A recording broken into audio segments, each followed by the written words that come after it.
Test. Are we live right now? I think we might work better now in this morning of the Swedish Championship. Do we hear anything out on the internets of the Twitch and YouTube world? We have the Swedish Championship coming up here. Hello, Twitch. Are we live? This will be an epic battle between the World Eaters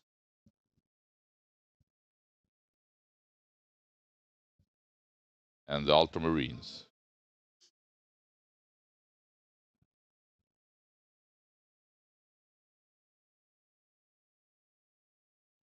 Perfect. I mean, we will soon kick off this broadcast. Thank you so much. Always a bit confusing in the early morning here, the Sunday, where we have the two semifinals coming up here. Emil Söderholm versus Pontus Koch on this stream, and Johan Norman and Björn Eriksson, mirror of the Astra Militarium, who's been extremely strong this tournament. They are on the secondary stream by SSG. So welcome, enjoy. We kick off here in a couple of minutes.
Perfect.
Good morning, everyone. And I'm just going to unmute this part as always. Good morning and welcome to the Swedish Championship in Warhammer 40k. My name is Christian Lord, and with me I have Axel Rudén. Hello. So pumped and excited for this tournament, and actually we have Jesper here coming in a bit late, but then as the head referee, we have started the matches in the type of introduction and deployment phase, but I think we should talk a little bit of what we are going to see here, and maybe also a bit what we saw yesterday. And Axel, you were one of the players. I was one of the players. I got eliminated. So right now we're watching the top 4. So basically the semifinals now between World Eaters and some Gladius Space Marines on our stream game. And then there's also an Astra Militarum mirror on the SSG stream, which one can follow as 100%. well. And what is your feeling, Jesper, from very shortly, 20, 30 seconds, yesterday's impressions and coming into today's semi-finals? Yeah, it's been a ride. I mean, there's been so many upsets left and right. I don't think many Swedish people really expected the results that we got, but it's so nice to see that the top level competition is so flat that we can truly generate 16 people who are so close to each other in skill, obviously. So that's been very nice. Would you say the upset of the century in Warhammer 40k in the Swedish scene? Have you ever experienced, any one of you, such a tournament where I think Pontus is ranked 97 and right now in the semifinals he defeated you, Axel, and I mean you won this tournament 20 years ago already. Yes, and that's definitely a proof that for the last couple of years Swedish 40k has improved. Like the player level has gotten up, and it's really nice to see 16 people here, which are really good at the game, and especially looking at Pontus, for example, beating two good Bringers of Flame sister players. He beat me by 18-2 and Dog by 17-3 by playing his, well, what is it, 34% win Space Marines according to GW. I think Pontus here, isn't he playing actually the worst statistical faction in the game right now? Right now, yes. Yeah. And I mean, me playing a bit of Space Marines with the Blood Angels, Jesper, you were almost laughing at the Ultramarines here. Of course, we know the power of the Gladius. That's no one who's doubting. But it seems to be that the company heroes and the variations that Pontus put together, you didn't see it coming. Doug didn't see it coming. For sure, I Can didn't. Emil see it coming? I mean, he's had an entire night now to think about this matchup, and I think, to be honest, this might be where Pontus runs into his road stop. We will see, but there's what usually helps Gladius out so much is when they play the standard Dark Angel build, is that they have all the Deathwing Knights standing in front, who are incredible against World Eater specifically. But I mean, Emil has so much damage and all the tools to connect and really kill a lot of Pontus' army early even. Wow. Yeah, Emil, who actually I played World of Warcraft Vanilla with 20 years ago, and we met up at this tournament, and now he is in the final. You could call it staged. I can say I have had nothing to do with the tournament by itself, but it's amazing to see. Should also be said, on the secondary stream from SSG, we have the god, can we say that? Johan Norman facing off Björn Eriksson, who I'm going to say, he looks to be maybe Sweden's best player at this tournament without a side. Like, Björn has been dominating. Yeah. He is, I think, he and Emil are the two undefeated players. That's correct. But Björn looked exceptionally strong, facing off also, I believe, Andreas Holm yesterday on the Orcs, and that was a slaughter. Indeed, yeah. Emil has one draw, whereas Björn is the only player with 3 wins. Very convincing wins, all of them. And he's been very sharp on his Astra the entire tournament. I mean, Johan has as well, but Björn has the most impressive showing, for sure. Yeah, we saw Johan early yesterday morning, very impressive. But Björn, they play very differently, even though they have a very similar list in the same faction. Exactly. There's only, like, I think 3 to 4 units between their lists who are somewhat different. And as you said, they have different playstyles, with Björn being a more aggressive, sort of like alpha male player, dominating the board, while Johan is a bit more passive in his playstyle, denying primary, etc. So it will be interesting seeing the results. But they developed their lists in collaboration. They know each other well, but they chose to diverge slightly from each other last minute. Yeah, head coach Johan Norman from this year's WTC, and Björn Eriksson, who was the bus thrower. Now they play this amazing, strong faction that arguably is one of the best in the game. I also had the opportunity in Games of Westeros to actually face these two in the last 2 rounds. 0-20, 0-20, but they play very differently. But let's jump in here. I think the match has started to begin. We're going to listen in if we can get the player microphones here, and then we will explain a bit of what's actually going on here.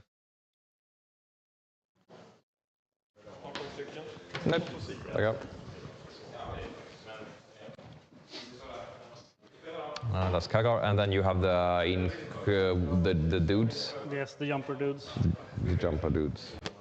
And they are on. No, so you had. Let me double check.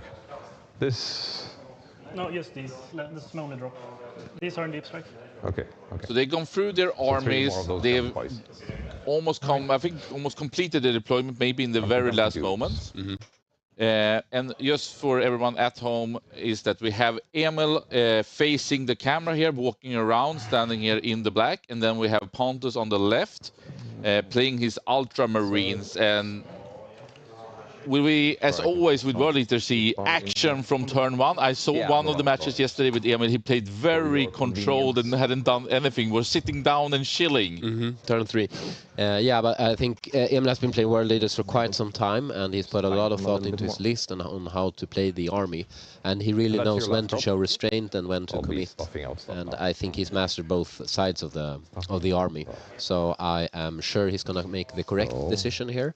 But it could go either way. We have the big Angron. We will talk a lot about that one. It is for sure his warlord. It is the big slaughterhouse. But Axel, something that you would like to point out in this one. He doesn't have any bloodletters, I believe. He does not. And what's quite interesting is that he's only having Angron as his single character. So basically no Invocatus providing any scout moves, no Master of Executioners providing some character assassination and fight first, which is always handy.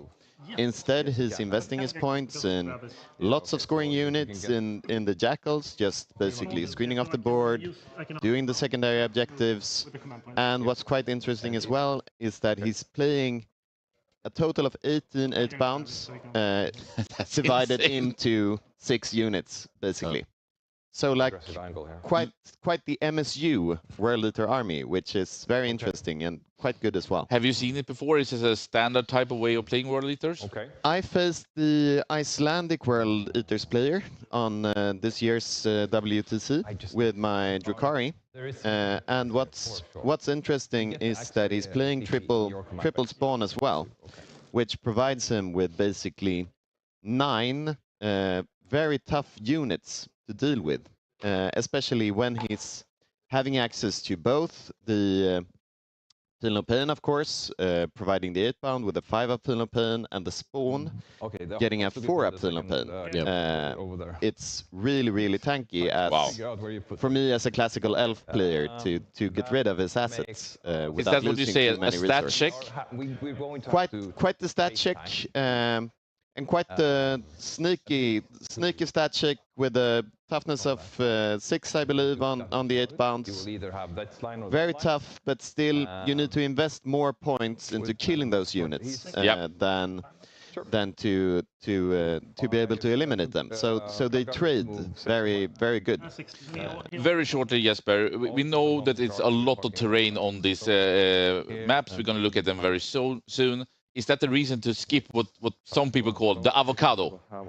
I think the main reason is that it's so binary. It mainly helps you if you go first, and even then it only helps you if the opponent lacks infiltrators, mainly. I mean, broadly speaking, at least. So I think this is just an adjustment. He does not want to invest any points that could be wasted, so to speak. He's stronger overall. And for example, against Ultramarines, this pays off greatly because he's playing against 5 infiltrators and 2 5-man squads of scouts, which would have negated this scout move entirely. Wow. So what would you say here if we point out one thing, Jesper, on Pontus' list that you think is like key, and what do you think, what does it need to do to be able to defeat Emil? Because both of you are kind of convinced that Emil is up for, or Pontus is up for a really hard task right now. Is there something in this list that is like unique or cool, or we should pay focus to it? Is it the Calgar? Of course, that's one of the big choices from Ultramarines, or is it something else, or is it just a combo?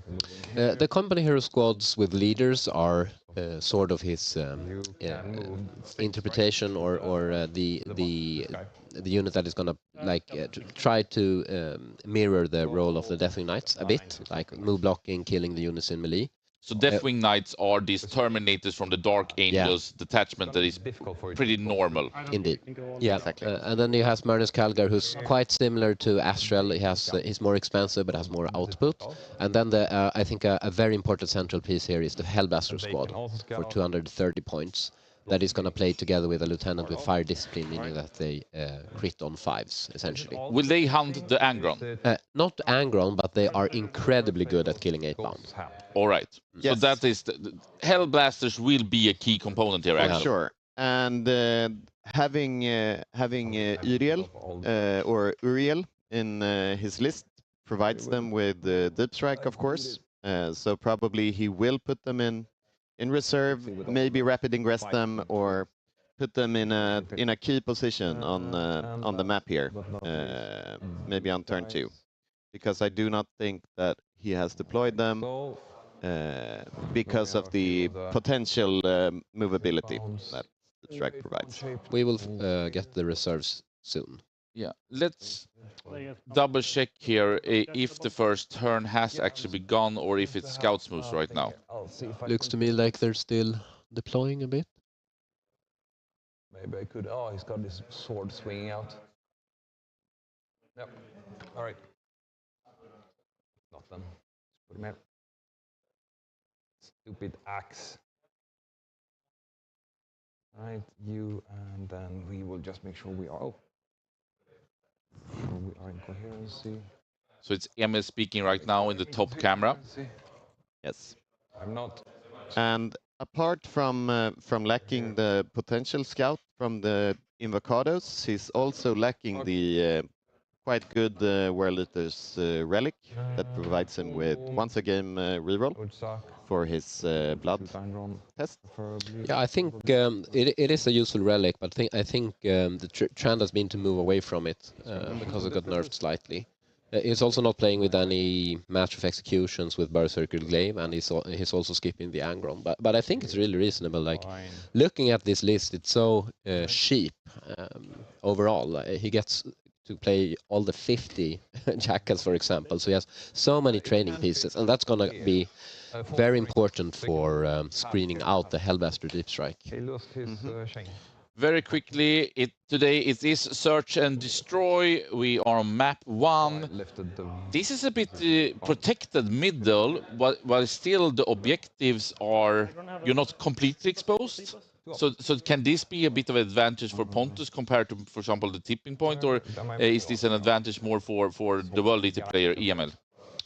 There's yes and no. I mean, there is still paths for Angron to be hide, but deploy quite aggressively and still maneuver around the map. The containers are in the way for his movement, but he can move past them still on both sides. And there's also this is a deployment where you're quite close to each other. So Pontus, watch out. So if you look in the middle of the screen, you see the green objective. That's where you score the points. But further up to the left, above the blue L, you can see a container. That one, Angron, can fly over, but it costs him movement. Yeah, it costs an unacceptable amount of movement, so he's always going to fly around it. So the two small rectangles in the middle is anti-Angron, if we could say like that. Sort of, and even more before GW launched their FAQ this summer, providing access to, example, flying monsters to pass through areas that maybe the model doesn't fit through. But as long as the base fits through and you can move the model through it, then you're now allowed to do it. It's a pretty good rule to at least, it helps when you play quite a bit. For sure. And it was quite the buff for especially the demonic Primarchs that we have in the game right now. And we for sure have a lot of Chaos fans home. So, I mean, putting it more even in the realm type of story, it is the god of war or blood, Khorne, with the World Eaters coming in, attacking the humans. And here we have the Ultramarines, the most elite of the humans, defending against the realms of Chaos. For sure, the Skull Collectors versus the Skulls. Yes. Versus the Emperor's finest. Yeah. So very quickly, we have Search and Destroy, where you start in the quarters. It's Linchpin, Race Banners. Race Banners will mean some extra points on the secondaries. But Linchpin, a pretty spicy type of primary mission. For sure. Linchpin is quite a discussed about mission right now, because as a player going second, you have a big advantage, especially during the 5th turn, to score in the bottom. The mission gives you 3 points standing on your home objective, and then you get 5 points for every objective that you control in no man's land. However, if you do not control your home objective, you only score 3 points in the middle. So losing your home field, as in most 40k games, it's quite bad, but in this mission, especially important. And also, this mission, it's really, really nice to have maybe Angron or Magnus as your warlord, having the access and the possibility as a player going second to score one of the secret missions of the game right now. Having your warlord on your enemy's home objective by the end of turn 5, providing you with another 25 points. So, with you potentially holding all of the middle objectives, if you, for example, wipe your opponent, you hold your home field, that could max you out on 40 points straight during your 5th turn of the game. And we can say that this is more of an Angron play that Draw here so we can see. Emil will have this Board, do we possibility a have lot somewhere? easier than what Pontus can do, because Angron For can sure. fly in. He has great movement, I think 14 inches, Mhm. which means that he can charge Oh, 26. roll our dice. Exactly. And also, apart from having a 14-inch move, he can get an additional 2 from one of the blood buffs. He can auto-advance 6, moving in total 22 inches, and then charging. So a potential 34-inch threat range, which is quite impressive. So he's rolled his corn dices here. Yeah, so we're getting started. Emil started the game, so he made his scout moves first. He still gets to do that on his regular 8 pounds, and then Pontus got his scout moves on his scouts, moving them back, obviously, being defensive as a second player. And now Emil has drawn his secondaries and also rolled his blood type dice, and we will see how that Plus goes 2 out. move. And Looks then like he charge. got bring it down and recover assets. Because your fight on that And is 2 CP, these, right? it's a pretty complicated, can we say, World Eater Corn rule, but Yeah, I did. these Recover numbers, was that good, or do you always want to roll 6s? I guess maybe in turn 1 doesn't matter as much. assets, correct? Yeah, I think I overheard him saying +2 move, Mm-hmm. which might be signaling some sort of aggressive play going on here. Yeah. Roll up. So either he's combining it with advance and charge, Mhm. or maybe in this particular game, some sort of fight on death Bottom floor, strategy. I'll put them on the bottom floor. It's my Yeah. bad habit to put them on the top floor. I would assume what he wants early is the usual advanced charge and +2 A little move, thing of that. but we My will soon red find guys out. will when just he has walk advanced up. They charge. should be without. Oh, I got +2 to move. Right, I got the +2 to move. Do I have? Well, no.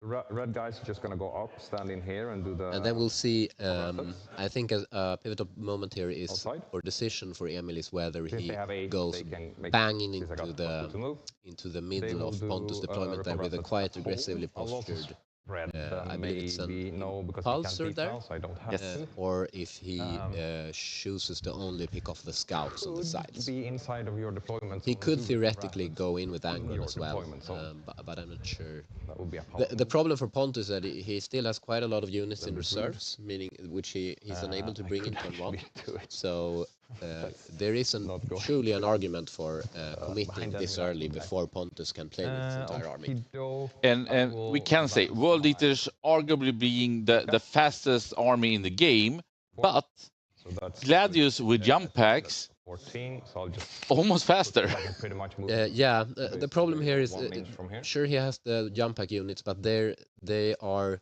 not fantastic at killing 8 bounds or jump packs Angron do for the that same. matter. Yeah, So he's gonna need a lot of shooting support to actually handle them.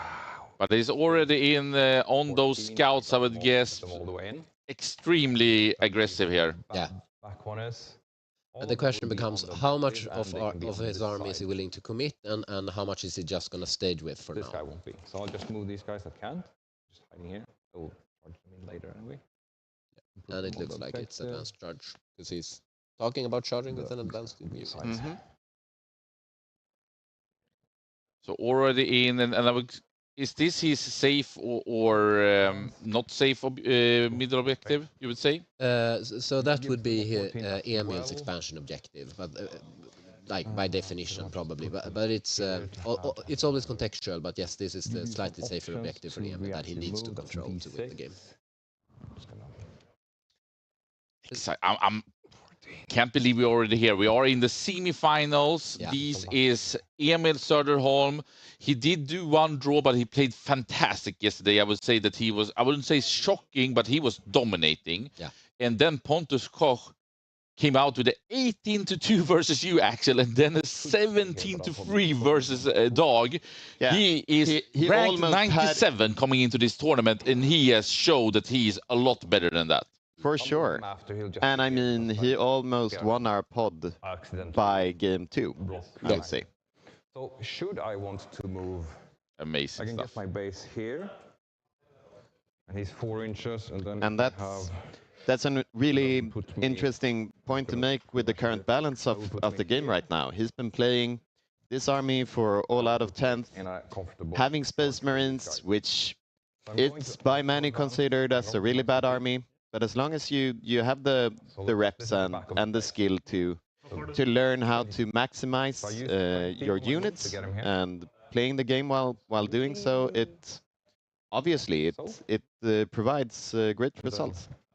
And here comes Angron. Yeah, and look at how quick. Move here. He just guy is. jumped and flew over the whole battlefield, coming into action directly. And Yeah. I mean, he will go to town. Yes. He will slaughter things already here in turn 1. Yeah, yeah. And what he's doing is that he's gonna take out one of the lancers, most likely, meaning that Topmost. a lot of the retaliation is taken out, and it's it means that Pontus will have to commit a lot of his army in order to handle Angron, and even if he does so, I think that leaves the game open for the rest of the war leaders. But, I mean, sure, Pontus did line up on his deployment edge, but in Search and Destroy, you are not that close to each other. But just looking here at Emil, with the advance to move, For sure. he's already at the deployment zone. This is a 3 or 4 inch charge, probably. Yeah. 1 inch from. I'd say so. And also here he's having the potential to, after the charge, maybe, if he decides so, tag the assault Space Marines, losing Pontus and That's average of 5 nice. mortal wounds when charging him Scoring units is in his 9. retaliation. Yeah. Unless he, of But I'm course, just thinking decides one, to spend the CP to have So one of the guys to have the fallback in charge. here, Yeah, and then or he can also go into that. side. Tactical I do have doctrine. my, Yeah, exactly. But doing that in turn 1, it's Yeah, it rough. will cost him. Oh my God. But yeah, Emil is going for the tap out. Yes. The old MMA fighter. I mean, Who he's could have going in guessed? for submission within the first 30 seconds here. Yep. Yes. And 11, is this a misplay from Pontus? Is this so just basically- how this is going? It looks like it's completely unavoidable to a big degree. I think what you have to do is you have to save the scouts to see where Angron goes, and then you have to pre-measure his landing spot. So he can. So what you're doing is that he can move 14 inch, but if that 14 inch is a scout, he cannot land. That means that you cripple him to more of a 12 inch type yeah, of but movement. it's way worse than what you're saying, because he's 14 inches base, but then it's +2 movement, and then he can flat 6 auto advance. So that's 20. Exactly. So now we can see from the deployment dice that he did in fact move around 22 inches, probably auto advancing his Angron. Yeah. And it's really hard to play against all the potential landing spots on Angron if you're playing a somewhat still elite army. That I mean, look at it. this. Yeah, and Emil is having some quite severe back problems, which is an extra element in this game. Which comes with a part of playing this wonderful 40k game that we all enjoy. But as you said before, he has experience being an MMA fighter, being the corn sport of choice, probably. Probably plays into the world leader's team, right? Exactly. He's suffering as well. Yes. The nails are biting in his back. Very overkill on this poor scouts. We haven't seen any shadow boxing yet, but we will see how the game plays out. Yeah. Back these 8 bounds. Yeah, what is he called, the world leader legend in America? 15. Mr. Cornman. Yeah. So one of them actually has an angle. He got nothing on Emil. I forgot one of the. Sorts. No, but Emil is very calm and nice and connected as a person. 100%. But he do love aggression. I mean, when I played with him 20 years ago, it was the DPS warriors. He was always fully matching the buttons, always close to pulling threat. Yeah. I don't think he's changed. No. There's a poor jackal here that was left. It's you think that you know what's coming when you meet world leaders top of one, but it's so punishing. 13, I will not be able to get on the objective. I mean, But it is it's almost also shocking in the way you think, like you said, that you believe, and suddenly they're just up behind you. Yeah. I don't have it. So Pontus only has 1 CP now, and I would assume that Emil is on We are 0. kind of fine with having them around. I But guess we so. will see Into the- where Pontus chooses to spend I this. think He that could do a is reactive it move. I think he Goals. Now let's hope I don't fail. in chose pulling not cards. to, but so that means that he has a CP for what's most likely going to be a heroic in here, that intervention was a- somewhere. Probably so. Go. I realized that we didn't talk about the secondaries that Emil drew. We're focused on the killing. Was it behind, right? No, recover assets and bring it down. Yes. So And bring it down looks pretty good, right? yeah, Let's go into. he's going into both the Lancer and the Assault Marines here. Probably going for the kill on the tank, but maybe he wants to kill his retaliation assets of the Assault Marines. We will see. He's here AP2. Yes. There's no option for Pontus to these guys into the interrupt, which is critical here. Oh my gosh. Or fight on death. Looks like he hit I will another probably charge be able with to his put him 8-pound. in. And the regular 8-pounds are quite important here because they buff the units around them. So he's going to get even more damage. This is going to be a beating. Sure. Go ahead. Then I will have And to wait yeah. to our dear depending on where listeners, you we end did change the microphones for today, and I think it's paying off for now. up. Yes. We skip. Let's go do All right. it. Okay. And if you have any comments about I don't think I can the be in- streaming, how no, I cannot be to in improve class, so things, it's, feel free do that. to chat about it. And also, if you have questions to, Put him here. well, either when it We comes to have tactics of these guys the to game, round up or if you have and any bolt. questions regards to Veizla, feel free to ask them, and we will answer as soon as I possible. will. Absolutely. So Veizla being a new founded Warhammer 40k community, go on discord.gg/Veizla. I think we are about to break 900 members from Sweden, which is just amazing in less than 2 months. And also hosting the Swedish Championship here. So please turn in. You can ask if you're new, if this is the first time you experience Warhammer, if you heard about it, if you have figurines, come in. It's high and lows. It's everyone from Jesper and Axels, who are ranked number 1 and 2 in Sweden, up until these two combatants into someone who's completely fresh like me. For sure. And yesterday there were some spectators. There's always been some spectators here today as well. I spoke to a 12-year-old guy who 2 weeks ago started his hobby by buying some miniatures. He's been home painting them, and coming here, of course, for him was a great experience to see the game being played live, and of course meeting some players, talking to them describing in a really providing way how the game works and what to think about when starting out the hobby. And that's one of the great things that's good about 40k, that it's really an open and warm community to come into. So feel free to ask questions in the Discord about how to build your models, how to paint them, but also when it comes to, all right, I'm collecting Adepta Sororitas now. What units to buy? What to invest in if you want to become a tournament player, for example. Looking at the match now, and of course we want to speak a lot about everything around, but in the end, this is the semi-final of the Swedish Championship, and Emil have charged, moved in with.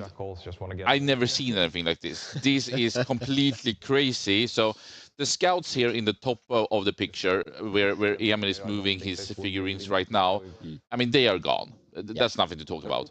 The question is in the middle with the big Angron, and also actually he charged in from behind. So he's surrounded and locked up all the units here. Yep. And it looks super grim. Yeah, he will. There are two problems, I think. The question is, does it choose to kill the tank or the assault intercessors of jump pack? And also, will he be able to kill the unit within the impulsor or not? Because if he doesn't, then there's still 2 units for retaliation on that side, and he will most likely be able to rotate the unit. Pontus will be able to rotate the unit on his upper left together with the Let's see now Lancer. what he's saying here. I want to open it up with. I have this far back. So there is still a chance for retaliation for Pontus. It is not obvious to me that this is going to be a tap-out blow already. Oh, wait. Is there an opening? No. The 2 of the guys will fight. I'll just pile this guy in. That's the boss, and so I will be doing. I'll start with my boss. 6 attacks, rerolls from Angron. Yes. And he went with the rerolls from Angron, so he didn't need to use plus 2 charge here, which is fantastic. So the damage is amped up quite a bit You here. got 4 saves, minus He's 3. going to have the rerolls to hit from Angrons and the reroll to wounds from the... Damage. 2, so that's 8. And then the other guy. 3s. This one, 3s, rerolling 1s. Exactly. From the... Okay, so 2 more. And 6s. No, so it's... How many wounds does he have? 11. All right, so he's dead. Big blow directly. boom. And I think he almost hit exactly what he needed to. It was not an... Exactly. I'll have to do an emergency disembark. Yeah, so we whooped the... The impulsor is dead. Now he has to emergency disembark. Yeah. And a critical question here is whether Emil is able to pile into that unit with something else and hit it. Mm-hmm. I think that would be truly the tap out blow. So in the lovely yellow and red, in the kind of middle here, the left vehicle, the impulsor now got destroyed. And as he is surrounded, they need to do a desperate escape. He rolled that one, and the unit's insides take damage because they cannot simply jump out without going through the units. Exactly. Normally, you have to disembark within 3 inches of your vehicle, and if you're, like here, surrounded by enemies, then instead that's increased to 6 inches. However, you suffer more mortal wounds when you're doing so. So, fantastic play by Emil. Just make sure, if you want to be over here, just he's make sure going you're not in 3 of these. balls to the wall here. Oh, yeah. And we can see in the Twitch chat, thank you so much for everyone turning in here on the Sunday morning, that it is Ultramarines fanboys. Pontus, let's go, represent the wall. GOB is supporting him, and I think actually the same is here in I'm gonna place him in the corner. in the YouTube chat, that it's Team Ultramarines, but I think that most see All right. they already looking grim. Yes. Okay. Okay. Right. I don't think I have a pile-in option or a consolidation option. We will activate the Exalted. Yes. Okay, so now we get to We'll have see where pile the into him Exalted are because going. he's closest now. Oh, do you? Okay. I will not activate Exalted. I will activate these guys. Yes. Good. Thing. And this sequence is that when you charge, you get fight first, and then you decide. Yep. He can use a CP to interrupt. I don't think maybe it's super likely, These guys will but not have rerolls from Angron. if he destroys something, maybe someone cannot fight. So it's very important with sequence that you are choosing your units to activate on. Yeah, but this is what Emil does for a living. So the regular guys, 3s to 3s, rerolling the 1s if I to wound.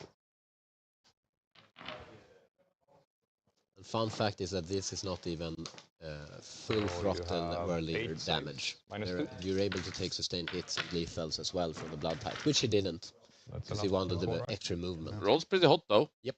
On the saves, the Space Marines power armor is saving quite a bit here. Is there a reason for me to go into your objective? Maybe to just screen it out a bit. I'll just move the guys up a bit, be in the way. I don't want you to be able to move through, but you will be able to charge through. Okay. Now we can go in with the Exalted. So we managed to kill an additional amount of units and also screen the upper left of Pontus This guy retaliation. could go into base, so I'll just base with him. I And think he was like 4 inches away, so I don't think he can base. you don't think so? Okay. So one of the guys will... he's within. I might have to just not punch with one of the guys. So he will be here, he will be here. So 3 of them will punch. Yes, I will armor contempt. Yeah, this is -3. I'll armor contempt. Using CP to improve his armor, so it -1 or +1 AP, I guess you should say. 3 is rerolling. Nope. And then 2 is rerolling 4. AP3. Yep. Damage. 3, 2. I'll take it on a regular, Yep. the regular dude, I think. Yeah. Yeah, sure. Okay. So 1 goes through. We'll take another guy saves. His, Okay, that's one. And then So 1 guy dies. And then the regular guy. 3 is rolling for Angron. 3 is rolling 1s. -1 to wound. Okay. So that one doesn't wound. 2 then? Yes. No, that's 3 because he's strength 15. So that's correct. Okay, yeah, That's correct. sure. 3. Yep. Strength 50. 3. So -1 if I'm over your. No, always just -1. Oh, that's strong. Three standard. is dead. Let's do Regular. regular dude. One guy dead. One die. Let's take a victory card, I think. Okay. So, move the guys. I will do the moving in. I mean, just basing him. So he's into Calgar's So- unit already. Danger zone. These you have Calgar over here, so I won't be able to punch those. Unfortunate. I will be moving in with these guys here. I just make sure I move myself within 6. All right. So 7, 14. I think I have 14 here. Yep. 3's rerolling.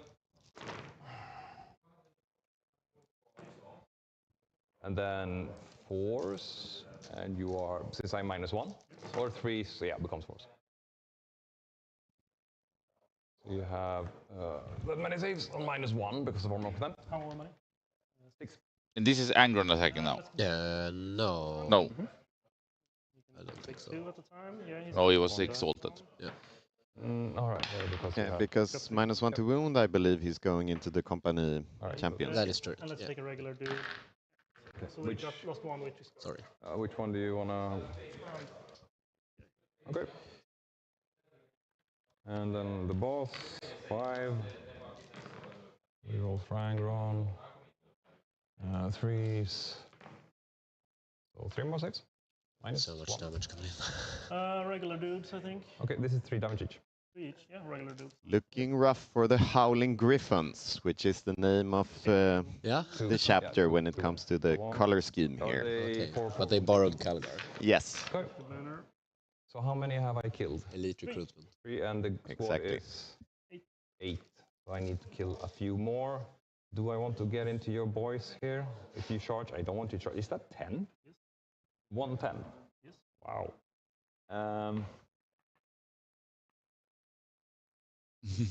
I only have You almost got shocked by the amount of numbers and the power of the Space Marines there. Angron. Angron would want to punch this thing as well.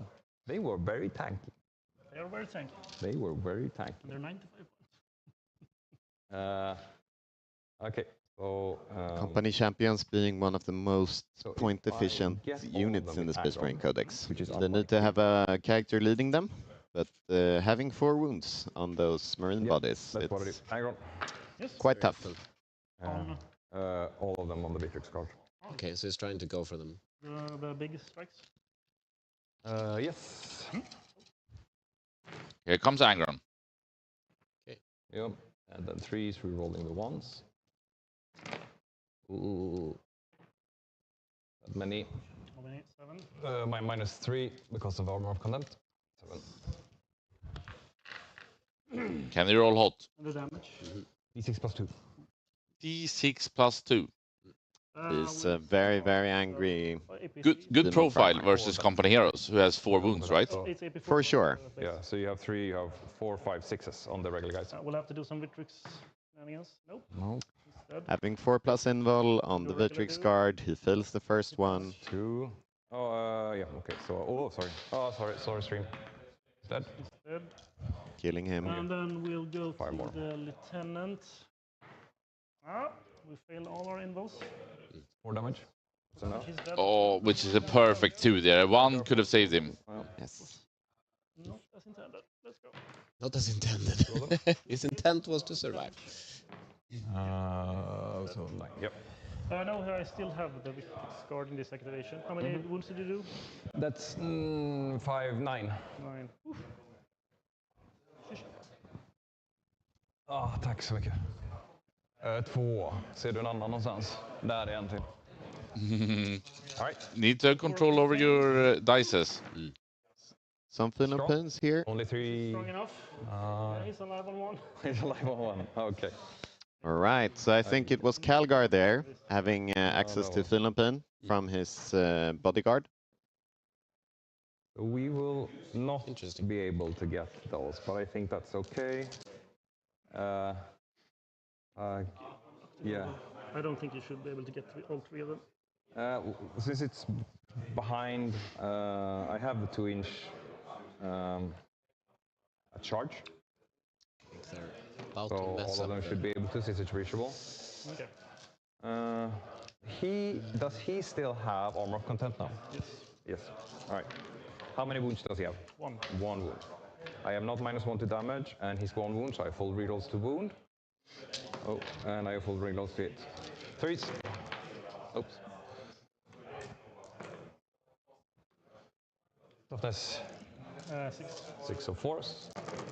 Rerolling. Ooh. I think you'll do it. It should, but scary. 8. -1 because of armor content, so 3. Go on, go through. Oh, 1. Ooh, rolling hot there. Rolling up there. Not hot Did enough. not get all of the bring it down that I wanted. And oh yeah, we should. Do you? Now you can. I think we can manage. We can manage.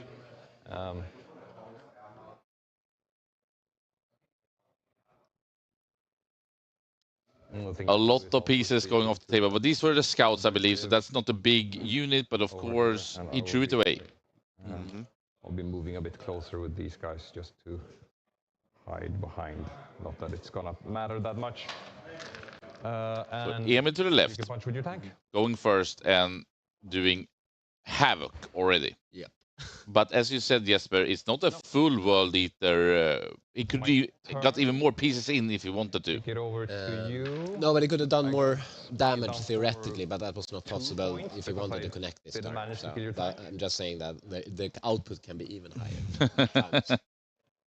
Times. It's not in my full power. Yes. 2 for bring. Did you kick over to you? No, go to you. I do also. Did we get catch how one to many 3 points he of did banners. collect here? I don't think he scored. He did score 2 points and bring it down, and we will see about the recover assets for next turn. Probably he started recovering some assets with what's possibly a jackal unit in his backfield, standing on his Feels home like I- objective, Yeah, and then possibly on Oh, the that's top spawns. there another scout unit, or maybe the spawns down to the right.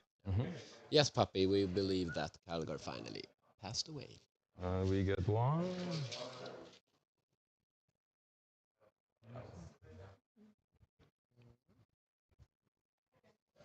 Vad ska vi göra? Command or the thing. Yeah.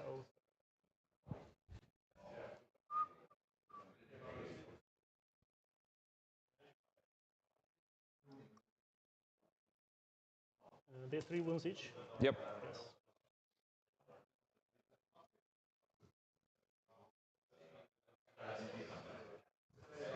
So also raise the banner. I think it was 15 free points from that.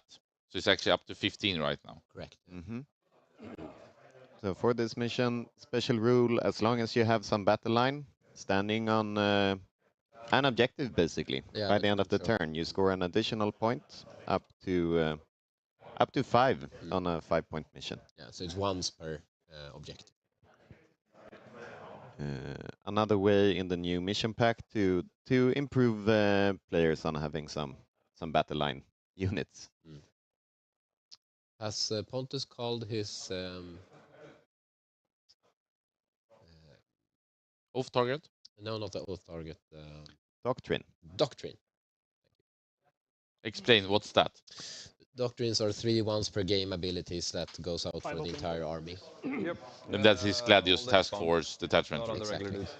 So he can, and I would assume he's going to go for fallback shoot charge, but we will see. I think he has to.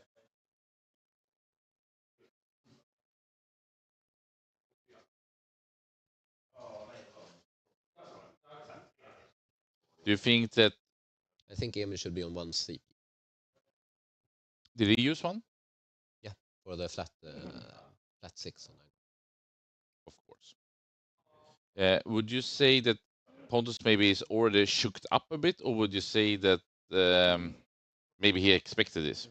I don't Because he know. has a lot in reserve. I can't see that he saw this coming all the way. To be honest, he's probably a bit shaken, thinking about how can I find a solution here? What do I do? Do I try to kill Angron? Do I go for the rest of the army? What's my best bet here? How do I dig myself out and also stop Emil from running away on primary? We can see Pontus thinking a lot right now, and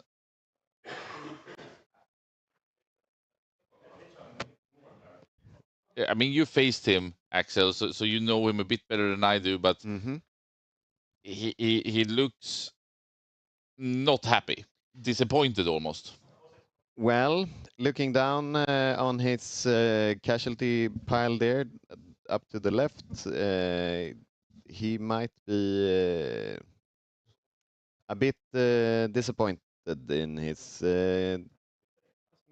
decision upon deploying that close to the World Eaters army at this point, especially with this tank.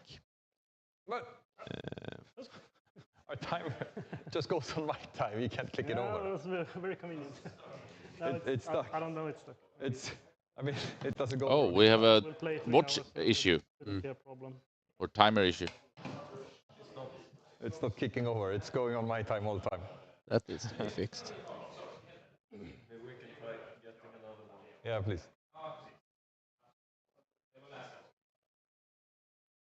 I don't think this should take too long. No, I mean. Ay. Oh my god, okay. Pontus looks beat up. I was in my bed yesterday and I was like, I played way too timidly. Korn was not happy with him in his sleep. All right. Yeah, the skulls are racking up already. I will fall back with tactical doctrine. Yep. And on the secondary stream, we have here Johan Norman on the left and Björn on the right, playing the other semi-finals between the Astra Militarium. But we are following here, and we can say it's Pontus now going second, which should be an advantage in his turn 1. But looking wow, at the board Axel. state right now, it's very, very, very tough for the Space Marines to claw themselves back into this game, even at this early stage. So moving up here with, is that another Lancer, right? Yeah. Also want to do a big shout out. Please, everyone at home, around the world, especially if you're close in the Stockholm area, come out to Miniature Metropolis in Stockholm, Haninge. You are more than welcome to come in here. I think it was almost 100 people over yesterday. A lot of the actions happening today. We have the semifinals and the finals, so it's matches up until 5 o'clock today. So please come by. We have people at the entrance crew that can also show you around and explain. You can watch this stream also live on site. Also want to give big shout outs to Fantasia North, who is the host of SM in I think for 20 years or something like that, but also is the provider of 3,000 Swedish crowns and a golden ticket to the World Championship later this year in USA, hosted by Games Workshop. Also, big shout out to Asus RG, who is providing the technology with a streaming computer, making all this live action possible for you guys at home. So thank you, Asus RG, for supporting the Warhammer 40K community. That is huge for us. And of course, please do a donation to Cancer Fund if you have the possibility. We have a Veizla donation that you can just click a link, use the QR code, very easily be able to donate some money in the fight against cancer. And that would be lovely on this Sunday as we are enjoying this Warhammer 40K match where Pontus needs to find which god is he praying to? 6. Well, hopefully the God Emperor, but maybe he will, as a rotten skull, dedicate himself to one of the Chaos Gods. We will see. And then just some regular bolt. So he's shooting some here, and he has a pretty heavy shooting army. For sure, the Lancers do have some possibility to maybe pull down Angron or some of the 8-bounds, depending on whether he chooses to split his fire. Oh yeah, he's got built in. Yeah, he's always got the hit. Okay, is that always or? Always. Okay. He's got one hit, one okay. damage. Yeah. Having fallen back with his Lancer here. One. That's 4 damage. All right, success. No, one guy dead. Is there anyone I can pick so that you can't see? I don't think so. We got the Icarus. We got 1 shot. We got a miss. Going for the So 8 back or bound front? here Excellent. with his Lancer. Okay, so I'll grab this. The small He did draw Bring It Down, and that is Angron basically, and he can kill Angron this turn. Not as it looks right now. Looks like he's instead trying to get rid of some of the World Eater's assets here that On the isn't same squad. the Demon Primarch, which is an interesting choice, but Jag hade tagit en halvtimme. at this stage he probably needs to get something going on. We'll shoot all these guys into those 2 Okay. bounds as well. Yep. Getting a bit of adjustment on the I don't think timer I here will from the roll. judge. We'll do the plasmas first. The blast. The plasmas. Plasmas. So shooting some plasma pistols here from the assault intercessors. Do I have? No, I don't have cover. 5s. I'll go in. So that guy died. And 1 more. 1 damage on the 3s on 2s.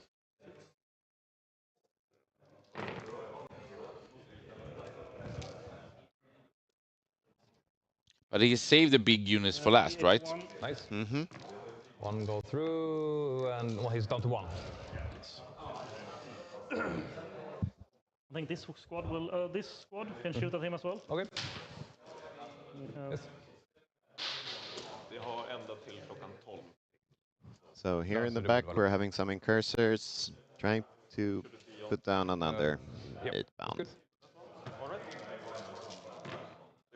But Both okay with the Hellstorms, We have 2 what did we talk about? They are not on the battlefield yet. Cool. They are still in reserves, probably deep striking. The World Eater's army has, with the many units, the possibility to possibly screen most of the board by next turn. Okay. So Need some plasmas, why not? we will see if they can arrive at all, basically, 5 goes in. as with the current board stat. Gets hot. Was that 2 or 1 gun?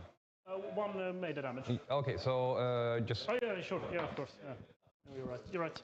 But there were 2 guns. All right. Yeah. Yeah, I rolled it. Yeah, you're right. And the regular shots, 1 hit, nothing. Is that the wounds left? Yes. Yes. Moves left. So it's clear. Shot. This duder can shoot all the. Here. Shoot everything in here. Okay. The exalted. Yeah. We got the big gun.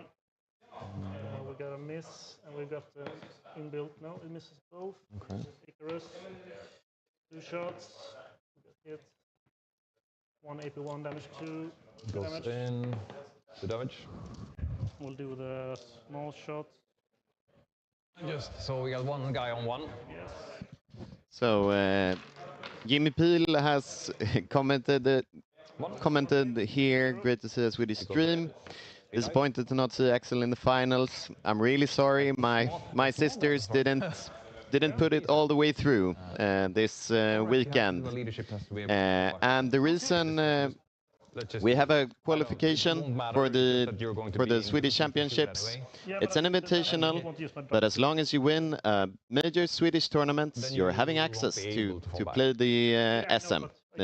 Maybe next year, Jimmy. Whatever. Let's roll. Yeah, and you mean we follow the rules of the Swedish Championship that's been established. It might be so for the next year. We look into doing some even updates to have even more players and making it more grand. But I think also there is an epicness in having some of the 16 best players participating. So, but I hear you. I think we agree with you, and hopefully Axel can be in the final for next year, Yes. as it's been many times before. We'll do some.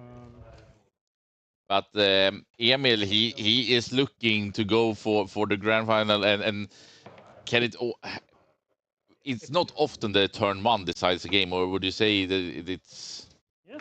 No, but World Eaters can be one of those armies with their speed, with their great damage output to basically, well, if not end the game in turn 1, they definitely set a a good pace for the next couple of turns here. I think I'll charge. Here we're having some I charges. think I'll start with Uriel. Okay. Oh, right. So much running around. Yeah. All right. 5. Seems like a good one. Is it? It's enough. I think But that was good for you because Pontus' I am list unable is to more invest heavy onto shooting than heroes melee, right? anywhere. Yes, definitely. And he didn't do that much damage in this round or turn. He didn't do that much damage.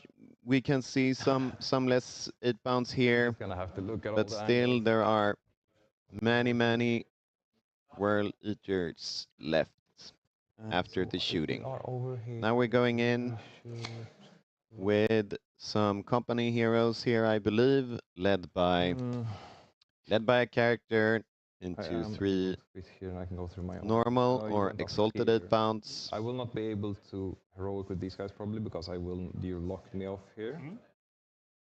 That's fine. Like this.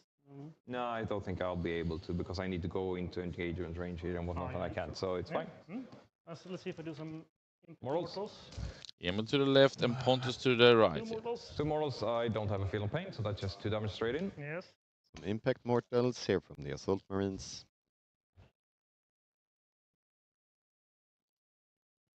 Here, these two are one group, Mm-hmm. and these three are one. Yep. And That's a alone. single one. I think I'll just go all 3. Okay. Yeah. That's good. Sheesh. Good rolling. Let's see here. Or is that once? I assume this was 6. Yes, Those, some 12, Howling I think I Griffin really need to. symbols here, I believe. Oh, I need to go everywhere. Oh, so that was the charge. So he didn't really need the 2 6s. He should No. save that for later. But you Just for- can't do that. Just for flair. Yes. At least they are pissed off, we can say that. Exactly. Avenging their fallen comrades here.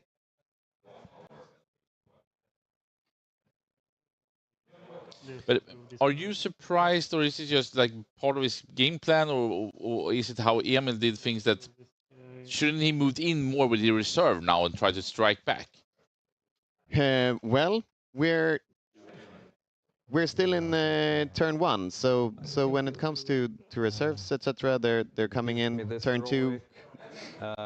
I think I can base. So they are locked up in the sky, So maybe Yes, just they are locked up in the sky for now. on their way to the battlefields as Since you want supportive something units to here, I deep think I strike can get down my and do heroic damage in with on this Angron. Khorne army of the World Eaters coming in with big Angron in the No. bottom here. Yeah, okay. Yes. So we will see now how much damage will the Space Marines do with their attacks in the assault phase. Yeah. We're that having looks some like an interesting one. potential heroics here. I'll heroic in with my. Do you do your impact hits first? I think so. Yeah. Okay. So how do you do them? Yeah, let's see here. So the have to exalted do- have feel no pain. Yes. This guy only has 1 wound. Yep. I think I'll do 3 here, 3 here, and these 4 has to go there. Okay. Let's start with the 3 here first. Sure. Exalted. So 2. 2. Let's see if we got a feel of pain. No.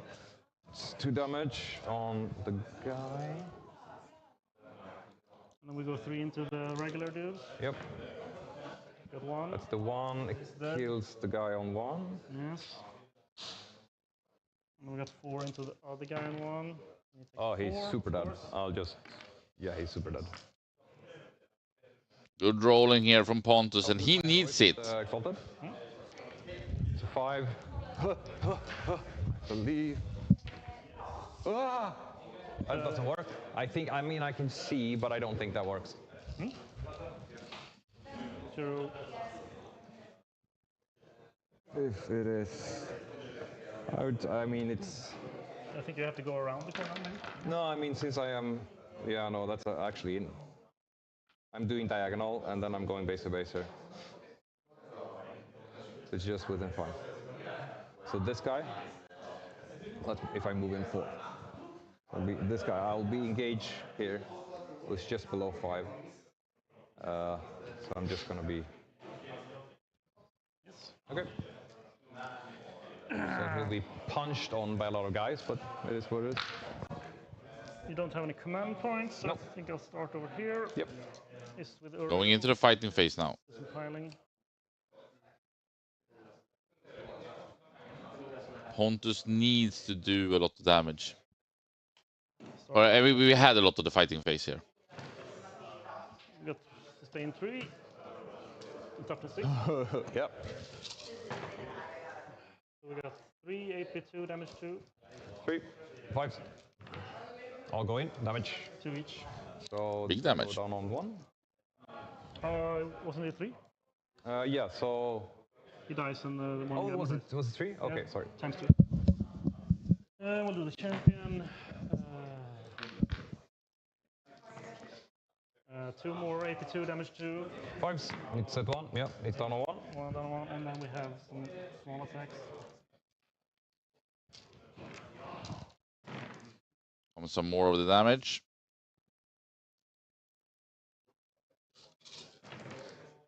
Then we have 5 AP0. 5 AP 0. I'll roll 1 more. He's dead. And you can see now that they have a pretty high pace, which is really great. It seems like they are sharp here, but also could be that Emil plays so well. Good. Or left. Yes, and then So counting down. we'll do the small attacks first then. Okay.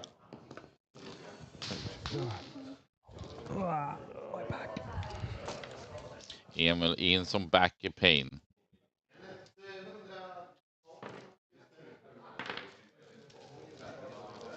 It's a lot of small attacks. Yeah.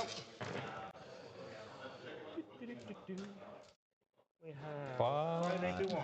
That's a 4. Oh, that's a 4. Oh, sorry. 4s. Take 2. So he dies, and one guy takes off 2. Or one guy down to 2. Yes, let's do a sergeant. Does he reroll natively? Oh, he's oath target. Oh, okay. One Okay. save. 1 save 5. Yep.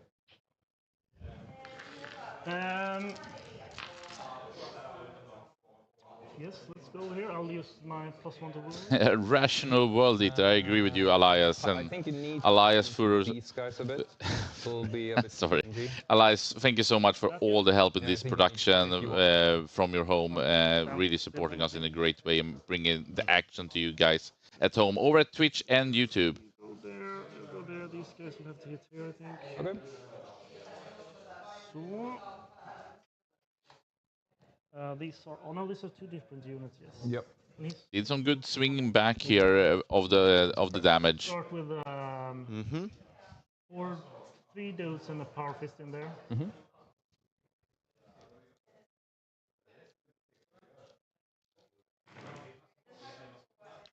Power fists. I love power This is fists. regular Yeah. dudes, 5s. So Yeah, this is the ordinary ones, I think, saving the power fist.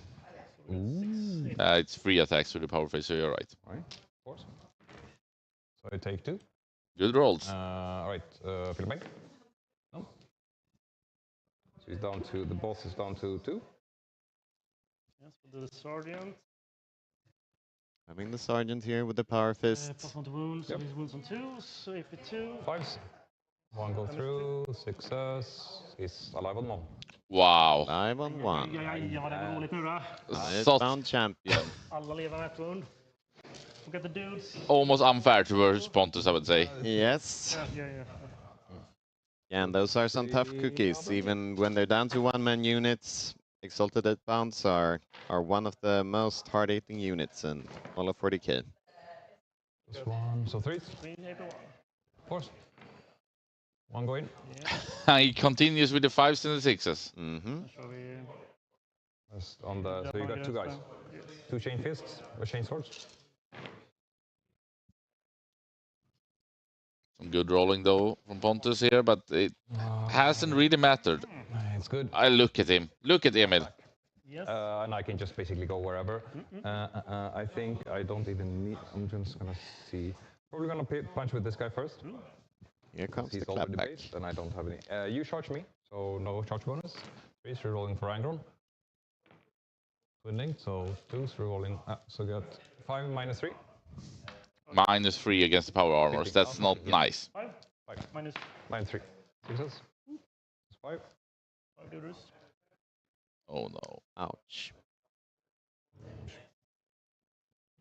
Do I have? I feel so sorry for Pontus and do I his want to- Ultramarines. They are With these guys. in for a slaughter fest in the wrong way. Yes, And that's not the boss. Or maybe we should say, and they are the beat. exactly. Uh, Exactly.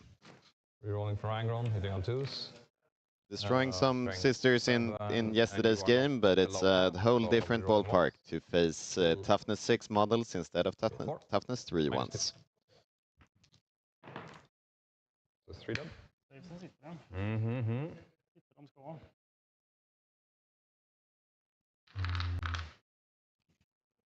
He needs to go in here, he needs to go in there.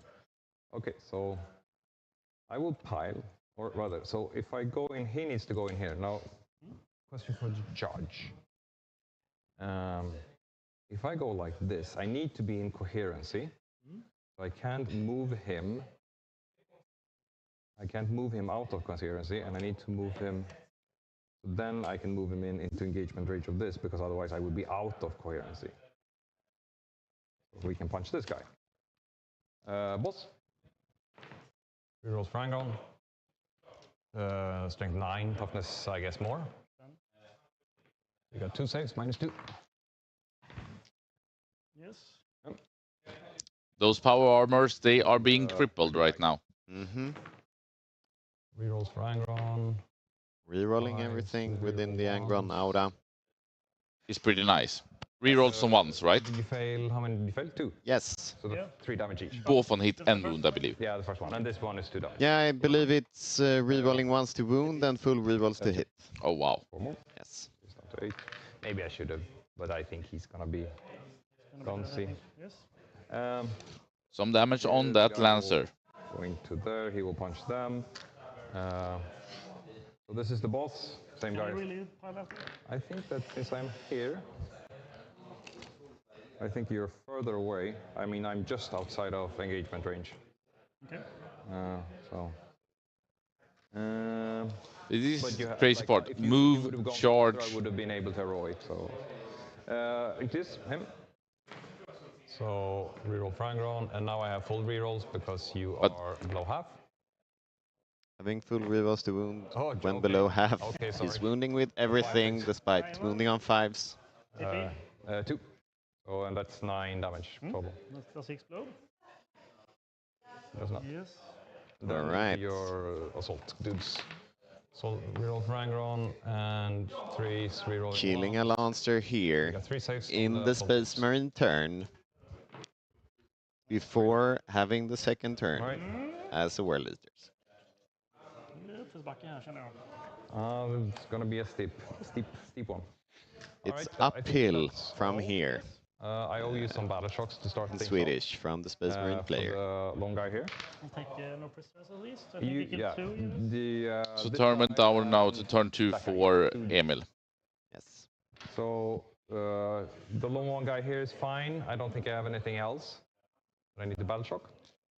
I'm gonna draw my cards and roll my die. I score recover for 3. I'm gonna bring it down by the way. Yep. Scoring recover. Recover. Do you use and linchpin gives me what? 13. It's 5, 5, 3, right? Yes. Right. I draw area denial and containment. Area Cards are denial and friendly. containment. So he needs roll to my blood type. keep a unit in the middle. How many points do you think he got from recover assets? 3. I do have a bunch of guys on the objective. So most likely up to holding 31. objectives, so I Yes. will be re-rolling stuff. A 3 into a 3. So any double. That's 1. I have 1, 2, 3, 4 re-rolls. I've used one. I have 3 more. Okay. Better. Re-rolling this one. 4. I have 2 more. How many did you have total? 5. Last one. This is horrible. Oh, not rolling good for the Grab out my card because corn rolls. that's what I can buy for this. So we will see. So there is a huge list where basically, depending on what you roll, you can buy different types of army abilities. The first turn, he had +2 inches to... no. No, probably he went for advance and charge and feel no pain. Oh, yeah. Sorry. For his first turn. Lethals or any So- so I can get lethals if I would want to. Being the sacred number of corn, he rolls 8 dice at the beginning of Measuring sticks here his turn, deciding upon what to do You're here. going to drop down your guys. You're going to have Also having move. the 5 rerolls from his I just wanna pick up units stuff. standing on different objectives. So, you're Still, picking me up he did it here. with I can still put myself down there, grab that one. 12 or 13 dice, score more than a single 4-up Just wanna on his roll. And good morning, London, from Megan. Appreciate the nice comments about the streams, and I hope that the coffee smells good and tastes even better, because here we have a lot of taste for blood for Emil Söderholm, who did impressive gaming or playing yesterday, and now he has opened up this game in full throttle, I would say, and it's brutal for Pontus Koch on his Ultramarines, because they are the meat on the bone, and they are down quite severely after already turn 1. For sure, maybe they for just sure. grab him. I don't know. Clear these out. Yeah, I'm gonna move these guys just around. Put myself between here. So they also have -1 damage all the time. Wound -1. And I think there is one part that is just very symbolic for this game. So we put From second one, Emil is been standing on Pontus' side of the table. doctrine. So Yes. yeah. So, Signaling in a way that, all right, we're playing this game in your deployment zone from round 1. is that the mental thing? So Angry Man will. For sure, it's definitely a dominant move You want to? in some way. No. And here comes Angron Cool. going in. Just keep Yes. on fucking here then. I don't know. I don't know how much you will kill with your with your plasma dudes when you come down. These guys will advance. The red So ones. Angron is in on the home objective in turn 2. Sorry, Yes. the silver ones. So 11. So the last guy will get. Look get on at the that objective, movement. Everyone else will.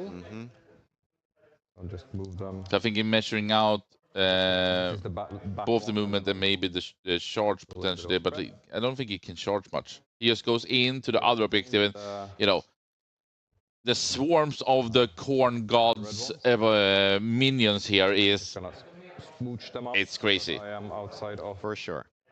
that.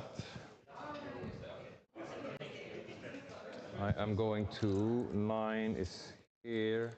I'm gonna move the other jackals back behind 9 and do contain on this side. Doing some containment here, standing within 9 inches of Going to a table edge that I isn't would in want to actually in your you own can only deployment drop over zone, here. scoring 3 points I for think that's each the up to only a thing total you of can. 6. Not gonna be able to get in everywhere. They did not advance, so I do have maybe that you will rapid. All right, it's what it is. Circs, just move up and will Angron kill all of them? No Victory Scar, so that should be fine. Like so. This soul guy will go here.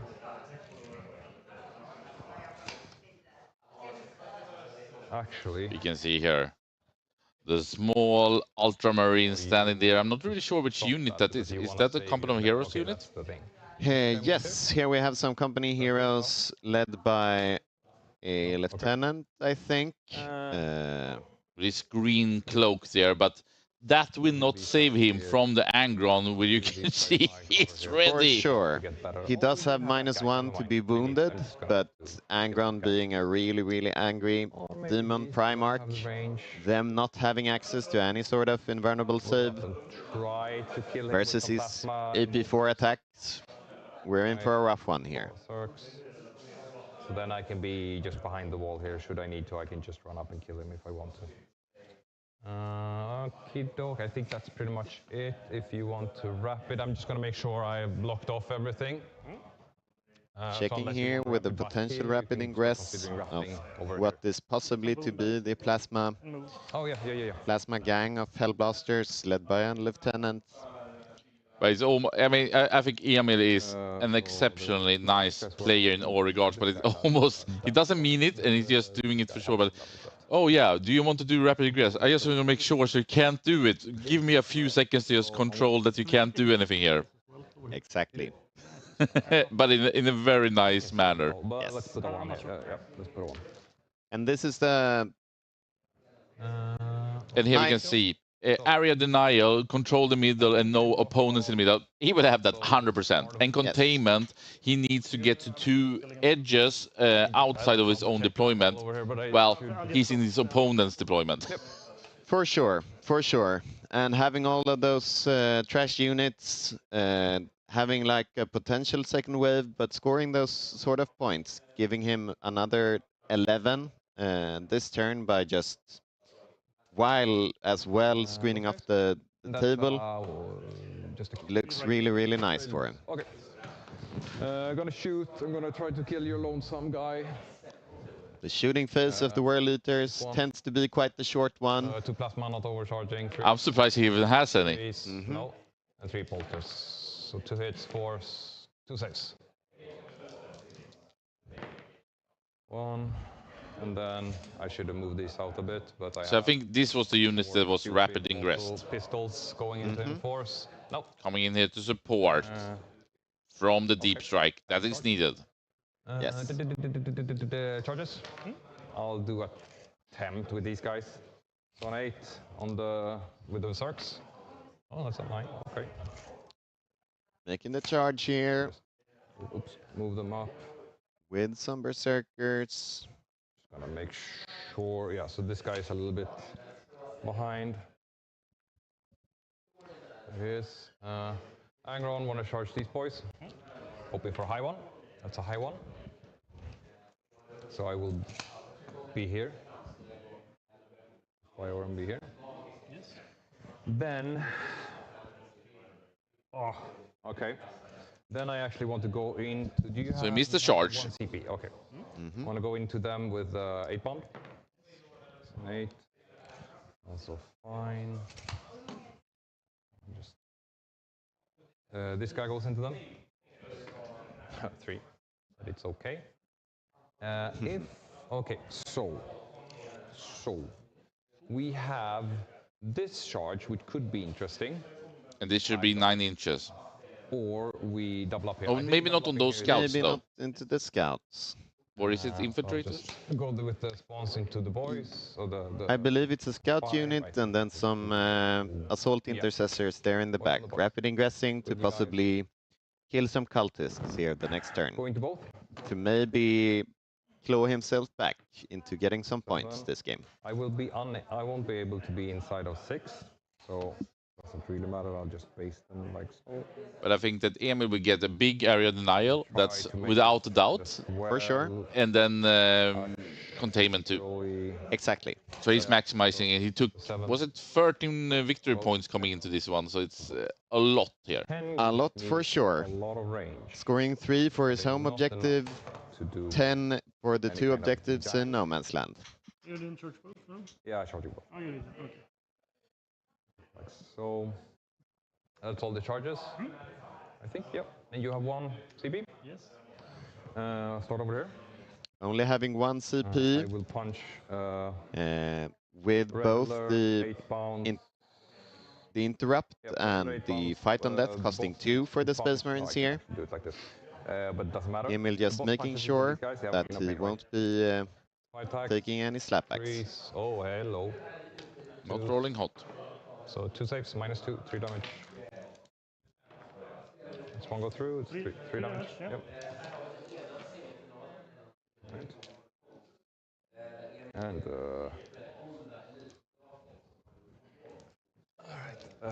and the regular sweeps. Doesn't feel like he wants to hit 3s. We roll the 1. So 3 saves. -2, 2 damage. On the same. Yep. Damage 2. to the first guy. Is there. 1. Second guy is there. Third guy is level 1. At least one feel no pain there, but it's brutal right now. It is brutal right now, And I will for be sure. The exalted. I'll get pile. Sweeps.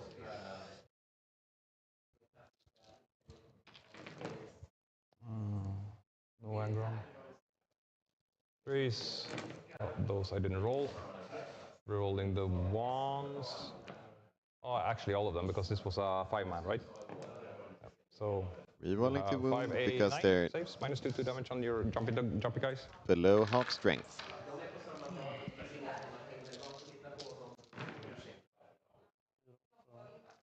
AP2. Yep. That's the group. I'll just get myself on the objective.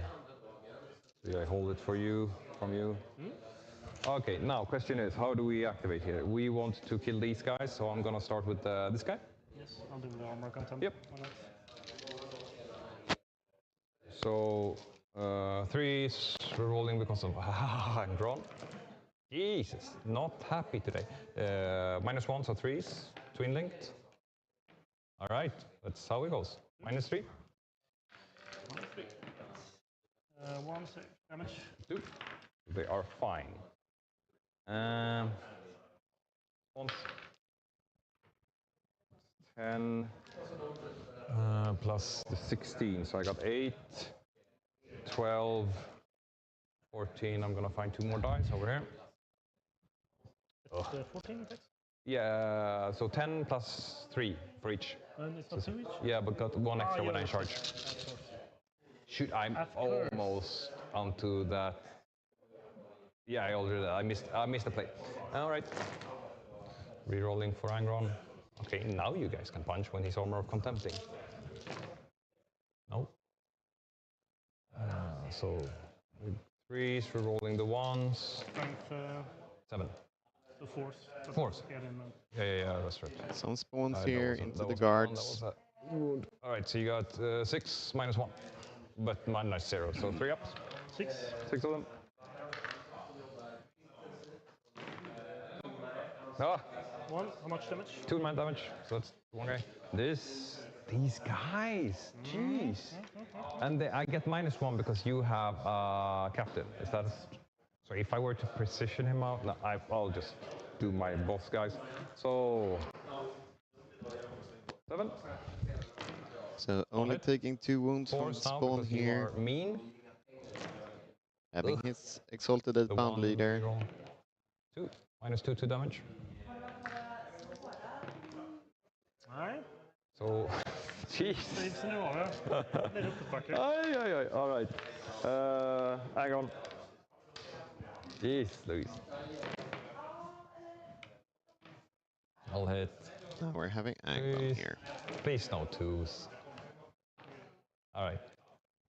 So you got 8 saves, -3. Oh yeah, -3. So 6s. I guess the captain has a invo. Yes. So 8 saves, you you divide said? it. Yeah, 8 saves. We got 6s here. No, No. I don't think. Take the full ground, you said? Yep. So 6 damage on that Guy one. dead. In a second. And yeah, and then you got 6 more saves. Oi. 2 of them.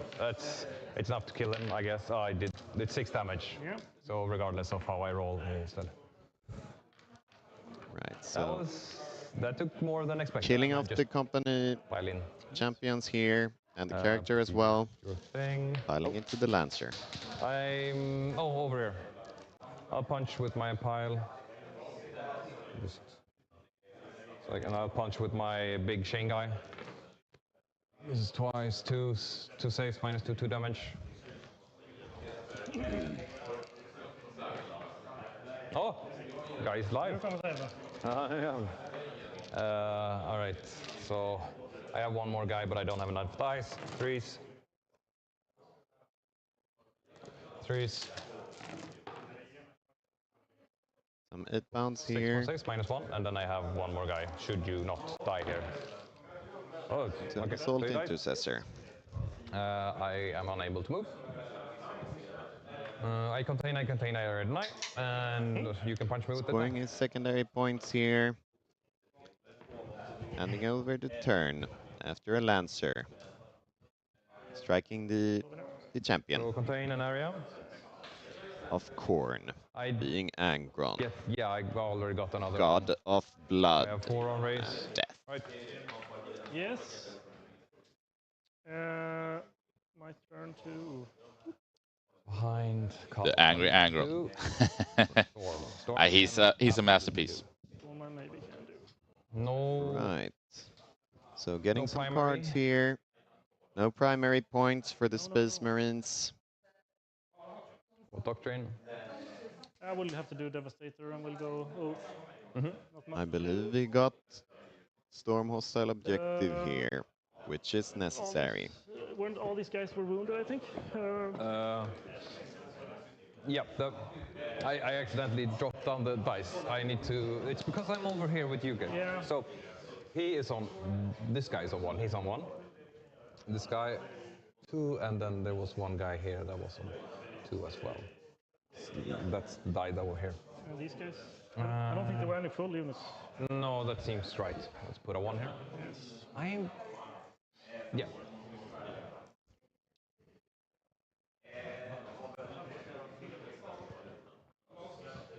Are these 2 exalted? No, then these 3 are 1. These are insulted and these are 1. Yes.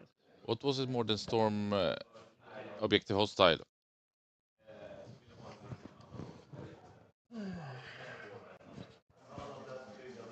Behind enemy lines, I believe. Or was that last turn? No, then they had to bring it down, I think. Yes.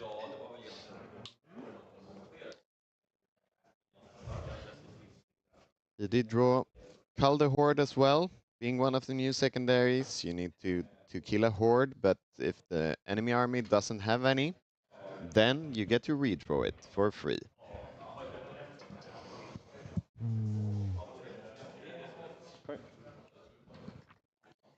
So measuring now where the Hellblaster units can land. And the World Eaters army here, probably they have screened out very large areas of the table to possibly Exalted as well? Yep, 1 exalted. And forcing the I need to Hellblasters move it. to Sorry. deploy Who's in a who really here? defensive manner. It needs to be. I moved the wrong guy. There we are. Because no, this guy should be staying. This guy should be moving. Because Okay. I could only consolidate with them. They were stuck. Okay. And I took the wrong guy because they looked the same. Small adjustment there for Emil. Yes. So I should have. Yeah, it should be 4 OC on the objective. Yeah. You can just Let's see a battle shock then. yeah, Fine. fine. Making his battle shock. That's in place. It's not going to be enough, but I don't have any. They're just 6 subfield paints now, so they will be dead. Bringing up some assault intercessors here to at least murder some cultists. And Andreas in the YouTube chat, we don't actually currently have an update from Björn and Johan, but we probably can get it pretty soon here, momentarily. You had behind, right? Storm and behind. yeah. So you could storm here, you could behind with the Inceptors. Yeah. Yep. Dire situation. Oh, no bind? Okay. No.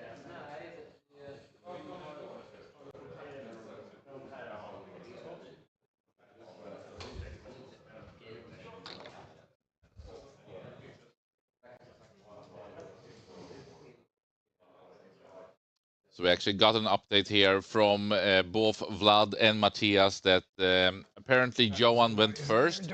He needed to push in. I actually talked with him late yesterday that's not when you don't know what to do, you just push in. And that means that Björn, also rolling hot, seems to be in a pretty convincing lead right now. So we will see how it turns out, though I don't know if they are also on turn 2. But yeah, Björn is looking pretty strong right now versus Johan Norman in the Astra Militarium mirror. Exactly. Yeah, and that's the thing, right? That we discussed before. going second in this mission, it's really advantageous from a point perspective. So Johan has to force himself to push to get some early primary points because of the deficit that he will gain on it during the final rounds of the game. So everyone who turned in recently, there's the semi-finals of the Swedish Championship. Okay. We are following Emil Söderholm on the World Eaters, went first, went big, and now Pontus Koch on his Ultramarines trying to coming back here. And there is a secondary stream from SSG with a Astra Militarium mirror between Björn and Johan. Fives, make 2 of them. That's okay. So 2 damage each. 3 damage each. First guy dies, and then dice. So 2 dice. You can remove the damage. Oh yeah, those 2. These two? I think no, the one on the objective. Yeah, so this guy should be on the objective. Oh, okay. You want Yeah, that so I one. had 4 OC on the objective. So the boss dies. Let's check for hazardous. Yes, of course. And he has entered the We'll shoot. shooting Some- phase. Some shooting With phase overcharge. with some Hellblasters, I believe.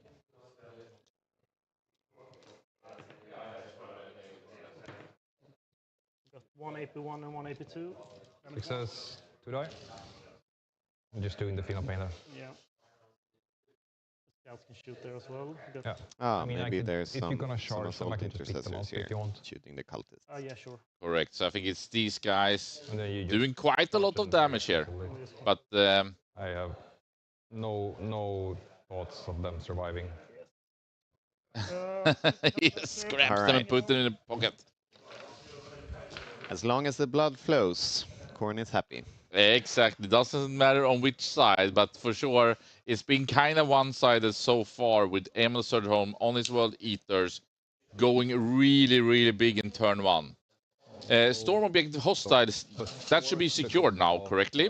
Yes. Yes. But behind enemy lines, sounds grim. A lot of That sounds grim as of right now.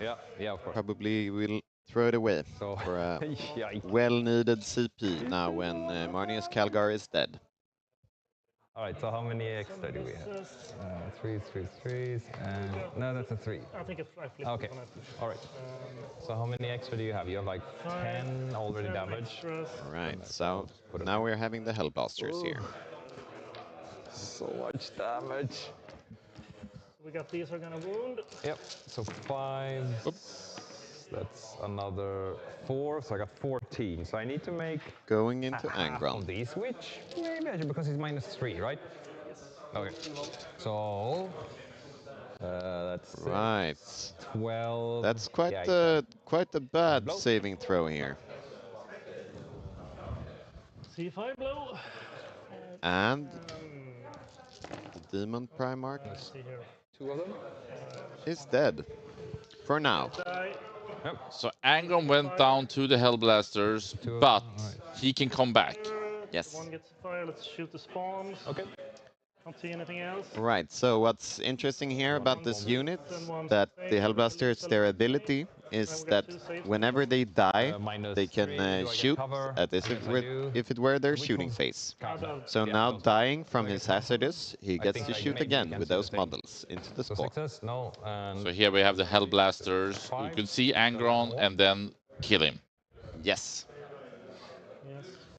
But as I said with the screening before, screening off the entire table, now they're somewhat stuck in the back of the Space Marine deployment zones, 2. which being a key asset in the game, it's hard to get back from here, probably. No lethals here. No lethals, okay, nothing. We got the big boy.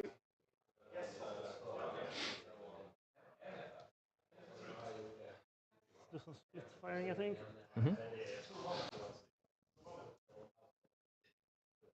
Do the stickers here. Okay.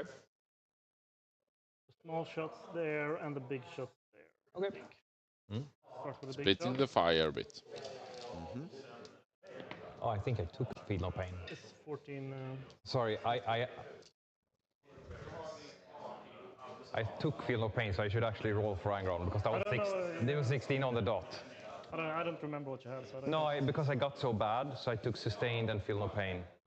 So You I'll, didn't hit with sustain at least. I don't know. no, I didn't do any, got any hits. So I'll just roll if I, because 1/6 is all I need. Yeah, well, that's a super cocked one, if I ever saw one. So he's actually live on 4 wounds because he did 16. So you want to shoot into him with this guy. Yeah, sure. But you have 2 more shots into him from the guy who died. Yeah. So do those. We got one. We got So. one lethal and one sustain. We got one more save on Angron. One more save, it's a 4-up. No, that's 2 damage. Yeah. So he's down to 2. Okay. Then I should probably, so I'm gonna remove this. Then they might survive, but we don't, it's my bad. How many wounds? So 2 wounds? big kind of whoopsie there from Emil. Yes, Completely forgot I took. he forgot that he had feel no pain, so Angron being alive. I don't know. I mean, you're gonna kill him anyway, probably. So. No, I don't know. It's not Okay, no. It's got heavy. All We right. got So a miss. We got both. It doesn't matter. Yeah. Spec 14. 3, 4. I'm gonna re-roll that actually. Okay, so it's good. My CP, so I have no CP left. Yes, with the Icarus, 1 shot. We hit. 1 wound, AP1, damage 2. That's not blast. It's not blast. Okay. Oh no! Damage 2. Damage 2. Come on, a 6. No, he dies anyway, and he doesn't. Herregud. I thought. We'll do the small shots. That was close, but now Angron goes down for the first time, even though it was the second time. Exactly. The Lancer killing him.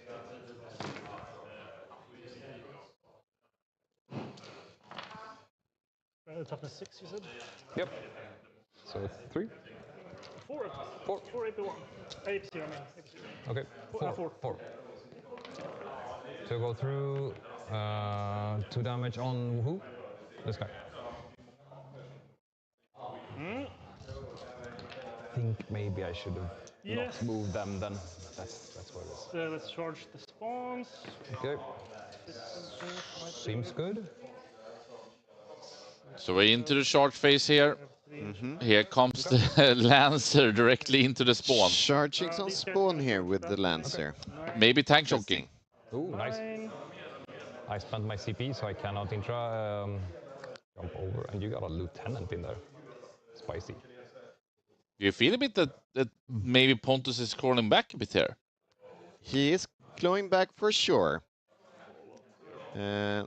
It will be really interesting to see if he can get rid of the 8 bounds here, possibly at least tie up the spawn with his Lancer, which is possible.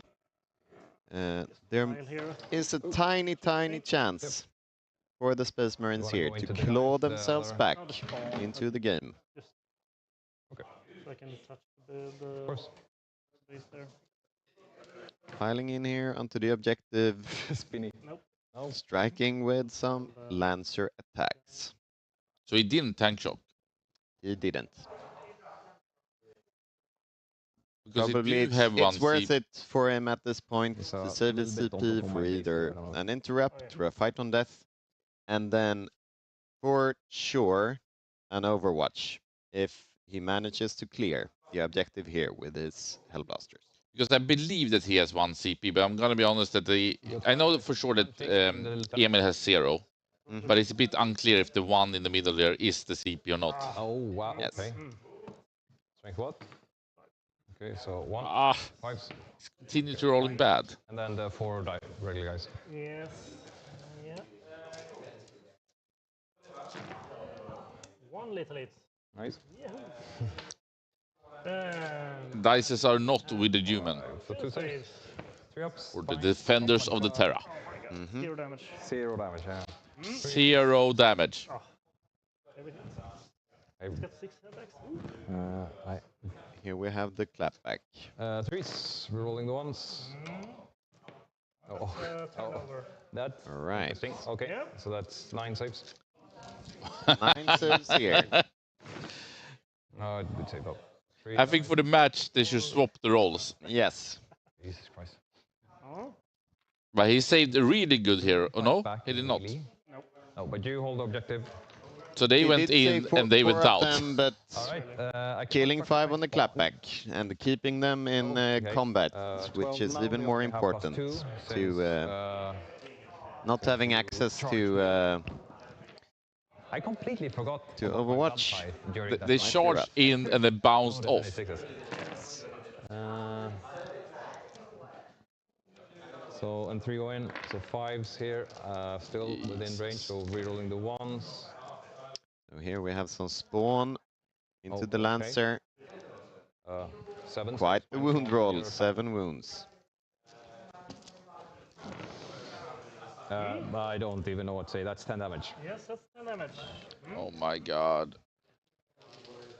But he has Then quite a lot on the Lancer, right? Yes, that's a turn, you can say. He's Yep. having More damage my turn than me. 12 wounds, I believe. That's weird. Okay. That's weird. Yes. You storm? Storm I take at least. No behind. No, I think I'll throw behind. Yep. Throwing So for away CP. behind as I get a expected 13 for another on my CP. primer again. And I draw Defense Stronghold and Secure No Man's Land, which I'm feeling kind of... And that's 4 Defending. points, I roll my blood type, and Yes. I will not... Throw my behind, I think.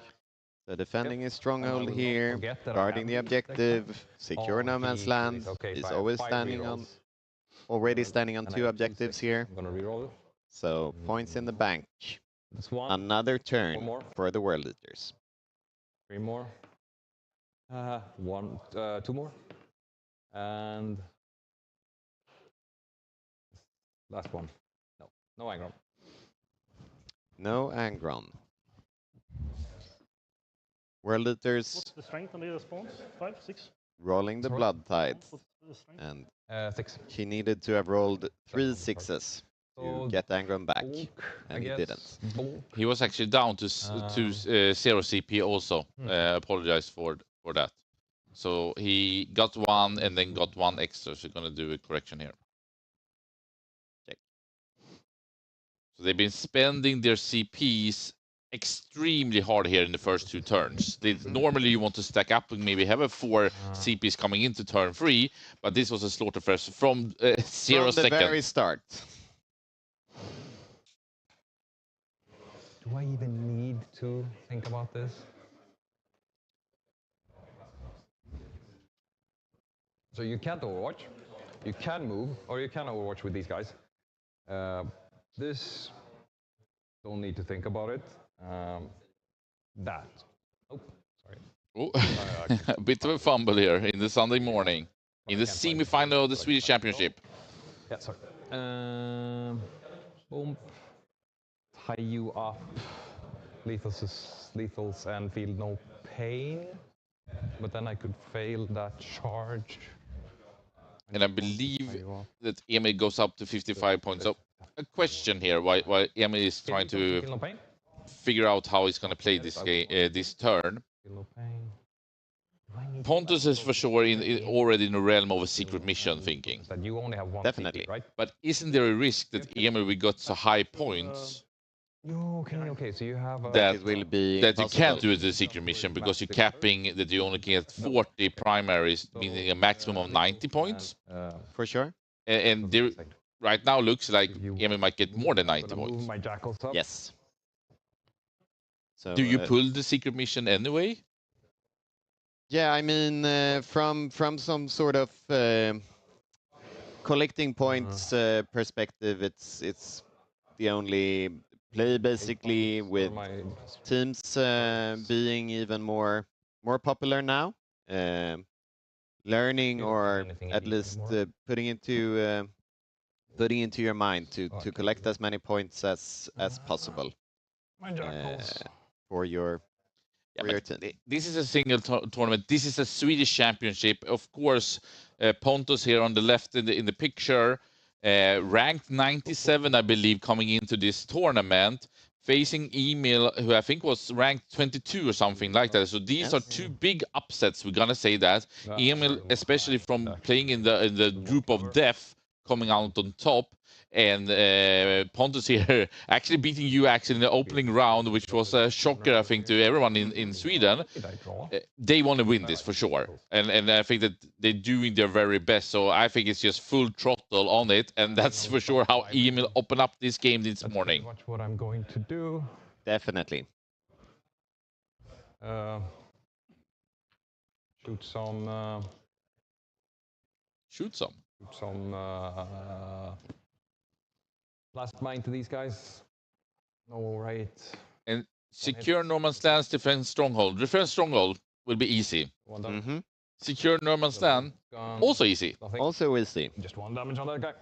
Starting the turn Don't onto care about 2 that. middle point objectives that you control. You only need to stay put Charge. in order to score Back into points. you here. And that's always nice. Okay. I guess they're fine.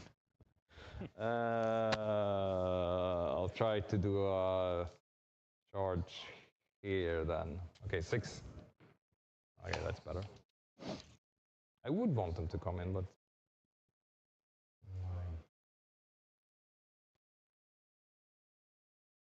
Coming in here. But for sure I've lost a bit more than I thought that he would. And I still think that it should be a couple of yep, one hero. units in the reserve, I believe. Mm-hmm. Lock me up.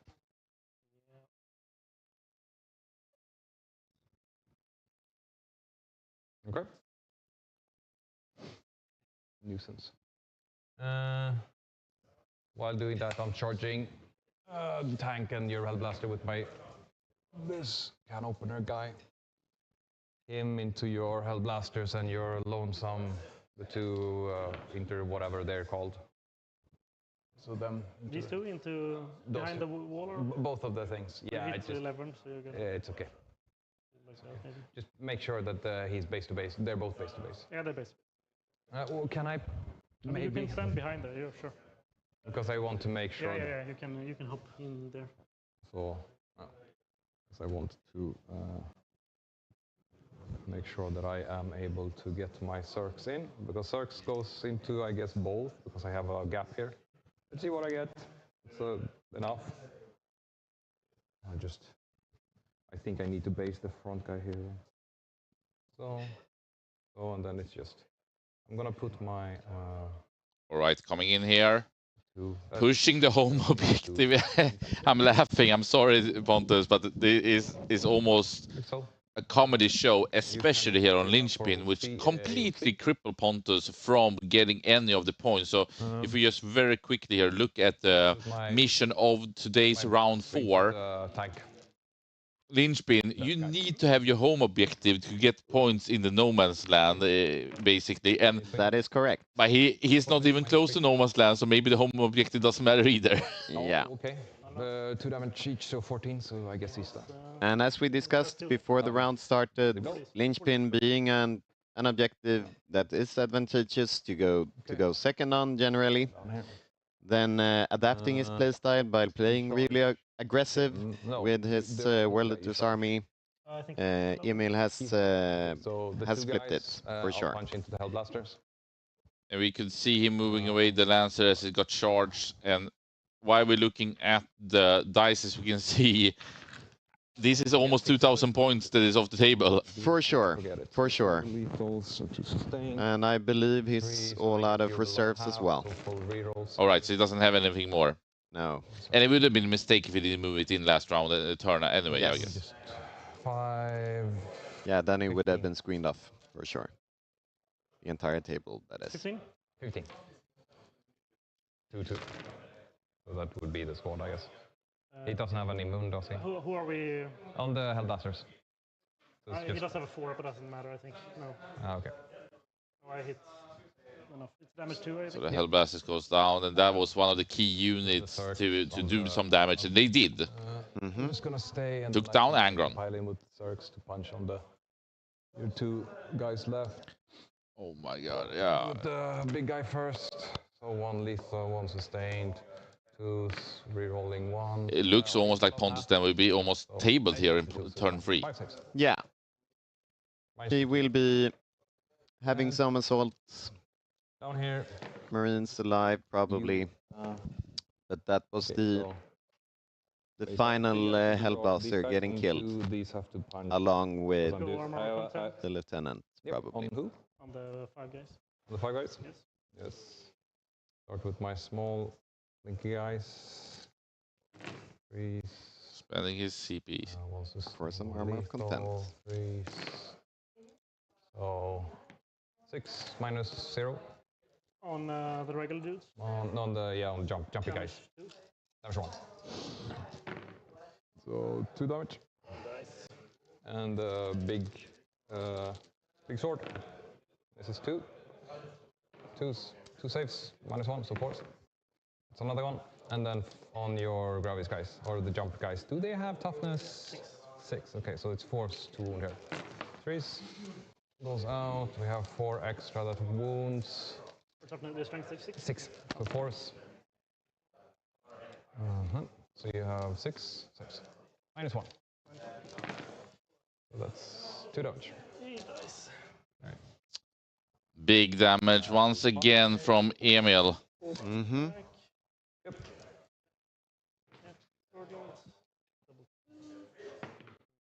One AP2.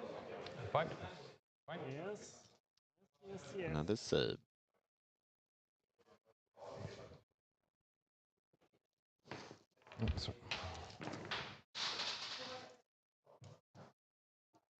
This is the just swords. Regular ones. 2, 4. 20-0 in the semi-final. Who could have thought? Yeah, but this matchup I think was kind of brutal, to be honest. For sure. One more. Thank you so much, Javild. Appreciate it. 1 damage on my guy. Right. All right. I'm just. No, I can't. It's fine.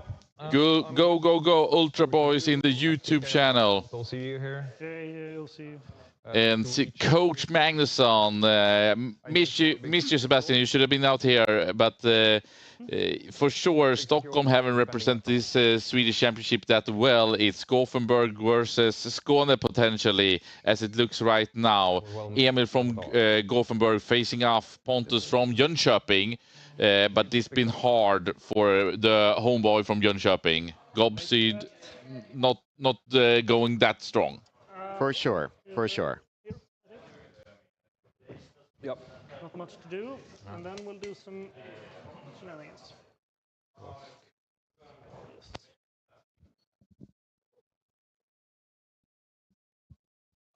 Can I do this? And we had a question here if there was any Death Guard players on the top. It was not, but Andreas Holm, who was winning his pod, got defeated by Björn in the last round. Or he didn't win his pod, but he looked really strong in his tournament with his orcs. Actually played Death Guard just a couple of weeks ago in Westeros and did pretty well on that one. But did you play against him? I did not. For when we faced Westeros, our team, me and Jonathan played a Sisters Mirror with the exact same list, which was interesting. I got to play Dog yesterday with another Sisters Mirror, and being the fastest shooty army in the game, it's a tricky one for both, for sure. 100%. But Death Guard haven't been that strong, but Andreas Holm made them work. Yes, definitely. And also Team France for this, the winners of this year's WTC, they actually played the Death Guard as their first defender, being, with their own words, a key asset to winning them the tournament. Let's say I went Assault Doctrine, doesn't matter. And I'll go +1 wound there. We'll go the Charge dude. Get Oath. 2 AP1. Of course.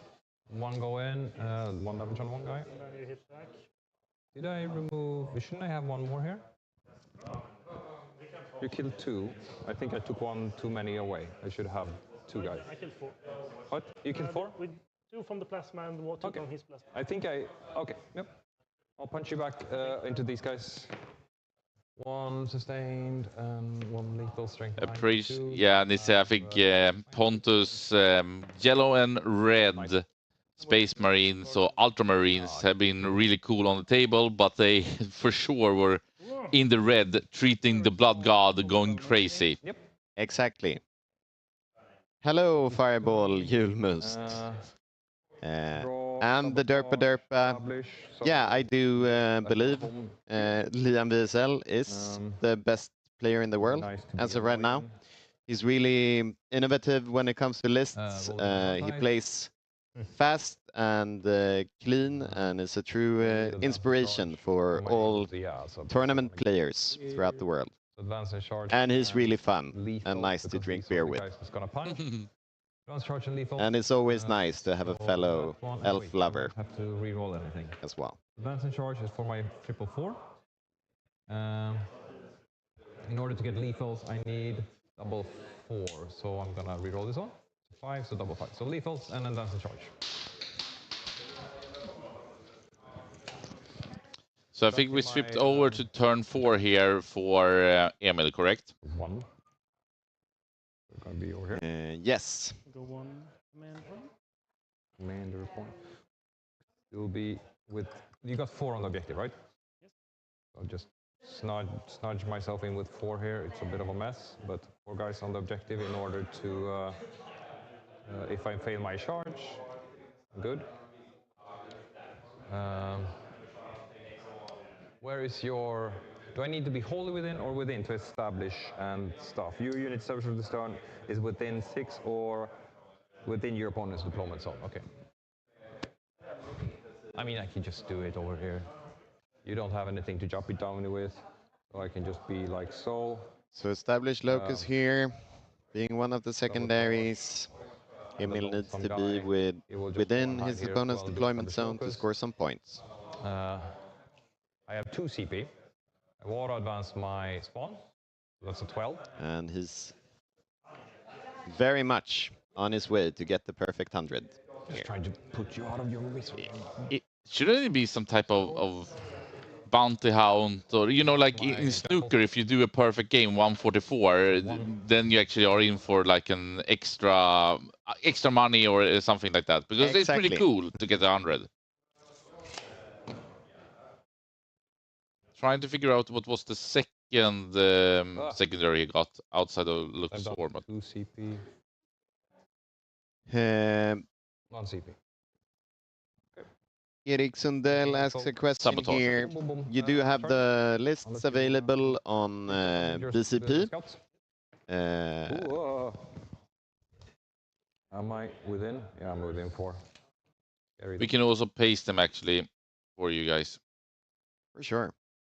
We will paste them in the description of the video here, so you can see and get inspired by the World Eaters list. What can we call it? MSU style.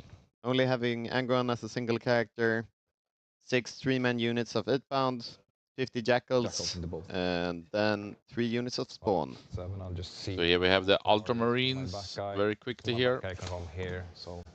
Yeah, so. And here you have the World Eaters. Exactly.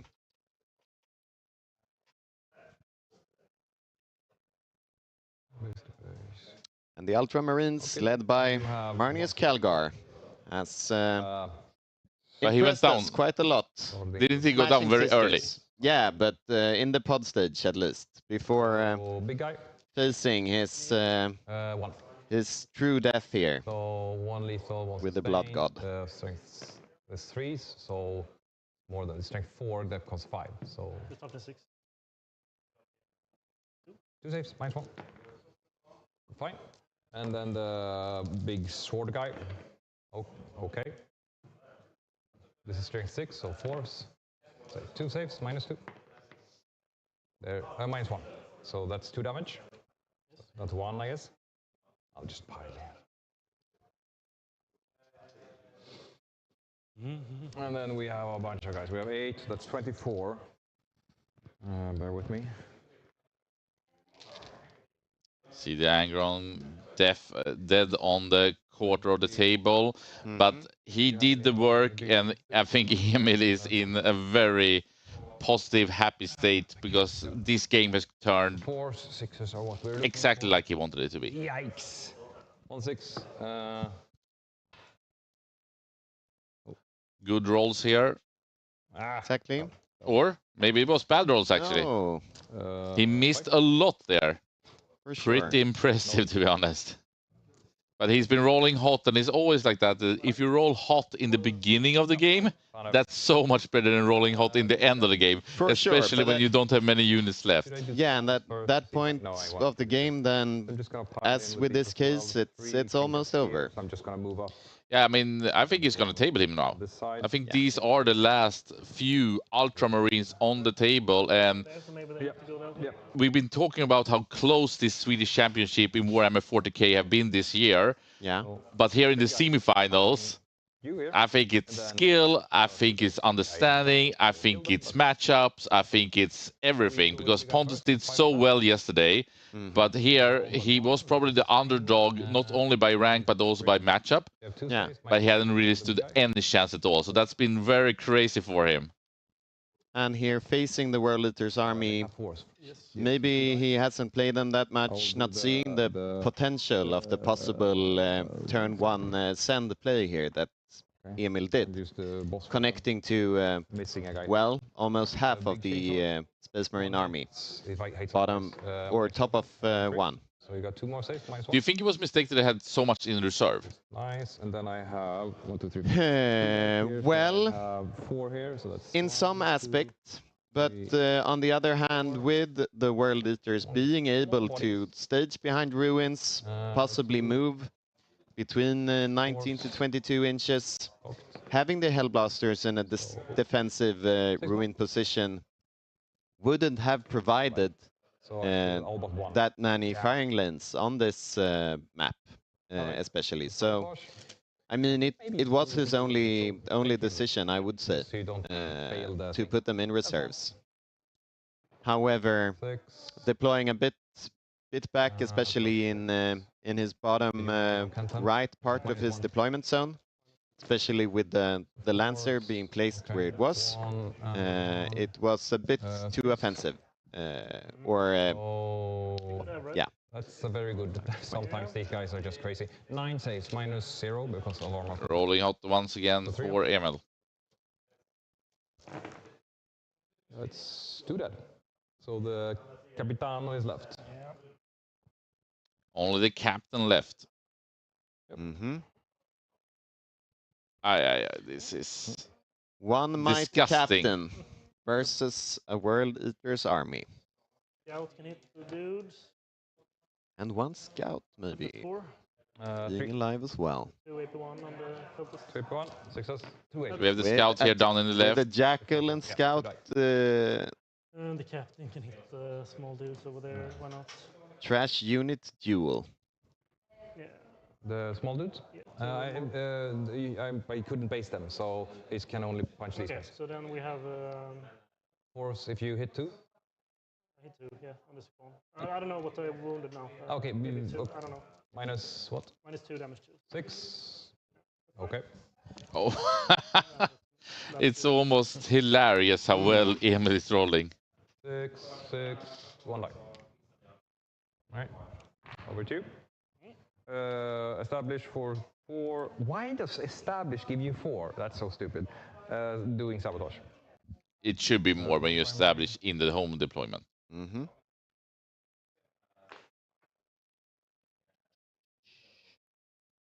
Destination.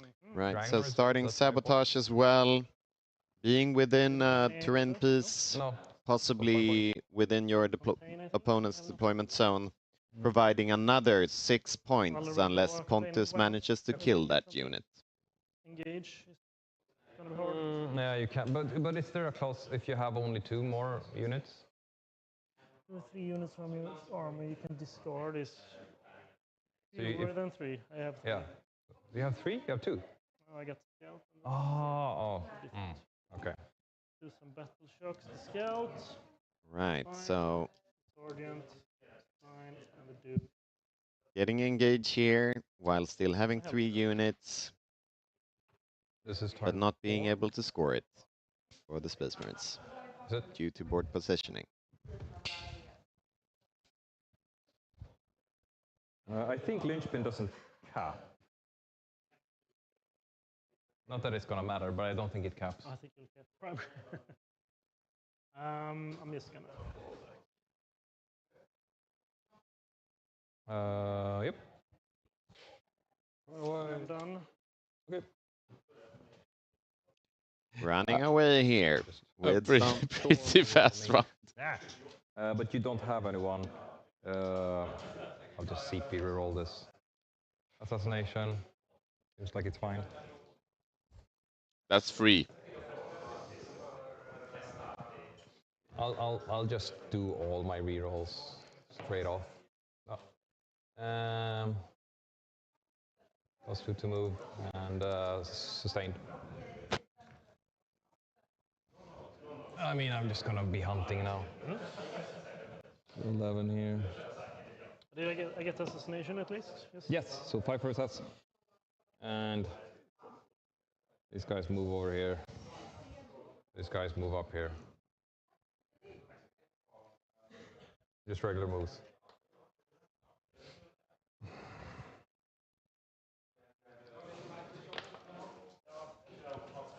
Charge with my 8 bound into both. Okay, Emil is also here to both pick the scraps and the crumbles. Why not? Yep. On those guys. Why? Nothing. charging the fleeing Space Marines here. Okay, and these guys. Yeah, did the Overwatch, didn't Preventing hit them anything. to telling the tale of this horrible blood slaughter of a game back to Reboot Gulliman. Home base. Was in, 2 sustained, 2s, reroll in the 1, so 6 saves, -2. Okay, so it was assassination and storm hostile. And then the regular guy doesn't do anything, and then we have this guy, 3 sustains, 4s now, but you are below half, so full rerolls. 5, -2. So that's 2 damage, so guys, and then the big guy down here. So 1 extra, 3s, 4 saves, 3 saves on this guy. Yep. That's it. So, All right. Load it. Sorry about that. That was the like when you bunched up like that. I was, but I understand also why you were a bit confident in why you could, because oh my god, that unit was tough. That's a GG. That's a GG. No, The but game being called Yeah, that was big. That a was major win for the World Eaters here. I know I can tank Calgar. I can tank Angron. Going really offensive into his And these, yeah. it's too much. That was brutal. And he almost lived. Yeah. Had he lived, you know, he would have he one shots Yeah, pretty much anything. anything of your armor. So. Yeah, that's why I just had to go into them. Yeah, it's so close. Yeah. All right. It's important for us to calculate the score because it's going to be on a point differential, I guess, but I highly doubt. Yeah, so I get Storm, Assassinate. You're on turn 5 now? Yeah, so I get Assassinate and Storm, so that's 9. And you had Sabotage last turn? Yes, so that's a 6. Big Sabotage. Oh yeah, it's a big yes. And now Assassination and Storm, so that's 5 and 4. Yeah. And then 8. And then I had, yeah, so I should have, and I don't, yeah, You're that gonna doesn't have matter. if the primary doesn't. Yep. No, I think you The first turn I got 2 on bring it down, and I got recover assets for 3. Okay. Yeah, because I did recover here and I did recover over there. Okay. Yes. Yep. It should be 100. Should be 100.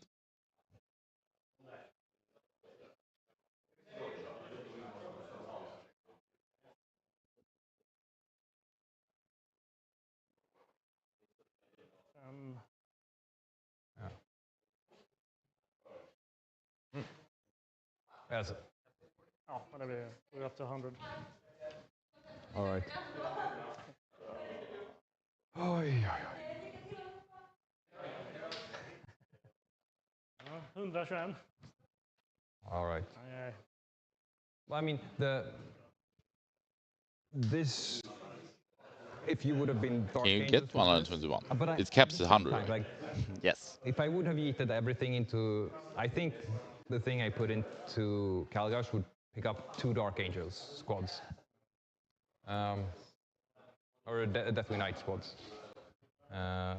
I was contemplating if I should save the CP and get sustained, or if I shouldn't take +2 move.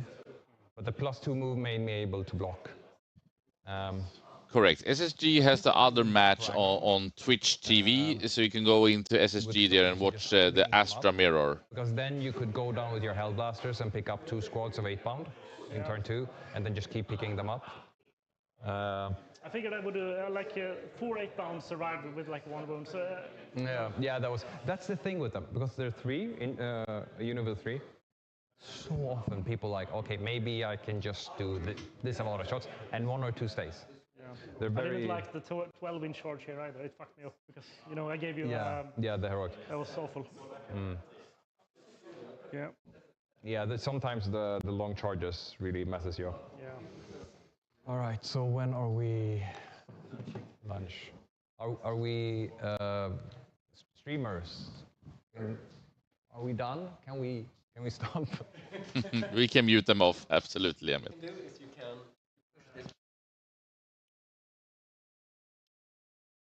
So what should we say here, Axel? We can still see a bit of the pictures here from them, but we muted the players off. And I mean, I don't know exactly how many points Pontus got, but he was tables. I guess he stopped somewhere around 24 points. Yes, so that's definitely a 20-0 when it comes to WTC point scoring, and we could see from the very beginning of the game, World Eaters putting World Eater pressure into the Space Marine army, killing many assets, tying things up. Well, they didn't stand a chance, unfortunately. And it was maybe expected, and maybe this was also a proof of that Ultramarines are not that fantastic in all sense. For sure, for sure.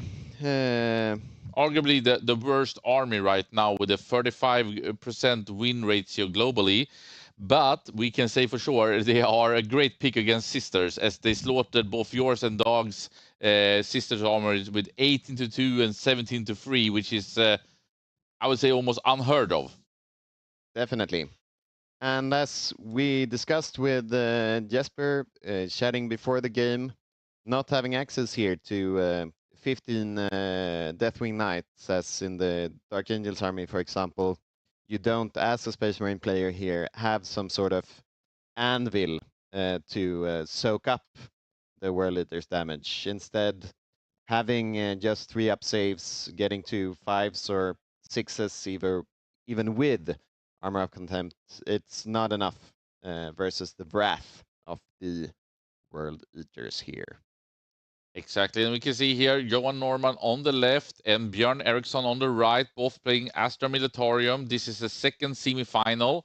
We have heard that Björn went second and have opened up the game tremendously strong. So Johan seems to be really fighting from the back foot here. Can see if he can turn it around, but what we do know, and what Emil do know, is that he will face Astra Militarium. That's for sure. I think that this would be almost like a classic Warhammer match. It's one fast melee army versus a slow shooting army. Exactly. And the matchup potentially can be pretty close, right? It sure can be. And as I just said, with the Deathwing Knights providing an anvil, in the Astra Militarium match, having those 18 Bullgryns, being -1 to be damaged versus all of the damage 2 attacks in the World Eaters army, maybe the World Eaters will be the one bouncing by the end. But we will see, for sure. I mean, we talked quite a bit about it. We tried to get Emil and also Pontus here into the stream. That would be really great to hear their experience. Maybe it's not a fantastic experience that Pontus had this Sunday morning in the Swedish Championship semi-finals. But Axel, is it something that you even... I mean, we know that he probably should have deployed Pontus a bit further back. Mm-hmm. But that would also probably meant that he could have been shooting even less. That's true. If he went first, then it would be. Then it would be hard to have the firing lanes. I guess with this Lancer, he wanted some early shots into Angron, which is of course nice. But with the, as we discussed before, the potential 22-inch movement and then the charge from the Angry Demon, it's really hard to play against. And yeah, maybe in some dimension it was maybe a loss from the start. You're calling it almost being the impossible, and we've seen Pontus doing the impossible, but I think yes that, yeah, I don't either see what he could have done. We're trying to look in here if we actually could tune in and get a restream going here of actually the match happening between Björn and Johan, while we are waiting on the two semi-finalists that we've been following, Emil and Pontus, to come in.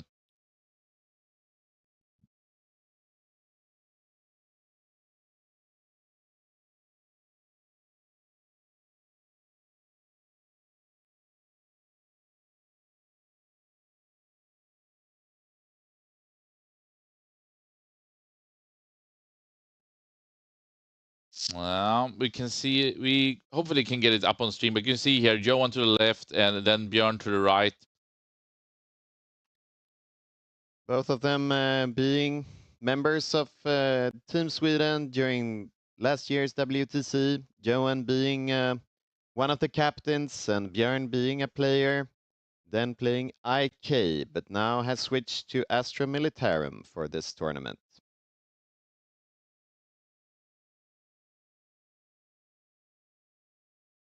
And being a really good army in this current meta. We did try them a bit for our team comp this year, starting the year off with the indirect build for Astra was really strong. Sure. And then they got some point adjustments when it came to the indirect pieces. And as a team, we chose to look elsewhere for a defender army. We ended up on IK, but seeing the results here this weekend and also in a global community, Astra Militarum providing great tournament result, maybe it was a miss on our part, not having them as a part of our team. 100%. And well, I'm saying 100%. What do I really know? But it felt like, and we can see here, this army really been doing great. So we have Johan here on the right side, facing him, moved in, as we heard, very offensively already in turn one. But it seems to be a lot of tanks standing on the other side of Björn here. Yeah, we can see Johan. There is a Russ hiding behind his heavy L in the middle. Is Dorn here being alive, what it seems, possibly having some sort of line of sight into the Chimera, hiding behind the Torrentis. And starting the game with a total of 36 full green on the table. When it comes to full green counts, as of right now, we can see some full greens standing in the middle on John's part.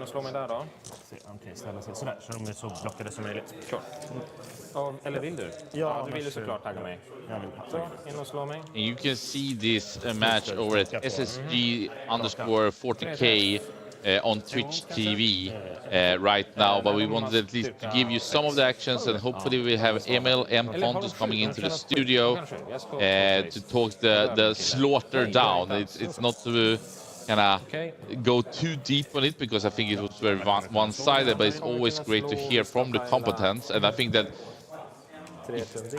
Pontus felt that he could continue this strong run that he's been having here as the Swedish Championship. For sure, for sure. but he was caught off guard, and then I mean, Angron was basically he inside his deployment zone, pretty deep already in round one.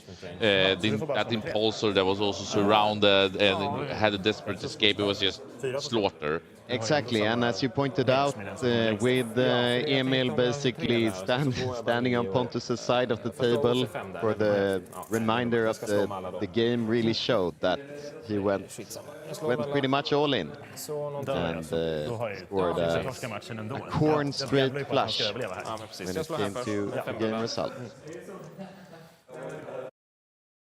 We see here Johan to the left, Björn to the right. Björn went second, is in a commanding lead, we have been told, and hard to say actually which turn they are into. We probably could check that out. Unfortunately, we are clipping a bit of the picture, so apologize for that. Should also give a big shout out to everyone who is participating, everyone's home at Twitch and YouTube following this Swedish Championship brought to you by Veizla.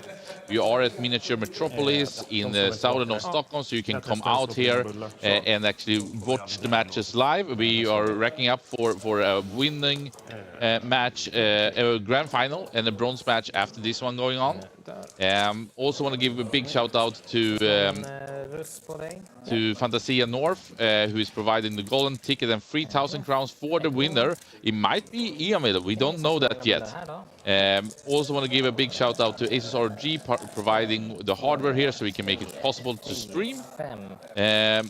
Also to Cancerfonden, please, if you have the opportunity here on the Sunday to provide some donations in the fight against cancer, that would be amazing, as we are being treated with some excellent Warhammer actions during this day.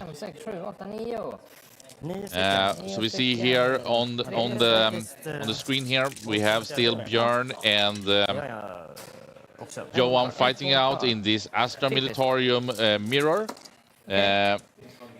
But we're gonna try to get over here for the winner interview and or actually not the debrief of this great slaughter, and we can say that it was the corn had big taste for human flesh, we can say the least. So giving it over here, guys, hopefully we have unmuted you. So next to me here, Emil, congratulations. What a fantastic match and show of how to play the World Eaters.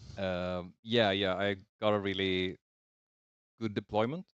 So this map and the deployment allows me to get in turn one, given that I can position correctly. And with my list, I have so many drops that I can wait for my opponent to deploy his lines, and then I can adjust accordingly. And it paid off. I mean, it's a 100% did. It was crazy. And I want to say still, Pontus, congratulations. What a performance here at the Swedish Championship. I think that coming into this tournament, you were ranked 97. I think that Emil was ranked 22. Both of you played phenomenal Warhammer 40k yesterday. But this time, the Corn had it a bigger game. Like, what were your thoughts coming into this match? And like, I mean, it developed from second one basically, where Emil had you in submission. Yeah, I actually had confidence coming into this match, but sometimes you make a plan and it doesn't work out, and especially against an arm like Corn, you know, advance and short plus the short, it's just EOS rolls over you. Tell a bit about yourself, Pontus, because you're from representing in Jönköping. Yes. You played the Ultramarines. We were, I would say, almost laughing a bit against it because typically the other chapters are a stronger variation. But you have shown the company heroes. You've shown what Calgary can do. What were your thoughts and expectations coming into this tournament? I kind of feel my list. I've worked on it very long. It's got a lot of like intricate parts, and it. I think it's unusual, and I think that's to my advantage. People don't really look at it and they go, "What the fuck is this?" So I think it kind of gives you a little bit of an underdog advantage, and I like that. And it's also very reactive. I can jump over here. I can rapid ingress. I can advance and charge. I can fall back and charge. Yeah, we saw what the Hellblasters can do. They came in, they nuked out the Angron, he went down. It was a bit close there on the damage, and I think that Emil forgot the final pain that they had called from the Corn. But Pontus, would you say that you are used to playing against World Eaters, or did you have this oh shit moment where World Eaters just kind of floods you in an almost unexpected way? I played some, but not maybe at Emil's level, I'll have to say. But yeah, so no, it's not that I was completely unaware, but I thought I had screened better, that's it. If my screens had worked, it would have been a different game, because I know that Calgar could face tank Angron, but I couldn't face tank Angron with 3 8-pound units. That's too much. So you think that the scouts that you had on your right side maybe could have screened better? Is that what you're talking about, or was it something else? No, the impulsor. I don't know. The fact that he could punch it and then also consolidate with 2 units. I thought I would have the impulsor would block more, but you know, it got one shot and it happens. So. And for you, Emil, I mean, you said this morning, and it's pretty funny also because we actually played World of Warcraft together 20 years ago. I think I've been home at your apartment sometimes in Gothenburg having a late night drinks, we could say. But amazing to see you, and you say, I don't play the World Eaters that often. It's just I always bring it to tournaments. And I think you've made the right choice and bring it here to the Swedish Championships. Like, what were you thinking coming into this tournament and coming into this match against Pontus? So I was stressed going into the tournament because the meta right now is really tough against World Leaders in a singles environment. With when I can't control the maps as I can in team environments, and I can't dodge tough matchups. And Thousand Suns, Dark Angels, which we didn't have any today, and also Sisters and Astra is very hard matchups, all of them. So I was a bit concerned. Went into my first game against Thousand Suns and did well, and then I got kind of like, oh, okay, it's downhill from here. But I must say I'm really impressed with the list. It's a really nice list. I've seen it once before in a different one. But in Borås, yes, we went to the same tournament. Yes. Yeah, so where he took the first place, and I really wanted to face it because I thought it's a really interesting off meta pick, and who that company of hero squads with Calgar is so tough. But Angron has a pretty nice profile though. He does do damage. So yeah, but yeah, I was a bit concerned there. I got some texts from people looking, and they were like, "Oh, nice," and I'm like, "Yeah, but yeah, maybe a little bit more," because I thought if you'd put it more energy into Angron, he could pick that up, and then he could clean stuff up with Hellblasters when he could put them down, and do so in a restrictive way where I can't get to them. Fortunately, well, the Lancers whiffed a bit, and I had a lot of stuff left on just one. There was a lot of stuff. So I was like, the corn was favored. Yeah. And, I mean, the dice were on my side, clearly. You hot rolled, and Pontus in the beginning was not those power armors. They were nothing. There was like suffering. Yeah. I don't know if I saved one invul save when another company. Then it's an uphill battle. But I would like. I thought I could, if I had the counter punch, had it gone a little bit better. If I had cleared those 8 pounds, but there were like 5 8-pound left with 4 of them were wounded. If that had gone a little bit better, I don't. Angron always kills something, and I can't kill Angron without my Hellblaster. So I was like, turn 1, I can't kill him anyway. But if I could at least clear the 8 pound, I get a little breathing space. And of course, Angron will kill something, but. And I didn't have my feel no pain during the first turn, so that was a bit of a concern because of all of the a grenade and the impact and stuff like that. So that really put a number on me. So I'm obviously happy with the result. Not so happy that I'm probably facing Astra with a. I'm glad I don't have to. Indirect piece. I mean, who brings a basilisk nowadays or whatever it's called? Who does that? I did face it a couple of weeks ago in team tournament, but they were not so impressive. But maybe against you, it's not that nice because of the debuff, right? Yeah, the debuff is horrible. And he's gonna go first. And it's gonna tag you. Trying to give it back for humanity against the army of the corn. But we're gonna talk a little bit more. But if you are on Twitch.tv or YouTube and you have any specific questions about World Eaters and about Ultramarines with those big Calgar company hero units, please ask them right now. Pontus, of course, you are recognized and people knew about you coming into this tournament, but you haven't played that many big tournaments here in the middle of Sweden. Have you been more playing around the Jönköping area in Malmö and Borås you were mentioning, or can you take a little bit about your kind of say competitive background? Because for sure, coming in here with one big tournament win that gave you the slot for this tournament, and then being the lowest seeded quite a bit far, we could say, you came in, did big damage against the sister players. So we'd love to hear a little bit about your competitive background, maybe the last couple of years. I haven't really played that much tournament. We play a lot of it in Jönköping, and we have a lot of leagues and stuff like that. So I haven't been able to travel a lot.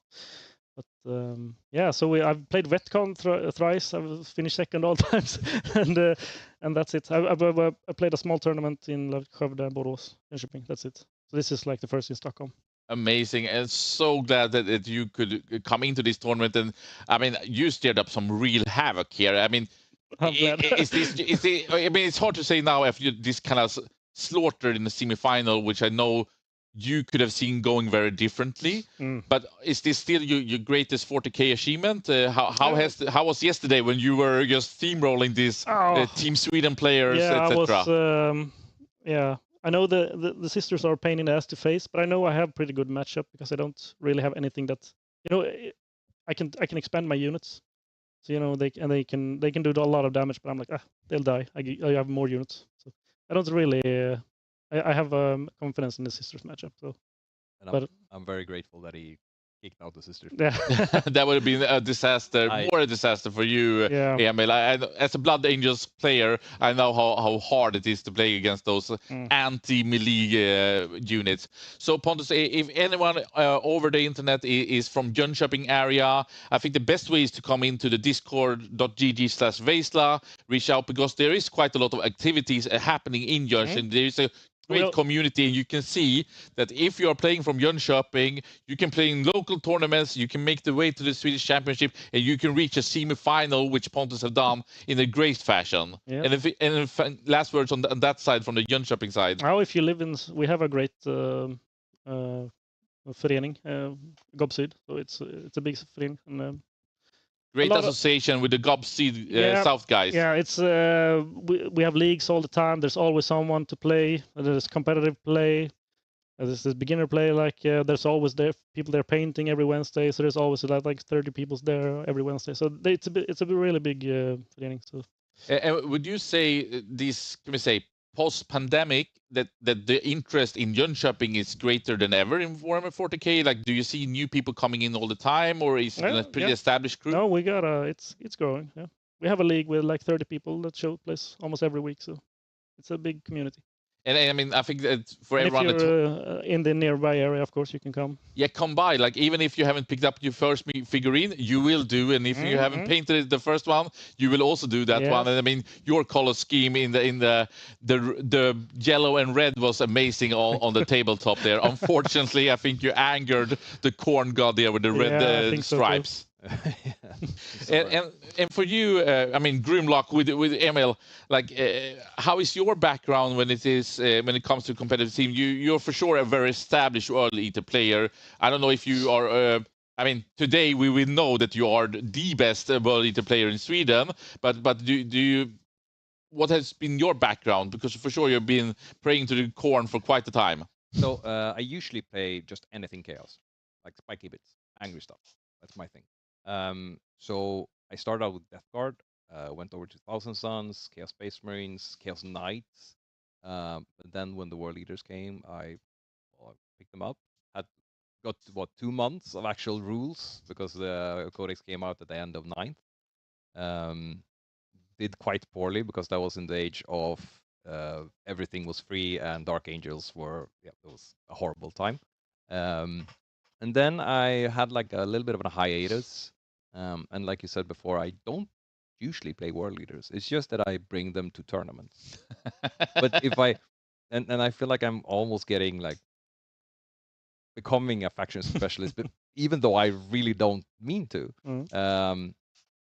But I do love how they look. I do love how they play. And I don't know, kind of identify with the guys without the the t-shirts on, running forward, screaming. It's impressive that you make it work because you really only have one trick in Yeah. charging forward, and Yeah. it's so you don't have a lot of tactical. No, I mean my game plan is run forward Yeah. and punch you in the face. But I'm also If it works, it works. if it works, and it has worked, we gotta say it was a brutal slaughter here yeah. in this semi-final. Also, I'm not, of course, an expert on World Eaters, but I've seen a lot of flair with the Bloodletters, for example. But you choose a different route. Like, is this a list that you feel is very unique to your playstyle, or would you see is fairly common? Oh my god, I've done so many iterations. I started with the basic one, with all of the characters and stuff, but then I felt like too much investment into little. Like the Boros tournament where I met Pontus, I had like big bricks of Exalted that I would jeet forward scouting and just try to get a turn 1 charge and see if that works. Because again, wasn't really playing World Leaders, and then I just the day before the tournament submitted a list that I was like, maybe this is fun. Also, it's a complete fresh list also for you. No, so this one that I'm doing now, like it's the 4th iteration. I had like Forge Fiends, Gotcha. and I got some other stuff, but now I figure that the usually going MSU with a lot of 8 pounds gives me all of the punching power I need. So what I'm lacking is when I throw that in and everything is dead. What do? I'm probably like, if I have 3 Forge Fiends blocking my backline, they don't do anything. So investing into a lot of Jackals and Corn Circs to be my 2nd and 3rd wave usually works very well, because the Jackals can punch up. We saw, well, we didn't see it, but in the matchup against the CSM, I just threw in like 2/10 of Jackals and a Corn Circ, and I picked up almost an entire squad of Chosen.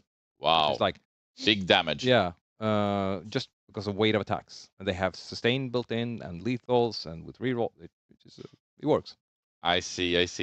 Obviously, it does. Also, want to ask about your list, because from my perception, it has been here in the 10th, and especially more like the 1 year into it. There's been fairly, can we say, character heavy list for many, and then you spice it up with some, can we say, scoring units. You only have Angron. Yep. You don't really have any scoring units either, so you have just a lot of strong units, and many of those. Yeah, well, I mean, if you're dead, you can't stop me from scoring. And I think that's a perfect ending of this. If you're dead, you can't score. Unfortunately, that's what Pontus had to witness with us here today, day 2, the semi-final here at the Swedish Championship, brought by Veizla. All right, both of you are not done, because you are up against Astra Militarium. If we're starting with you, Pontus, first, both the matchup, and if we're looking at Johan and Björn, they do play pretty differently, even though the units are fairly similar.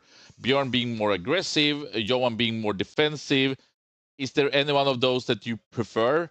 It would be a bit of a shooting standoff, but Astra typically shoots better than most. Yeah.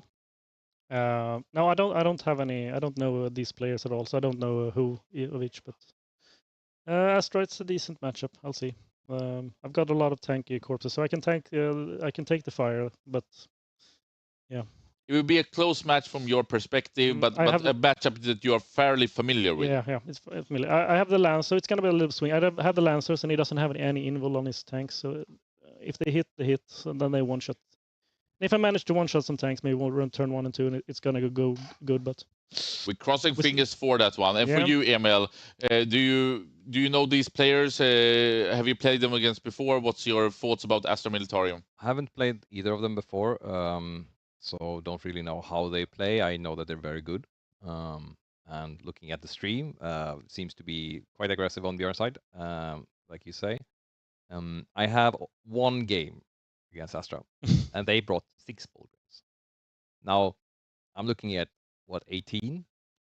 That's more than 6. Yeah. I mean, you do a lot of damage with your Corn World Eater army for sure, but the Bulgarians are just the -1 kind damage of impossible to kill. Yeah, this is very big, like the -1 damage. I need to overcommit, and I need not to die at the clapback, which is kind of difficult when you have a gun line behind them. So my second team tournament that happened just a couple of weeks ago at Västerås, my last 2 rounds was first against Björn, 0-20 with my Blood Angels, and then against Johan, 0-20, and they played very differently. Yeah. But yes, those Bullgryns, tip from a noob, you need to overcommit, because if you want to get them off the table, they they will stand there. My goal is that my Jackals will pick up at least 1 Bullgryn. Then I'm happy. All right. I know we should finish it off so we can go on launch and you guys can prepare. But we actually didn't talk so much about the Gothenburg community, I would say. And 20 years ago, I would say that was the stakeholder house for Warhammer 40K in Sweden. But I understand that Gothenburg is a bit of a research. I saw also Elias here ask him about his nights on the coffee cup. I don't know what that actually mean with the lingo. Typical Elias, I think he always have something on everyone. Yeah. He I put that coffee cup in the corner of the game mat and I screened all of it, and I was like, fine, no deep striking. He was playing Hyperscript, and then I was like, I'm just gonna go get some more coffee. Brew my coffee cup, came back. I'm gonna put down my coffee cup, and there was like, what's the name of the Catan with the super small base and how it punches so hard? Yeah, like, the Nightshade, Nightbringer. Yeah, why is it standing on my coffee cup? Oh, because my coffee cup was like on. Oh my god, that's pretty hilarious. Yeah, and he like I was playing Chaos Knight at the time, and he just promptly made his charge, killed my knights, took the thing, and was my. Oh my god! Yeah, that Necrons are brutal, 100%. And if you have the coffee cups involved, then you are screwed, I guess. Yeah. But Emil, if you are from the Gothenburg area, where do you play? What will you give us a recommendation? Of course, Veizla.gg or Discord.gg Veizla, you can go in and find all the Gothenburg associations. But if you would say a couple of things for people who have seen this and we're going to get involved. Yeah, so in the Gothenburg area, we have, I think, like 4 different clubs spread out all over Gothenburg. So there will be guaranteed be one close to you. I come from GTG, Gothenburg Tabletop Group or something like that. I don't know what it stands for, but and it's in Hisingen. I actually don't live in Hisingen. I live in the center city, but I really like the place, and we have a team, the Glamperers. We try to build up a competitive team. So if you want to try competitive Warhammer, you're very welcome to join us. We try to do both TTS for the days that we can't play, and also, of course, game nights. Otherwise, you have Ole, you have Ylva, you have Gast. I think those are the ones. But yeah, like you said, like reach out to Veizla and like hit someone up. I'm sure you will get a good hit. Amazing. And of course, we had a camera crash exactly in this very moment, so I don't really know what happened. Hopefully, we can get it back online here in a couple of seconds. Apologize for that. But all right, what do you mentally do, both of you now, after this type of blow up? That it's in one way good that it went fast at least. But how are you? Like, do you have a certain way of preparing yourself mentally going through things, or are you just so experienced that it's nothing special? I usually make a game plan and then throw it out of the window. Are you throwing it out at deployment or between deployment and turn 1? No idea. Like, I guess I make the first punch. Yeah, I do like, I'm gonna play cagey, I'm gonna be this, and then I'm saying like, wait, there's a charge. The nasal biting, and then I run in, pretty much. And for you, Pontus? No, I only have. I have to keep myself calm. That's all. Don't do any risky plays. That's my mental state. But I think you showed that. But I could see there in turn 1 already that you. Oh, this was not comfy. Nope. But that's the way it is sometimes. Any last words, Pontus? And you will be on the secondary stream from SSG against Astra Militarium. Anything you want to say to you can look into the camera and say anything if you want. Hey.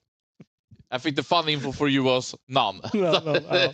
Pontus with few words, but big on the battlefield. And for you, Emil? So always be charging, I guess. My tactic was, I actually sent in when they asked, I said, okay, so my game type is fuck it, send it. They changed it, so I'm a bit upset. But yeah. Oh, wow. Did we censor you? I think so. I don't think if that was intended. I just want to say that. Or maybe they didn't, like, think I was serious, but very much serious. But I think that's closing word. Fucking send it, and then you can destroy the Ultramarines even in turn 1, which is just crazy. Yeah. Thank you so much, guys. Good luck in your grand final, Emil. Good luck in your bronze match, Pontus. More coming up here at Veizla from the Swedish Championship at Miniature Metropolis here in Stockholm, Sweden. Thank you. Tackar.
So this is Captain Johan on the way to Varberg to play the tournament TTT.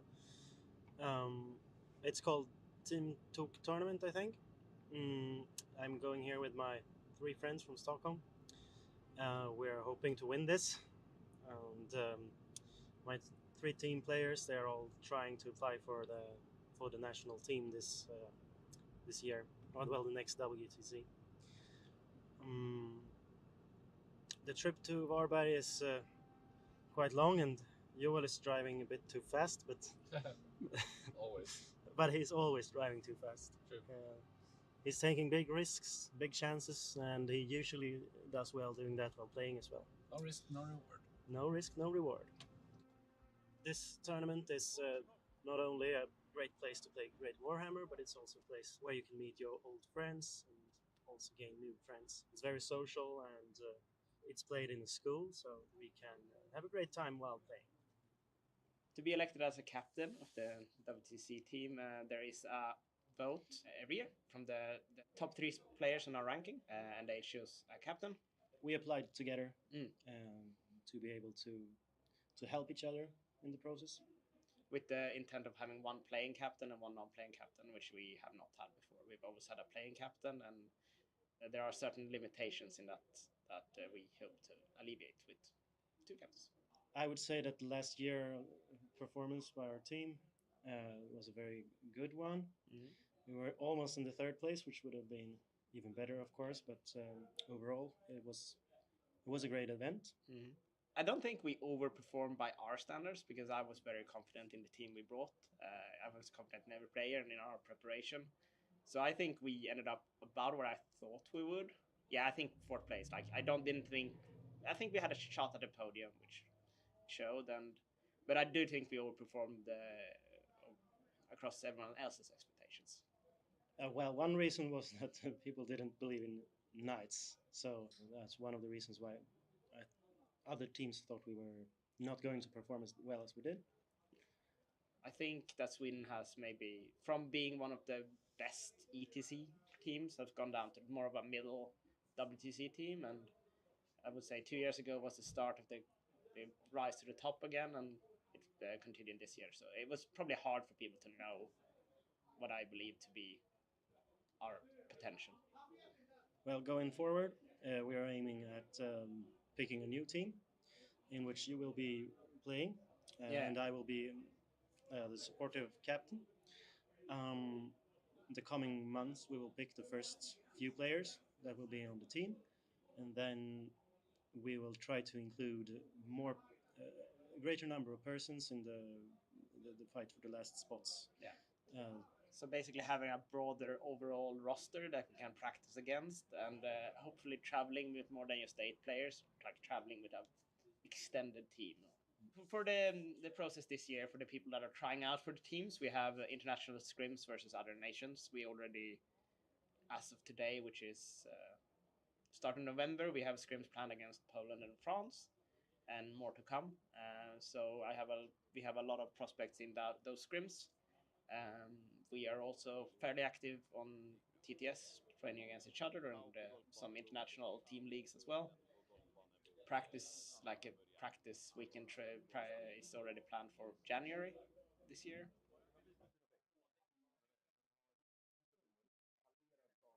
I det här spelet 40K att man bara kan vinna för att man är duktig. Det är ju Nu är det sväng. Det är viktigt att komma till matcherna om man ska vinna dem. Det är ju ett fysiskt spel är det ju. På många sätt. If you get too drunk to play before the game, you can't play the game. We're going to the tournament, back to Varberg Arena to play the last game of the day, second last game of the tournament, and you shouldn't get run over here. Yeah, so we're preparing for the game with some beer. So now we're going to play against the Skåne people, the Danish almost people, and we're actually expecting to win. Yep. Because we have one guy who can walk backwards very fast, and 2 guys who can 20-0 their opponents. And I think after last year's performance, and I think where our potential lies now, and the meta is more solved, I think like I would say first playing. I would like to play for first place in the last round. I'd say that. Yeah. Because I think that we have the potential to play against the top teams in the world and beat them. So, but it's always hard because if you lose playing for first in the last round, even if you lose by a little, you might get knocked down to fourth again. But if I lose playing for first place, then I'd be happy. Mm-hmm. What will set you apart from the other teams to make Team Sweden winner?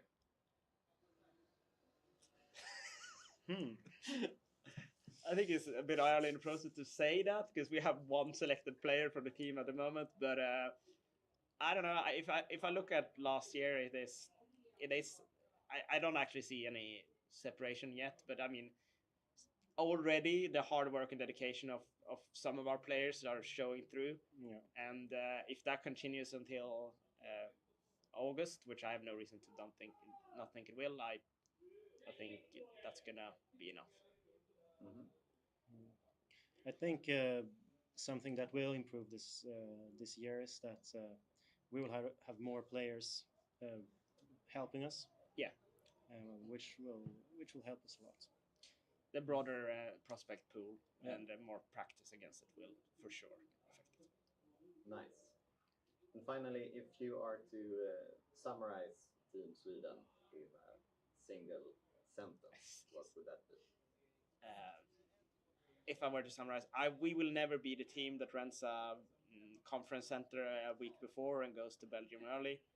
We will never we will do our pairings in pubs at nights. We will be drinking and having a good time. And of the teams that do that, we will absolutely be the best. So I think the social aspect will never be lost to Team Sweden because that is core to our identity. Yeah. For me, one of the things that sets our team apart from the other, well, that I like at least, I don't know if it sets us apart, is that we're all friends. Yeah. We all know each other very well. We know our strengths and our weaknesses. Yeah. Going forward, I think that's something that we will try to strengthen even further in order to become the best team. I guess saying that the Swedes are known for having amazing sportsmanship, and that is something we will never compromise in our team selection process. We would never select a player with bad sportsmanship, no matter how good they are. That is impossible. Jag har ingenting att säga.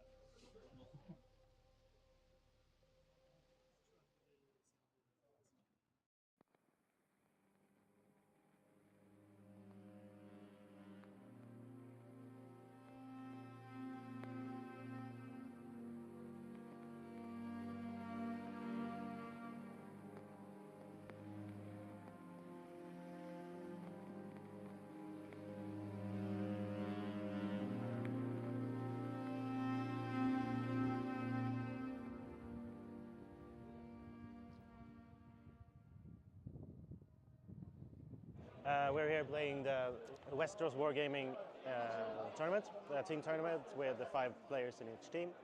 I've been playing with my team called Ost or Cheese, so we've been playing very cheesy lists, but we didn't do as good as we wanted.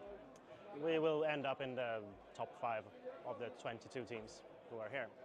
The team that won is actually a very good team, and it includes 2 of the team players we have chosen, the 2 first. Axel Rydén and Jesper and Anders Skarin. They have performed very well today in their games, and it seems like they are getting a really big win in the total. Axel, the usual Eldar player, playing Tau, and Jesper, our old Custodes player, playing Eldar. My name is Jesper Skarin. I'm a Swedish 40k player. I'm not sure why I was chosen. You'll have to ask the captains about that, but I think it's because I usually play the best army and try to play it as well as possible, which seems to be a quite successful strategy. And you are one of the first 2 players chosen for the team. What are you expecting for the upcoming results of Team Sweden? I think we can win. If we're ever going to win, I think this is the year. We showed a lot of promise last year, but we also had a lot of things to improve. So if you can fix those things, which I already think we have, I'm not sure why anyone would beat us. So. Cool. What are your goals for this year, personally? To win the World Team Championship. Do everything to make that possible. Hi there, I'm Sebastian Magnusson, and I'm head coach of Team Sweden for 2 years running, and for some reason again next year. We had a really great year last year, and I think we will have a great year again. We're hoping for podium. We got 4th. We really hope for podium. I think that's totally realistic. Since the sedition change, we have only so far 3 playing members, so we need to find the other 5 best people suited for shit. How will it go in August? I want to say 2nd. Silver. I mean, hope to see everyone there. It's a great time. Even if you're not playing, you can hang around, you can help. Someone probably gets sick and you will play for, like, Serbia. Going forward, we are going to have a smaller or semi-big tournament in Stockholm called Grimdark with about 50-55 players. 5 games, 2 days with their specific set of terrain. So that is in 2 weeks. I will be there, and quite a few of the Stockholm players will be there. I'm not sure about how many are from the rest of Sweden who comes, but we'll see.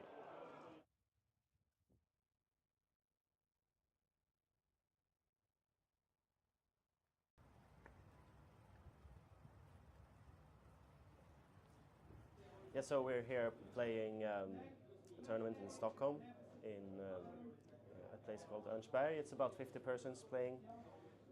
We are currently preparing for the last round, in which I will play the semi-finals, or the game for the 3rd place, I hope. We have quite a few prospects for the national teams playing here, so it's quite a good field. Anyways, I'm playing currently the Black Templars still, now with as much trash as I can fit in. So I'm just swarming the table, playing a not so technical game, but it's going well. I hope that the meta will shift after this tournament. We're currently in end of December, so we are hoping for a new balance patch in a few weeks, as far as I know. I hope that my Black Templars will stay viable, but I suspect that the Crusader squads will be nerfed. I hope my sisters will be the next army that I'm playing, and I hope the Eldar get nerfed as well. I want to see something new on the table, something we haven't seen too much in the 10th edition this far. Gonna say action. Since we last talked, we have picked another 2 players for the team. We got Axel Rydén, who's playing mostly Eldar, and Jesper, who's playing whatever is the best army in the game. So yeah, with those 2 and me as a playing captain, we have 3 people for the team at the moment. There is rolling tournaments in Sweden, so we have lots of opportunity to inspect our prospects, who's going to most of those tournaments. We have a few good prospects. Some better than others, but which is what I find most interesting or fun for this year is that I see a lot of people with some growth potential that could become players, maybe not this year, but next year and the years to come. And with 40K, having people to build up is very, very important because we do not get that many new players into the game. And seeing good new players it's uncommon. Yeah, so I think we would like to make a few more selections in the coming few months. We have a big boot camp in January, and following that, maybe picking up a few more players, and then keep picking up a few players, rolling all until WTC. Probably the last selections will be quite late, just to pick on any talent that comes late in the season, so to say. We will have rolling scrims with different nations. We scrim Poland, France, currently up against America. So yeah, practice is rolling. Trying to divide up the armies to play tests. Like if we felt now that Tau is very well tested, so I'm trying to move players to like Astra Militarum, which is not very well tested. Yeah, just trying to broaden the army selection a bit because we feel we're lacking. We haven't tried some of the armies well enough, and obviously there are 2 balance slates before WTC, but still just having some practice on those armies cannot be bad for us. So what are your expectations for the upcoming meta? Expectations for the meta? I think we are, and anyone who denies this is lying to themselves. We are in the most balanced meta that has ever existed in 40K right now, and I expect the next meta to be even more balanced. I think the codexes that have come out have not been fundamentally broken, unlike the previous editions, and I think that the balance changes have been, even if there's still overpowered armies, it is not on the level that we saw in the start of edition, and it's getting better and better. So I expect good things, basically, from upcoming codexes and slates. So my name is Axel Rydén. I've been playing this game for between 15 to 20 years. Had a few gap years playing Warhammer Hordes for a while when I was studying in southern Sweden. Typically I play elves. I love Eldari very much, so I hope that they might not survive the next slate, but maybe they will be great coming forward.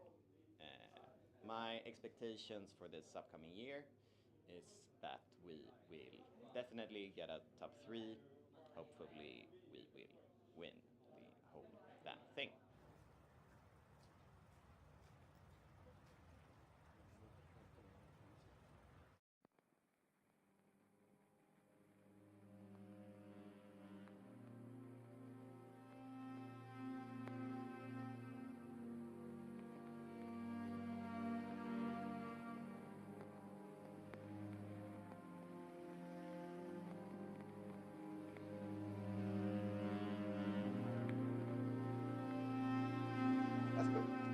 Hi, my name is Joe Larsen. I'm going to play for the WTC team this year, 2024.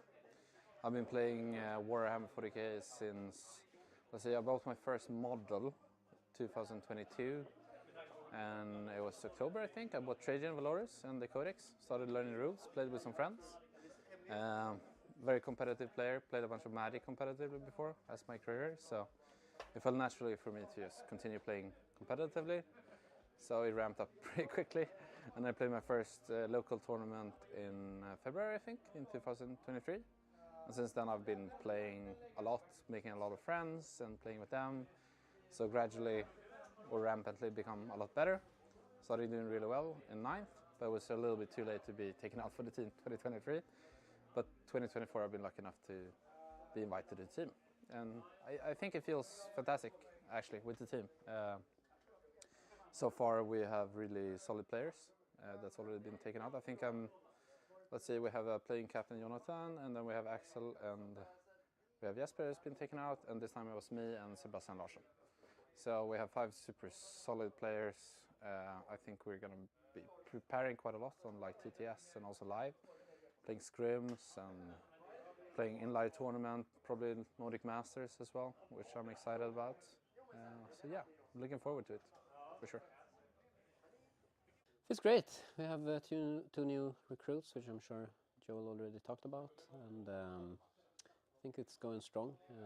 We're now at 5 players, I believe, and I think we're set up to win if we can make it. It's very possible.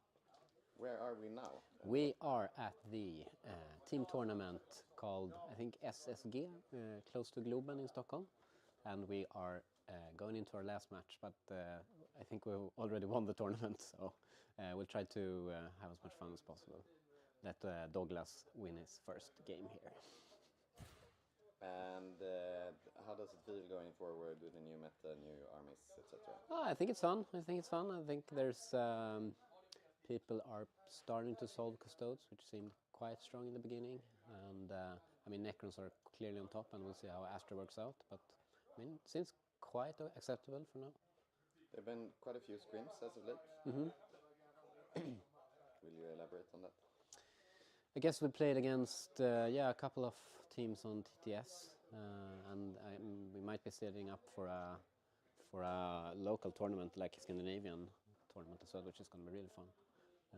I haven't played that many of the scrims. I think they're mainly for testing out new prospective players, so I don't have much insight into the actual games.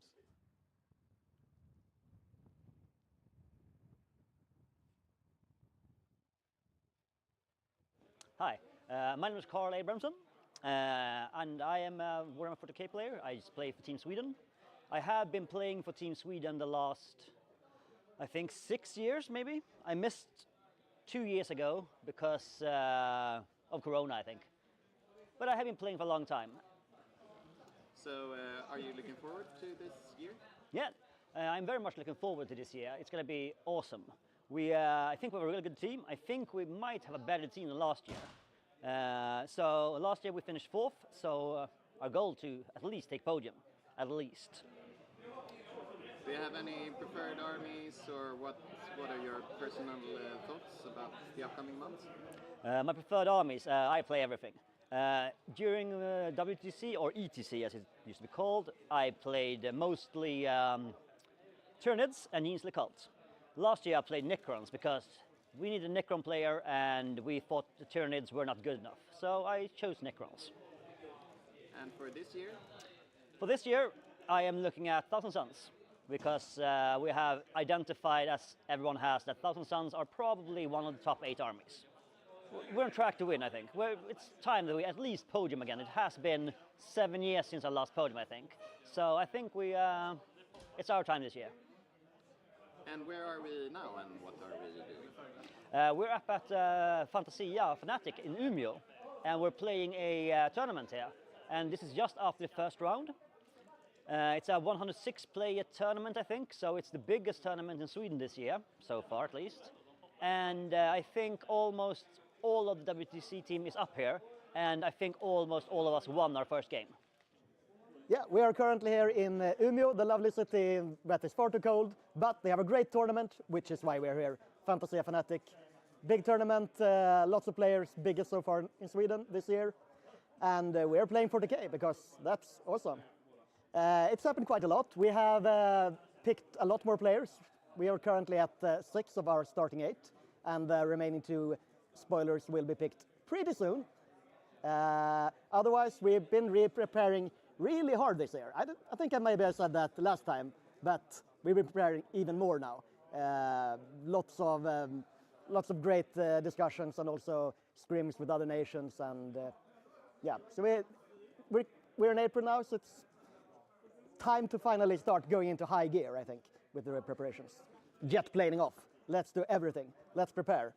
And we also, I think the next big official thing is our Nordic Masters Invitational, where us and the Nordic countries that weren't too scared to come, and also the Netherlands, will do an in-person scrim, 8v8. So now we're back to Fantasia Fnatic. I think it's the 50th time this tournament is organized or something like that. Probably the tournament that has been organized the most in the world, perhaps, in 40k. So this is the classic venue. I think it's a school gymnastics hall, I guess.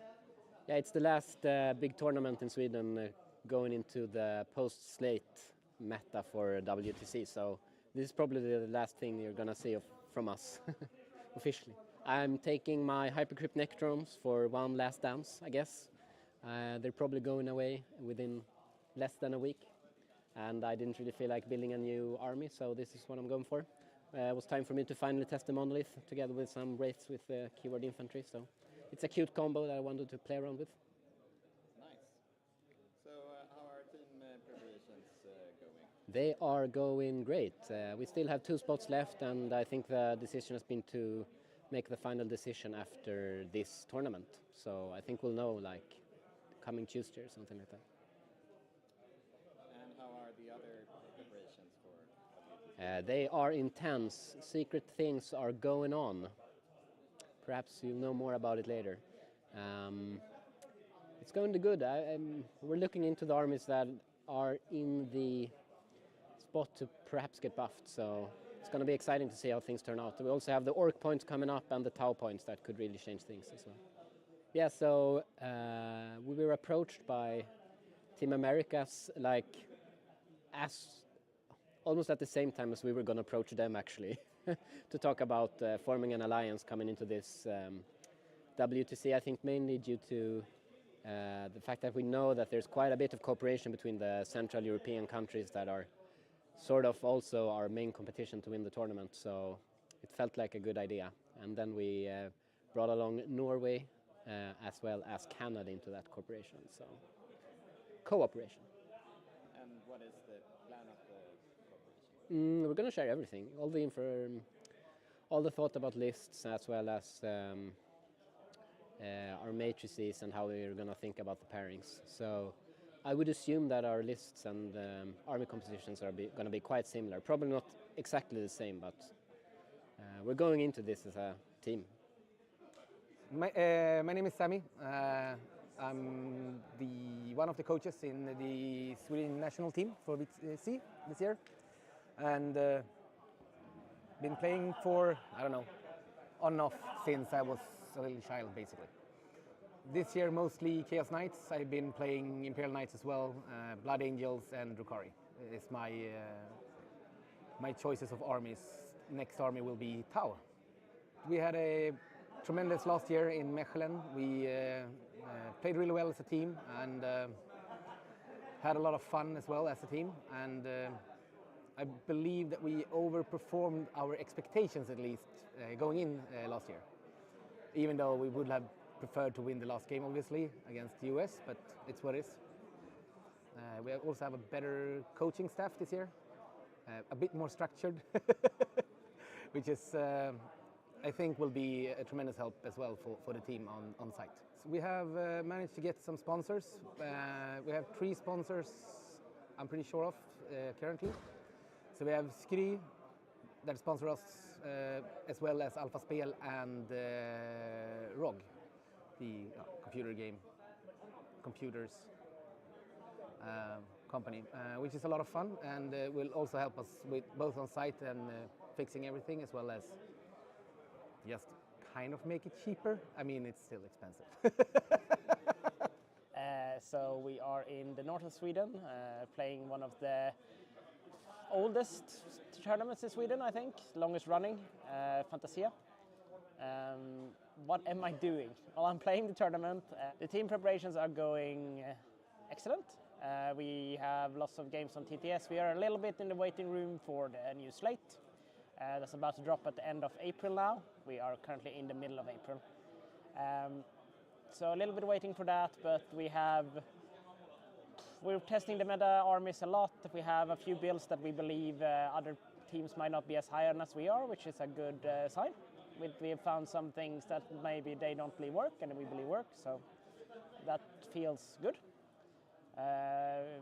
Good testing group that's putting in a lot of work. We had a training camp in January, which was right before the last slate, unfortunately.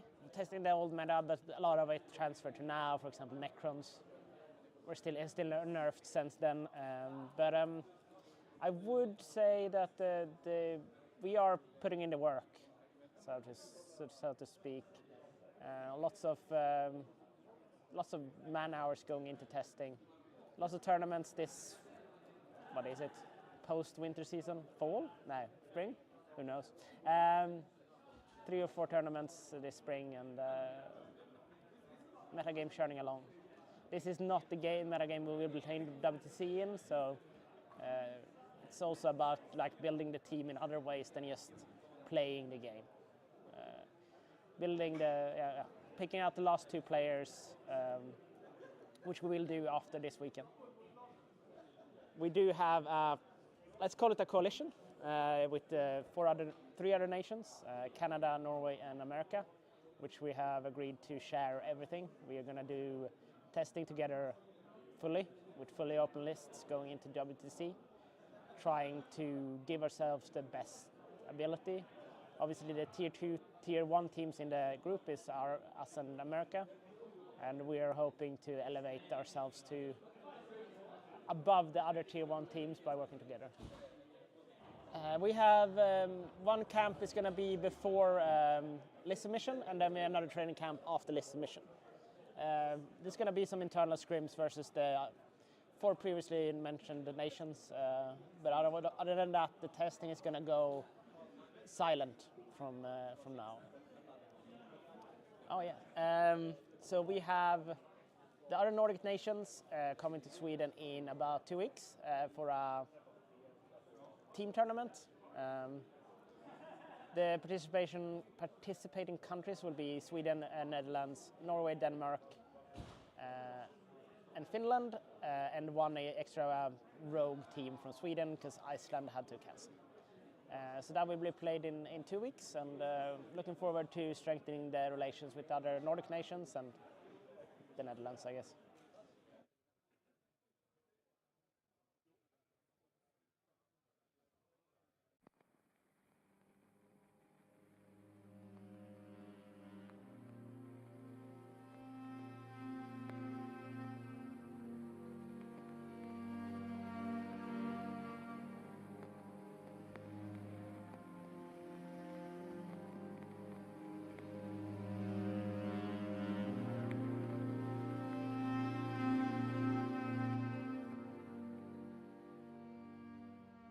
So today we're going to play at the Nordic Masters, which is a lot of fun. We have Norway here, we have Netherlands, 2 teams of Sweden, and as well as Finland this year. And it's going to be a fun weekend. We're going to try out some lists for WVTC and just have some fun and rolling some dice. I think the event will be amazing. It's the first Nordic Master ever, so hopefully this will continue on as a pre-warm-up team invitational tournament kind of style game for the nations. Did you have fun with yesterday's warm-up as well? Yesterday's warm-up was amazing, except building all the terrain and go and get all the tables and things like that was pretty heavy. But other than that, Sebastian has done a great job, and then we just had some few beers and had some food with the Finnish team mostly, and Norway as well. It's a great night. Great warm-up. Slightly tired today. Pärsen gick väl bra. Den enda som inte har typ en bra pairing, Joel. Precis. Ja! Precis, jag är helt säker på att vi nog har en väldigt nära en vinst i poäng, och efter player skill så vinner vi på poäng. Om ingen gör något sjukt. Det var typ lite så det Paradise. Kan folk vara känt eller? Nej. Den går svenskt stål biter. Men det är bara Axel. Och för men jag funderar på om vi ska ändra till att alla kör svenskt, så slipper min röst dö supermycket. Okej. Men du får leden. Ja. Okej. Så 1. Och vi kör in med händerna i mitten, och sen så biter så blir det. Gör vi det? Jag kan slå ner. Men ska man inte hälften då? Alltså 1-1 båda. Hur kan det här vara det svåraste beslut vi har här? Svenskt stål vinner! Värdelöst, inga händer. Yeah, we're currently here in the lovely city of Westeros, and we are hosting and participating in the first of what will to be many Nordic Masters, where we invite other Nordic teams and apparently the Netherlands. So we're having a great time practicing, streaming against WTC, all of us getting hopefully some good practice in. So this is obviously a part of our road to WTC. There is reason to be in a balanced patch, and there might be more, but currently we have filled our team, and now it's just finding our armies and finding our matrices, basically. Preparations so far are going well. I'm not going to say everything is solved, because it certainly isn't. We have some stuff that we are fairly certain of, and some stuff we are less certain of, and other stuff that we apparently have a different view of than many other parts of the world. And either we are wrong or they are wrong, and that's maybe what we need to figure out. And you were out scouting the upcoming host country for WTC. Can you tell me a bit about that? Yes, I attended the Alpine Cup team tournament a couple of weeks ago, where WTC will be moving for next year in the not quite so lovely city of Leoben. Well, it is lovely, but it is a tiny city, hard with taxes, hard with food. So I basically threw myself under the bus to see what life hacks can we find to make our life better at next year. But the venue itself, the arrangement, all of them top notch. So I'm sure we will be able to do something great there. Did you have a good time? I absolutely did. I did my usual thing. I jumped into a random team of the last 5 people to sign up, and it went not that great, but we had fun. Here's Sami preparing some hamburgers while we are playing against the Norwegian team. We are currently in Västerås, Sweden, playing the Nordic Masters, coming into the final round against Denmark. How is it going? It's going well. We're in the lead still. We did get a winning draw against Finland, which is, I would say, a bit disappointing for us, but that's fine. We're here to test things, so I think we'll manage to win the tournament still. Mm-hmm. And what are your thoughts about the new meta that we're in? I think it's interesting. It's quite clear that there's not a single best army that's undefeatable. So, I mean, going into a singles tournament, there would probably be like 4 or 5 armies that are contenders to win the whole thing. So I think that speaks volumes about how balanced the meta is, which makes it very interesting. Should this be the patch that we play WTC on? And since we're here all alone, Mm-hmm. can you describe how the coalition is going? The coalition is going well. Norway are hopefully finding their place and their role in it. And I mean, there's a lot of very productive exchanges going on, so I'm very happy with it. And can you describe what it is? It's a cooperation between us, Norway, USA and Canada, and we cooperate sharing lists and developing tactics together. So that helps a lot. Nice. What are your personal plans for the upcoming months? I mean, the very big question is whether there's an additional patch or not. If it is, then it's just going to be up in the air what happens. But otherwise, I will try to find whatever army that no one else is going to play, and I guess I'll have to fill that role. So currently that's looking like Tau, but we'll see what happens. Right, so my name is Björn Eriksson, and I'm one of the new players at the team, first time this year.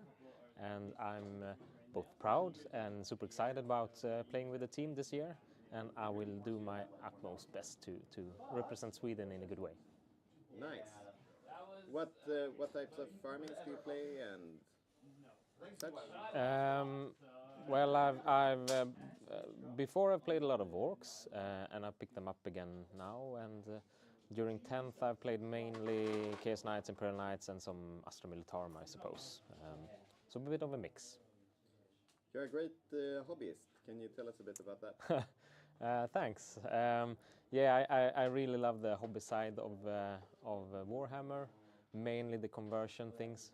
Probably why I like orcs as well. So I have a lot of converted orcs. So I love that side, and it's nice to put a cool army on the table as well. Nice. So what are your expectations for this year's WTC?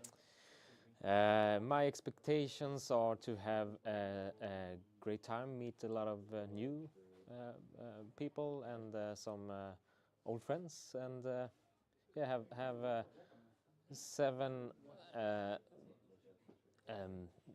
fun and challenging games, I suppose. And yeah, hopefully the team will play as good or better as last year.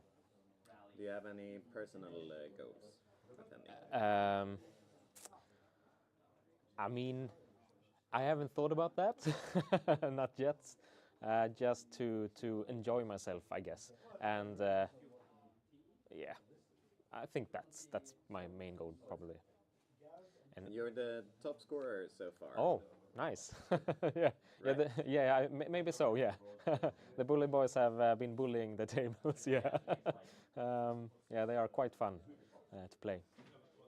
Yes, we are at the first ever Nordic Masters tournament in Sweden. We have invited other Nordic countries, which is Denmark, Finland, Norway, Iceland, and also the Netherlands as an extra. And Iceland couldn't make it, so Sweden has added a Merc team. It is our intention that this will be a yearly thing, either in Sweden or a different country. Sweden is the most accessible, but we shall see. Nice. And how is it going? Sweden has won all its round except one, which was a draw into Finland. Someone lost some matchups they shouldn't, someone being me. And then, yeah, so we're going into the last round versus Denmark. We're thinking we have a good matchup into Denmark. And if we win, we win the tournament. I think we can also win with a draw, because we're the only undefeated team so far. But yeah, obviously going for the win. Yeah. Nice. And the new data slate has been released. What are your thoughts about that? The data slate wasn't that impactful, I think. I think the good armies are still good, like Necrons is still out there on top. Sister's still really good. I think the inclusion of Tau into the Matrix does matter a bit, but it's still not completely explored, that codex, so hard to know how exactly good they are, but they're looking very strong. And without going into any super details, how are the collaborations going for WTC? Very well. Our collaborations work very well. We're going into some scrims next week. Expecting great things this year in the partnerships and everything. Ser ut som en pigg jävel. Då så. Tell us where we are and what we're doing. We're at the Nordic Masters currently. Team Sweden's here, and one of our co-players, he has orchestrated this tournament. Sebastian, done a fantastic job. We're here playing for a trophy of who's the best Nordic team among the WTC teams. So there's us, there's Finland, Norway, and Netherlands, who I guess came in somehow. And then we have a Swedish Merc team as well, Denmark also. So we're 6 teams playing for 2 days, 3 rounds first day and 2 rounds today. What are you playing? I'm playing Leagues of Wotan. So it's it's a dwarf army with about a few units, but quite powerful ones. Nice. And what are your thoughts about the new meta? It's pretty good, I think. I think it's quite diverse. It's hard to figure out what the best 8 armies are, which we're obviously trying to do since we're going to the WTC in August. So this is part of that, and only the reason that it is pretty difficult to figure out this, I think, is a good testament to the metagame. Yeah. Some of us in Sweden talked earlier about putting together, Neil Kerr, me and Jonathan, putting together a Nordic Masters, but no one really wanted to step up and do the hard work, and nothing gets done by itself, so I thought, why not me? And I started planning, seeing if I can get a good venue and some terrain and all other things that's needed for this tournament, and I made it happen over a few months with a lot of help from other Swedish players, of course. And everyone being here seems really happy about the whole organization bit and such. How does that feel? I hope so, yeah. I think everyone's having a good time. Playing a quality Warhammer with other national teams is always fun, and experiencing something really fun just before WTC in autumn should be really good practice for everyone also. So I hope everyone's enjoying their weekend here in Västerås. We have been doing quite all right. We won the first game quite decisively. It was according to plan. Then we had a few quite close games until we met the Swedish mercenary team, which we won against as well quite decisively. For me as a captain, the most important part has been to see how our players react to stress and how well they're doing with the expectations when they're trying to give me numbers, how many points they will score during the game. It's quite an important part of my job as a coach to have a good view of the games and know how they're going. We haven't had to make big adjustments to our playing plan during the games, and the one that swung against Finland, it swung quite late during the game, so we couldn't really adjust to the changes that happened, and we got a draw against them instead of what we expected just before, which was a win. Such things happens, and it's enjoyable that we had 4 good games, and we have gotten a lot of practice here. Yeah. Our general preparations for the WTC are going well. We have chosen the last 2 members in the team, Björn and Olof. So the team is all done. We are having 8 players, of course, and then 4 coaches. The team are having lots of practice games, and we are adjusting to the quite new data sheets, the point values that were released a few weeks ago. We are trying to prepare for lots of different armies, and we're trying a lot of different builds currently. We are in the process of choosing armies for the players, which armies they are supposed to focus on in the weeks and months to come before the lists are going to be sent in. And what is the name of the new coach? Yeah, sorry, the new coach that was chosen is Dag. He is a former player of another nation's team in the WTC and has a lot of experience from the scene, and also he's also a very good player. So I think he is one of the good substitutes if one of the team members would get sick or so during the tournament. Yeah. And since he's not here, can you describe Olof as well? Olof is one of the older, most experienced team members. He's been to the WTC to the WTC a few times, because that's how many there has been, but also to the ETC for many years before that.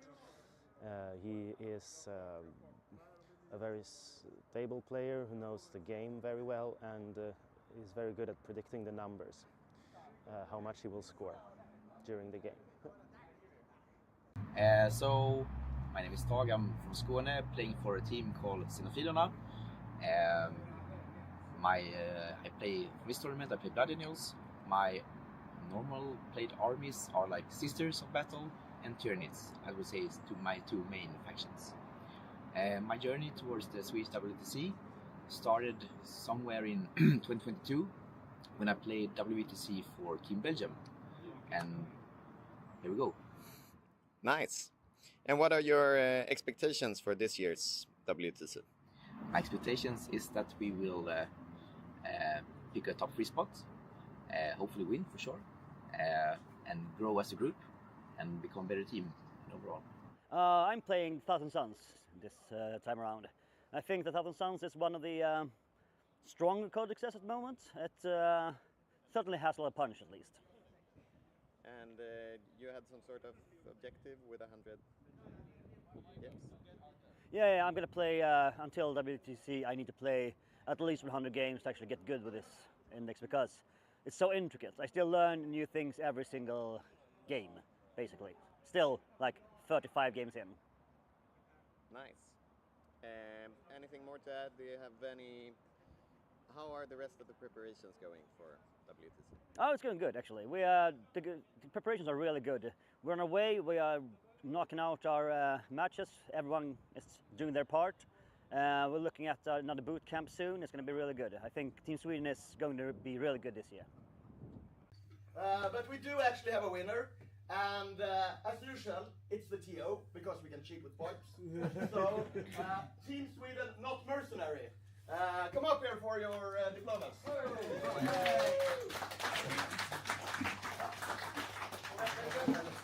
Congratulations.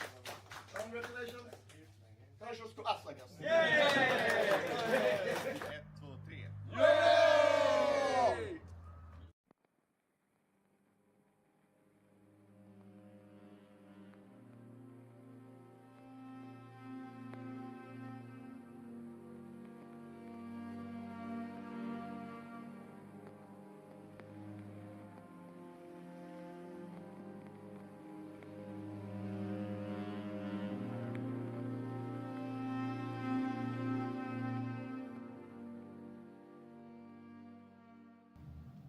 The time since Nordic Masters has been spent on a number of things. The meta testing hasn't been as active because we expected a slate about a week ago, a week and a half, so we didn't know the correct boundaries for WTC until a week and a half ago. So, but we have been testing actively, and when we got the slate, the testing has ramped up considerably with a lot of games internally in the team and also externally through our three sister teams, which is Canada, Norway and America. We are currently in a scrim against America where we paired yesterday, and we are currently at the first of our boot camps in Skirmish Lokaler in central Stockholm, which is one of our sponsors. We have another boot camp planned in about that's a month away, which is after list release, so we'll have a better time on testing into things we know our opponents are playing. Obviously, with it being so close to the slate, it is swinging wildly what we think is viable. Green Tide, for example, went from before slate being one of the best armies in the game to after the slate we thought it was still good, at least the Green Tide players did, to being questioned if it was even playable, and now it is performing well at the bootcamp. So it's hard to know the meta for now, but I'm hoping that at the end of this bootcamp we will have some armies set to players. We currently already have two. We know that Kalle will play 1,000 Suns if nothing really bad happens, and we know that I will be playing Sisters. But I hope to have more armies set after this weekend. Since last we talked, I also went on an interview with Conduct Lost. Me and the captain of Norway, Patrick, spoke to Joker about last year, expectations for this year, and so on. We've also had a new drive in the community of 40k in Sweden, which has resulted in, for example, that we are going to be streaming all our games at WTC. Which we're very thankful for, that we have people that are very engaged and actively work in our hobby to bring it to the rest of Sweden. We'll also be streaming in English, so it doesn't necessarily need to be Sweden. That's a short update of all the things we've been doing since last I spoke, I think. Has your expectations for WTC changed? I wouldn't say my expectations have changed. The easiest thing we have to compare to in preparation is Norway, Canada and America. We see how they do things, we see how they talk about things, and I have no reason to think that the way we're doing things should not lead to a top 3 finish. We are stronger than we've ever been, which is something I've said repeatedly and said in previous years as well. And I see no reason that if we play a top team and we play our best game that we shouldn't beat them. So I think top 3 is what we aim for, and I think that is well within our reach. We've been prepping all day, and we're prepping for a while now. I'm still playing my 1,000 Suns. I have changed the list a bit, and I'm finding it really good into most things. It's really nice. And what are your expectations now with the tournament coming up? Even higher. I think it's top 3 or nothing. It's a big year for Sweden. Anything you'd like to add? Well, we're having a great time. I'd like to thank our sponsors. Our sponsors, especially Scree, which we are playing at now, really good. And also, of course, Alpha Spell and Replicable Gamers. I'm looking forward to WETC because it's really a fun event and it's going to be a real party to meet everyone there and together with our team do the best of the tournament. The new meta is very interesting. It feels like many more armies has play now, and it does feel like we have like maybe 4 or 5 armies that are really in the top, and then we have many contenders, which is really good and fun. Today we are at Skirmish in Stockholm. The whole Swedish national team is here and playing a bunch of Warhammer 40k games just to test some list outs and see what our predictions will be in the upcoming WTC. Looking forward to the event in August and playing with my friends here in the Swedish national team. What are your thoughts about the new meta? I think the new meta is swinging a lot way to the more close combat oriented lists, just because the new missions sets it's very nice for all the armies that are outside in the board and doing a lot of missions. So I think that's very good. I like more interactive missions instead of just being somewhere and just not doing anything. You just actually have to survive also. So I think it's nice. Well, my name is Olof Svensson and I've been playing at the WTC for quite a few years now. And I'm very happy to attend this year as well. And what is your play style, your typical sort of army? Well, I've been playing a lot of horde armies in the past. I really enjoy having a lot of models to move around, and yeah, that's my preferred playstyle. But I can adapt to almost anything. Nice. And what are your thoughts about the upcoming WTC? I think this year is probably the most organized that we have had so far. Everyone is super focused and everything is very well arranged. So I'm really looking forward to this year. I'm very happy to be a part of it this year. And what are your expectations? I think we will do well. I think that we will play for the podium, and I do hope that we will make the podium this year. Tell me a bit about yourself. Va? Sorry, my name is... I'm a coach for the Swedish team. My name is... My name is... Jag kan inte se dig sitta och skratta åt mig. Du kan inte göra det nu. Du får göra det sen. Andas ut. Jag är ju 5 mål innan med västen. Andas ut.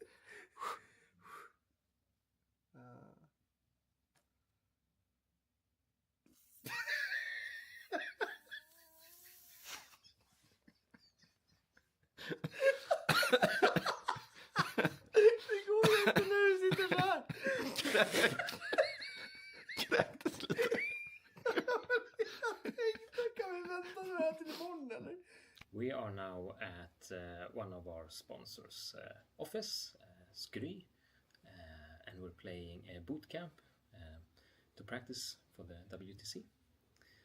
And yeah, we've done 2 games so far, and we are trying out some new armies and trying to get more solid ideas and results with some of the ones that we like so far. And how are the WTC preparations going? I think they are going good for us. There are many... Du kan börja om. I think the preparations are going good. Jag kommer klippa bort mitt. I think the preparations are going good. There are some more or less wild ideas that we're trying out. But it seems like we have a good idea what we want to try and what we want to try them into. So I think it's going good. This is my first time, so I have nothing to compare it against, but I think it feels good. And are you excited about going to WTC? I am very excited about going to the WTC. As I said, it's my first time, so just experiencing the whole thing is something I look forward to a lot. But also, of course, doing my best and beating our results from last year, hopefully. Well, we are nearing the very, very finals of the preparation. We are currently having our big boot camp, the pre-list submission boot camp. So right now we're exploring who will be in, what will we send in. It's quite an important weekend. We're playing a lot of games and rolling lots of dice and hoping for the best. Can you tell me anything more about the preparations? You mean the preparations in general? I mean, preparations in general, to be honest, we're doing a physical boot camp here. It's great, both for the army and also for like team building and team spirit. But other than that, we do basically the same stuff, but less condensed on internet and TTS and Discord. So the short answer is we also do a lot of testing of armies and stuff in between. And I think we're currently like 2 weeks-ish out from this submission. So yeah, this is the final stretch for this part of the preparation, I'd say. After that, the other hard part starts. What can you tell us about the new meta and thoughts about that? Oh, I mean, how long do you have? The new meta, some things are super the same, other things are absolutely changed. One big thing that I think everyone has noticed is the action economy. Lots of more actions, secondaries, and they also score less. So I think you need to be prepared for that in the Prime Nexus. Other than that, who knows?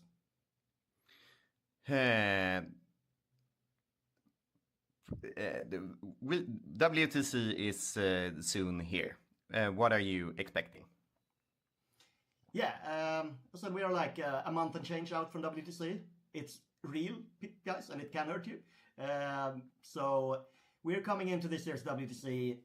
I think both I and other people have probably said this before, but the absolutely most prepared we've ever been as far as I've been involved with this team. So we are super prepared and we expect great things. I would say we'll play best, we'll beat a lot of people, and we hope for a podium. Thank you very much. Anything you'd like to add? Cheer for us. That's too late, so hope you cheer for us. We are currently at Skru's office in Stockholm doing our first in real life boot camp. It's going well. We're arguing quite a bit. Not entirely on the same page regarding army choices, but we're coming around to it. And can you discuss the meta and your thoughts about such things preparing for WTC? Sure, I think there's maybe 4 or 5 armies that are quite obvious, and we're trying to attack those, while also not really screwing ourselves up against the level 2 going on. So it's quite a balance between trying to beat what we expect to be a meta, but while also playing armies that are strong in and by themselves. And how are the preparations going for the event in general? I think they're going well. Now with the stream, that's going to be quite hectic to come together, but otherwise I think we're doing very well. We're now set up to do a lot of practice in the coming month, and I think we're going to land somewhere strong. Any additional thoughts? I think we're still having fun. There's a good balance between, thinking about it as a hobby while still going for the win. So I'm very happy with that as well. Hi, my name is Andreas. I'm currently a coach for the Swedish WTC team. Last year I was a player. This year I'm not able to make it because I'm becoming a father. I'm currently working a lot with pairings and a lot with just fixing what armies we are going to play and how we're going to pair them into the opposing teams and trying to balance so that we have strong armies, basically. And what are your thoughts about the new meta? The new meta is quite interesting. We have lots of even matchups where there's small unit changes can make difference in complete flip outcome of games, which is very interesting. So we have an interesting meta. It's quite even. It's not settled. We have lots of armies that are viable. It's fun. It's good. And what are your estimations for Team Sweden this year? This year, I think Sweden is going to win. We have done lots of preparation. We are taking it very seriously, and while still having very fun. It's a good squad with it's a good community. It's a good team, strong players, very strong players, which is coming together nicely as a team. And do you have any additional thoughts? I think Axel is going to score the most points with Necrons this year.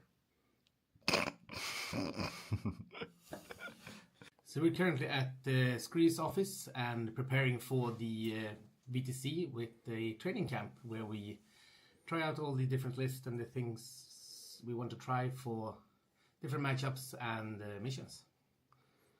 And how has the time been since Nordic Masters? Hectic. It's been a lot of things that change with the new slate and the new points and a few rules changes, as well as new codexes. So it's been a lot of things to keep up with and a lot of matches to play. Can you say something about the sponsor events? Yeah, of course. We also had a sponsored event at Alpha Spel, where we, together with a few players, went there and played with some of their staff, and both beginners, more experienced players, and people that play from time to time. It was an amazing event. We had a lot of fun, met a few lovely people that we could both introduce to the hobby, as well as try to make them see like how you can play competitive, and yeah, it was a really lovely event. We also had an event at Skri, and we got here and we met them, and Marcus hosted the event from their side, and we had training matches with them before. A few of them will go over to the Atlanta Open, I think it was, in the US. And it was a really fun night. We were here and played one-on-ones and tried to practice games that they thought were hard for the upcoming tournament, as well as giving pointers and tips how to play smarter and not throw away your resources too quick. It's my game was a fantastic game, and it was a lot of fun. So how are you preparing for WTC now? Currently, mostly is supporting the team and trying to find interesting things in different armies, as well as on a personal note, painting a shit ton for the singles. But other than that, yeah, it's mostly looking at other games and see what seems interesting and fun, and maybe trying to see what people don't really look into that much, as that could be slightly outside. Yeah. We have some old hang-arounds that's come around to the Skirmish office as well to watch us play our bootcamp, and I believe we are having a great time. We have been having a lot of like nice dinners and lunches, and we've been going out beyond, of course, playing a ton and thinking about our armies, trying to figure out the metagame, what works for us, what we expect our opponents to bring, and basically trying to kid it towards that. Yeah. And how has the preparations been going since the Nordic Masters? Like mentioning sponsored stuff as well, maybe? Since Nordic Masters, we learned some stuff there, of course. I think it was like our first big time as playing an 8-man team, so I think that was very rewarding. But beyond that, the metagame has shifted a ton, because there's been new rules coming out. There's been a new balanced data slate, as well as some point changes, some rule changes, which has kind of shaken up the metagame a little bit. And we're trying to basically follow that flow and figure out what's best now and the metagame. To do that, we have been playing a lot of Tabletop Simulator to begin with. So we've been hard trying to figure that out. We've also had a chance to be at one of our lovely sponsors, which is of course Alpha Spel. We had a sponsored event at their place where we basically came to coach some of the newer players of how to play the game, did a bit of a narrative approach towards that, which was fantastic. I think a lot of them liked it, or at least I hope so. And then we had a few matches with a few more experienced players, and we kind of tried to teach them the way to think about the game broadly in general, while also playing a match. Had a great time. Alpha Spel really made a great event for us. Brought food, some drinks, and brought us some lovely merchandise. I got a dice tray, which is amazing. Some of their new dice with their logo on is also very cool. So yeah, that's great. And something at Skry as well, right?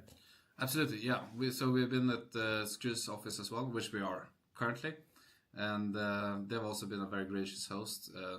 We had a very similar setup where they brought food and drinks, and we came here, brought our armies, and we basically, it was more of a coaching session for more experienced players, and this was before the Atlanta Open in the US. Some of the guys that were working here were going all the way across the pond to try to match up against the Americans, and we tried to help them with some of the matchups that they felt were more difficult or they didn't have enough games into, and more in broad general about in which way they should think about their matches, appropriate to their army of course, but also in general. Yeah. And looking forward to WTC, how are the preparations going? What are we expecting, and what is the next plan in our journey? Yeah, so we came into this boot camp with a lot of different armies that we thought all were acceptable choices. We had some armies that we felt that was we're gonna play them for sure, and I think that was Adeptas Sororitas. We also had Tau pretty high up with the new Tiger Shark changes, which we've been kind of going away from, honestly, because we thought of ways to punish it, and since it's only a good first defender army, we feel like that's a bit too much of a risk, so that's been interesting. We also had Blood Angels as one of our big armies that was gonna almost obviously be in, but thanks to our Northern Coalition we call it, but actually there's Americans and Canadians in it too. We got a new army on our hands, which is Dark Angels. So it's a super interesting choice towards interchanging Blood Angels to Dark Angels. So we maybe figure out that we're gonna do that. I personally had, with its new metagame, started to get a lot more armies that I was responsible for, and it was it was exactly Votan, Tyranids, and Adeptus Custodes, of course, which I played for a long time, and Chaos Demons, which I've been a proponent for a long time. I've been doing quite well with it too. Those, I guess you could say, a lot of skepticism towards demons because they're missing some vectors in the game that you really want to have, but somehow it usually sorts itself out with their dynamic playstyle and way of punishing opponents that doesn't know exactly what's going on. So in this bootcamp specifically, I've been playing against players with rock solid lists that we think are going to show up at WTC for sure, and they had all information at hand, so they didn't want to make a specific misplay, and they've been doing quite well anyways. So because of that, I'm likely to play Chaos Demons at WTC, which is pretty cool because I've been testing that list for a long time, and I don't think anyone else is going to do it, so that's pretty awesome. Yeah. And what are your expectations for WTC? I think we have, well, I'm pretty new at the game, honestly, so I don't have the history reference to a T because, I haven't experienced myself. This is actually my first WTC, but from what I've heard, it seems like we have one of the stronger teams that Sweden has ever had, and I think our preparation is, while hectic and intense, I think it's giving off a lot of results. So I'm actually liking our chances, without jinxing it, of course. Yes, so we're here at the Skry's facilities having this training camp, and preparing. For WTC, we've been trying out lots of different armies, expecting how they go into the new meta. Me being an elf player, preferably, we will see how it goes with that. Maybe I need to switch armies in order to adapt for the team. But the team before the elfish pride, I guess. And we will see how it goes or how it ends up. As for since the Nordic Masters, we have been having a few sponsorships event with Skry, which is also the place for the training camp this weekend, also Alpha Spel, and not forgetting Rock, which is also an amazing sponsor as well. As for something going on with me documenting everything, hopefully resulting in some sort of end product. Maybe you will see this at a later stage, maybe during VTC, maybe after VTC in some form. Also, me and Jesper Renander Skarin and Christian Lord have been working on this 40k community-based project around Swedish 40k to maybe, for the first time ever, have a stream at VTC covering the Swedish matches, which would be amazing. And if not this year, we will do some sort of live coverage, and hopefully for the next upcoming years it will be maybe a part of Team Sweden as well in some capacity. So now looking forward to the tournament extremely much, hoping to get as many reps in as possible with a potentially new army. We will see how it goes with that, but it isn't my first time picking up a new army before a tournament, and it's sure not my last either. So see you in Belgium.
Hello, hello, hello. Finally, we are at the grand final. I have Axel with me. I have Matthias with me. Matthias, you were here almost all of yesterday. You've been here today. What have been your impressions here from the Swedish Championship? I'm most... You can lift the microphone a little bit. All good.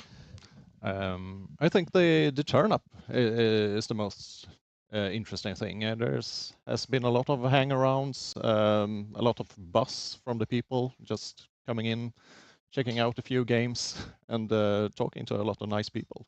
Absolutely. So we have the Swedish Championship here at a miniature metropolis in southern of Stockholm in Haninge. And yesterday, I think it was hundreds of people here. Today has been a bit slower. I think people staying at home watching this great match. And Axel, that first one with Emil, it was a slaughter. It was a slaughter. Blood for the Blood God was had. We had an early rush from the World Eaters, action going on from top of one basically, and the game was sort of over by turn 2, I think.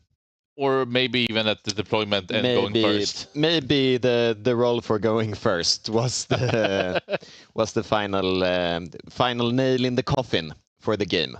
But now we're here. We're excited watching the finals. There's also a bronze match going on our sister stream from SSG, which one can follow. But it's really nice to have you guys here. If you have any questions at home, feel free to comment, and we will bring it up during the stream. And yeah, should we have a look at the mission maybe? We've shown the mission a little bit. We can go into it in quite a bit, but first off, Matthias, I know you were part of Team Sweden down at WC Belgium, supporting the team and the coaches. You going around yesterday and today, what are your impressions? What are your takeoffs? Like, is the big stars, did they underperform, or is it more that it's just wider than ever? How is Swedish Warhammer 40k currently giving this tournament? I think that the starting field, these 16 players, did really good overall. I was a bit surprised that the pod seed ones in the pods didn't perform as well as I might have expected. But then again, when I thought about it, these are the 16 best players in Sweden. They should be fairly even. So maybe not so surprising after all that there was a lot of mix in the seeds in the final games here. For sure, and until the final round, many of the pods were undecided on who 100%. were going to proceed to today's semifinals and now the finals for sure. So great state of Swedish Warhammer 40k, but now we have the grand final. So actually, let's look in here on the table to see here, because I think the deployment, we are a bit into it, and we're going to try to also tune in to the players and see if the microphones are working with them. We have Björn and Emil coming up here.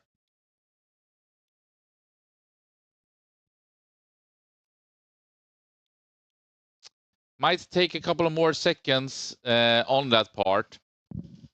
I think that maybe the technology, we're always working on trying to improve that part, but I think actually that right now we don't get the players' microphones, but we can see here that we are kind of deep into it. I believe that there is a dorm who has been placed in the bottom part of it on the screen. I think the difference here, if we would say, between Björn and Johan playing the Astra Militarium, is that Björn, I believe, have Jaegers, and that he is screening and being a lot more offensive. While we know already how aggressive Emil is, because he for sure will come deep and come fast and come hard, not only with the Angron, but actually with all the different units here. Matthias, bit maybe hard to get a full read of the deployment here, as we don't have the player microphones yet. But I mean, that the World Eater player is on the line, that's not a surprise, I guess. And I think that Björn will try to counter all the World Eaters. I think he has a good chance. Maybe not put everything on the front line, but I think he can be a bit aggressive and just take the charge.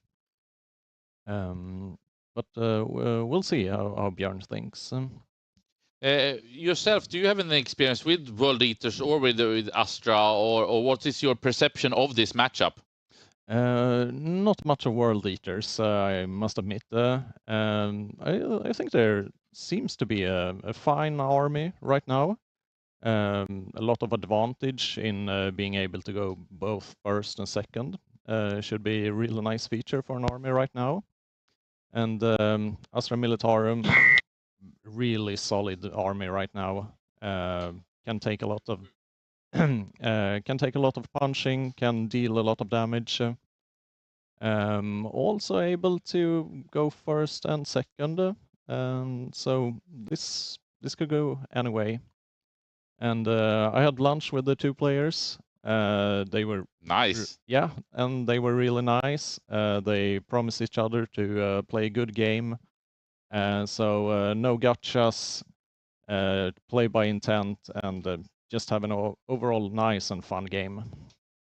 100%. I mean, we had the experience of seeing Björn playing at the WTC, and he's also been on stream on the secondary one, and we know how super awesome he is as a player. But also, we shouldn't underestimate his kindness. He is brutal when it comes to perform, and has a killer instinct, but always in a very gentle way, gentle heart.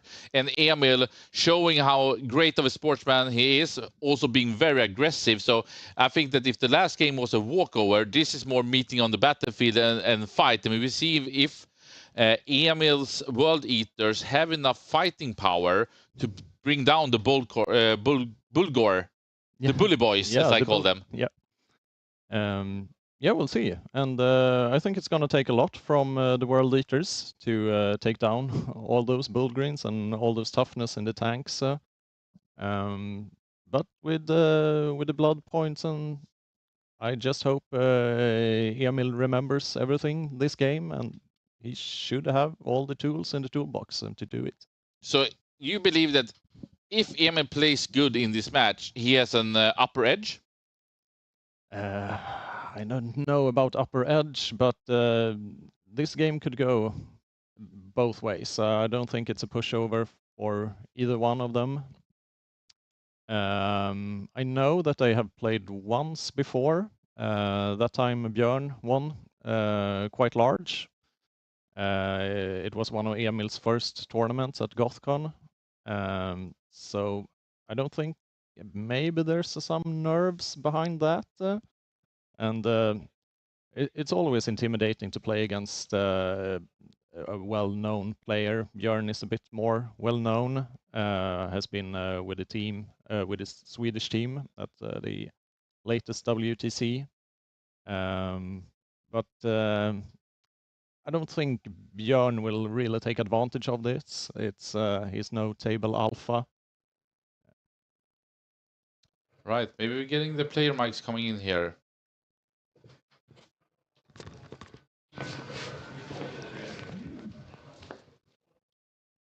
In a few minutes, but we could also check actually the players here. We have Emil Söderholm on his World Eaters, 39 years old from Gothenburg, playing for GTG, currently 22nd Swedish rank. I think that is something that will change after this one. I think so. Now, this specific tournament doesn't give any ranking points, exactly. Unfortunately. But he's an up-and-coming. He hasn't played tournaments that long.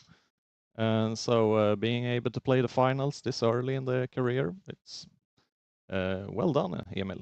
Absolutely. And then we have Björn Eriksson from Simrishamn, but I think that he's born and raised around Umeå. So he's from one of our partners, Fantasia's North home ground. And I would say that all Warhammer 40k players in Sweden, in some sense and form, seems to spawn out of Umeå. I think that I met Klasse down in Belgium. Yeah, he had been in Umeå picking up the game, and we can see that Björn for sure represents both, I would say, Sweden, Umeå, Simrishamn, Skåne, and of course Xenophilina, where he have been a very strong player. I would say their star player, delivering crazy results.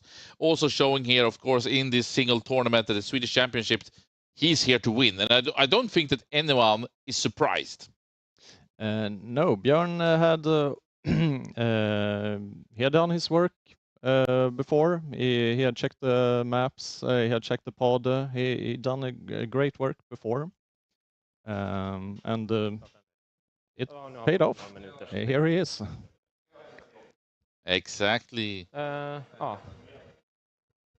Vad sa du? Jag har inte gått upp. Nu är jag ute med alla mina. Nu har jag droppat 10. 10 skräp? Ja. Då, vi slår aldrig. I think they're still speaking Swedish though, but we're going to tune in and listening to them. Ja, då ska du sätta ut det. Ja, du var okej. Yes.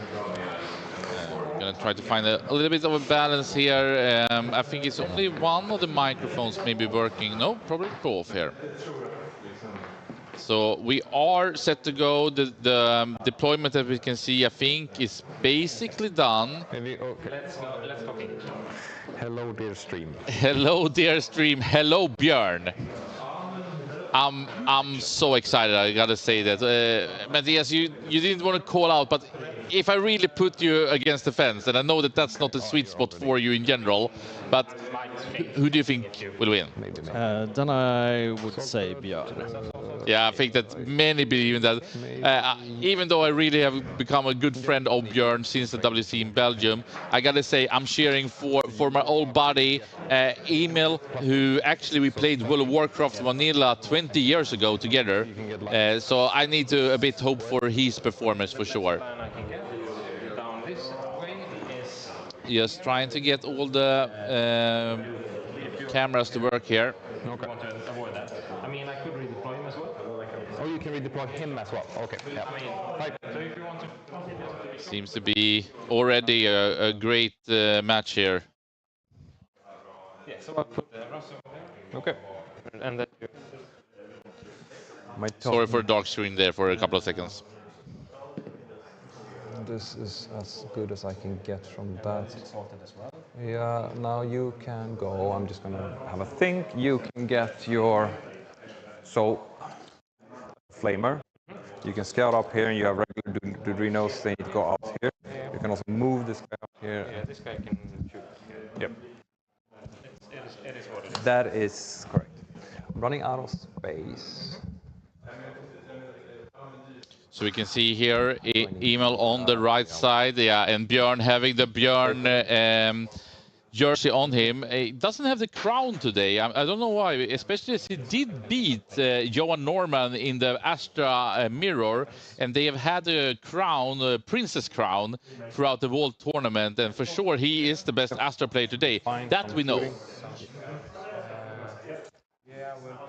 For sure, and I do believe that the crown of the Astra is standing right next to the actual trophies of the tournament. The amount over here. So now we will see if the Astra can manage this World Eaters matchup.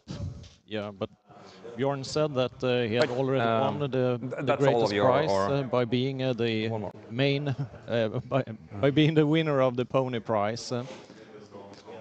So he has his small golden crown already. Nice. So he's pleased so far. For sure. And we are playing Scorched Earth here. Crucible of Battle.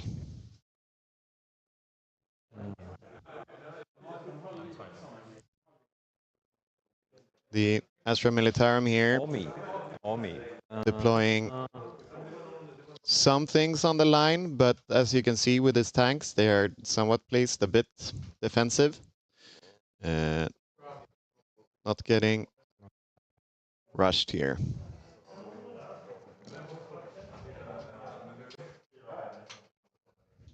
And here we can see the mission and the deployment of today in this grand final between Björn Eriksson's Astra Militarium and Emil Söderholm on the World Eaters. Crucible battle. You are pretty close to each other. Would you say that this is an advantage to the World Eaters, or would you say there's other deployments that could even be better for him? Yeah, I mean, there are, especially the sweeping engagement one, where the two sides are really, really close in this current mission pack. I think that you do have 22 inches now between the deployment zones on this map. Let's see. So using his +2 movement, his auto 6 advancing, means that basically if Emil do decide to place Angron on the line here, he can basically tow Björn's deployment zone with his demonic Primarch. And if I didn't understood you, Axel, you felt that Scorched Earth is one of the better missions currently. So is there any advantage in the direction on that one? And maybe you should explain it very short. What is about? For sure. So in this mission, basically, you do get a maximum of 10 primary each turn. So typically, you score your home objective and then your extension objective to the top left for a 10. If you're happy about life, you do have the option to burn objective in No Man's Land if you push early. And then, of course, as with many missions in Pariah, you do have the advantage of doing a final burn in your 5th turn, going second for a guaranteed of at least 15 if you do manage to hold an objective in No Man's Land. You do get 10 if you hold your opponent's objective. So combined with a potential secret mission here from the World Eaters, if they do lack a primary advantage going into the game for the first couple of rounds, Emil does here have the potential to put Angron on Björn's home field objective by the end of turn 5, scoring a potential whooping 40 points on this mission. So Angron here in the middle of the screen, surrounded by his minions of the Corn, will be a huge one for him when he goes to action. And can he get into the enemy's turf, then it can mean lots of points. For sure, for sure. And Angron having the potential of coming back later in the game, Emil here has to make a decision whether to push in this matchup with Angron or use him a bit defensively as some sort of countercharge piece. But I would bet my money here that Emil will do some sort of straight onwards push, hoping to get him back eventually with a good blood roll. Absolutely, and we see here the map, and with all the WTC maps, they are mirrored, but we do have Emil in the top right, and we have Björn in the bottom left. What is interesting is that this middle is very narrowed, and if you see the green mark in the middle, that objective, it's surrounded by 2 containers, and we know that Angron can't fly over those. It would be too costly, Jesper earlier explained, to fly over that part. So even if the middle is pretty isolated, and you can't get too many angles, is it still somewhat of an advantage for Björn in the middle? For sure. Björn here do have the potential to potentially move block an early play by Angron here, who have deployed quite aggressively. There is a firing line from Björn's deployment zone to shoot him if he gets to go first here. I would put my money on Angron if Emil is going first, to either straight right into the middle, or maybe to use him as some sort of flanking piece, maybe heading towards that scouting chimera here, or looking at the potential scouting of the chimera, probably with some Cartesians in it. With this defensive move from Björn, that probably means either he's repositioning, or it might be so that Björn is going first this game. Okay. Got you. And then I think that what's interesting here is, of course, World is on the line, but if you see Angron in the top of this picture, and then you take a straight line through the middle objective down to the 2 vehicles in the bottom, there is actually a line through it, which Yes. I Yep. thought was not the case, but actually is there. And that could be dangerous for Angron already here in turn 1, if it would be so that Bjorn is going. We see the handshake, we see that the match has started, now they decide who goes first. Yes. Yep. Oh, actually, it was some scouts moves also on Even's side before we see the sound. Yeah, I'm gonna do my scouts first because I'm not supposed to have that information. I'm just gonna hide. Did you hear which one is going first? I Yes, same here. They're both scout moving at the same time. I don't know if I even need to. Are you able to get a line here? I could just From the Twitch chat, predictions. You made your predictions to Björn. I'm cheering on Emil. Axel, if I put you on the spot, who do you think will win? I do think that on this mission and having the experience from this year's WTC, I do think that Astra Militarum will take this one. However, everything can happen in 40K. Emil has proved himself to be quite the killer this tournament thus far, and especially in last round's game, he was in it to win it. Yep. And we see here Emil now rolling his corn dices. Can we see that? Exactly.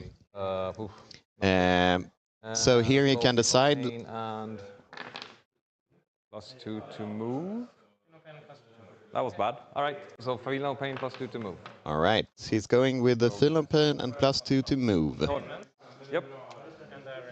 Nice. That's very nice. Yes. So Björn has rolled the dice. That's unfortunate. Yeah. And that seems to be Björn first to move, or? As I said, I'll do like. Do we have any? Oh, can I use like those? This is my wounded dice, so they will go all over the place, but sure. I will do like orders, so one will be. Lots of command phase decisions being made here. Playing Astra Militarum, Björns has to decide what orders to place on which units. Cool. Yes, because I forgot my order. No problem. I mean, you can just for this. So I will do. Okay. Björn goes first. I'm not super interested in going into this objective. To be fair. So. And the secondary that he brought was a containment. So I can shoot him over. So area denial. I think this is obscuring. So as long as you see that, but you can see that. Yeah. So you can see. So this guy will be able to shoot. I will be able to shoot something into. Yep. Actually, maybe even with them. No. Okay. So with that said, this guy will get +2 hits. From Leontus. Yep. I might just move up here, start flaming some holes. Which means I don't really need anything here.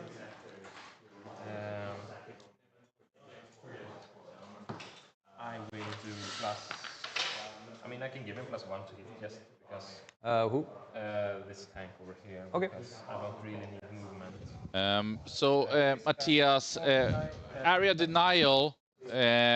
I don't think it's too bad as a secondary here for Astra. Sure, he needs to go in with something.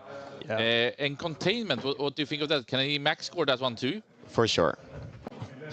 Or, I'm sorry. No, it's all good. No, you took. There's a lot of work behind the scenes, so I think actually just put on.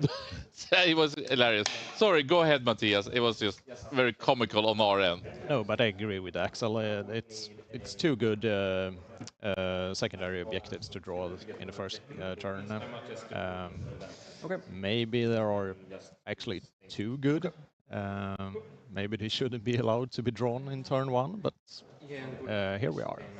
So saying a bit that can we say Björn had a big advantage, maybe coming, or big, but somewhat of an advantage, and now he draws 2 good ones. But he did go second, first. That's for sure is hurting Astra, but is it also hurting the World Eater player, or is it doesn't matter, Axel? Well, we will see here. Apart from scoring almost a guaranteed 11 on secondaries, Björn do have, as said before, have the potential of drawing line of sight from his deployment zone basically down to Angron. Maybe putting in some damage, or if he decides to focus instead upon the tinier units, I do not think that we have any exposed exalted, but he will get some blink shots into some of the tinier units as well, to get rid of some assets for Emil, which he will for sure need to be using efficiently in order to catch up on Björn's secondary advantage starting. Great start for Björn here. We see him being focused. He just called out that he's playing pretty slow, but I don't think Björn has a time issue. And it's actually pretty interesting that he was a newcomer to Team Sweden. He was put on the spot in the hardest type of scenarios where you go first defender, the bus thrower we called him. But he's been playing Warhammer 40k for 25 years. That's almost more than you, Axel. That is, in fact, even more than me.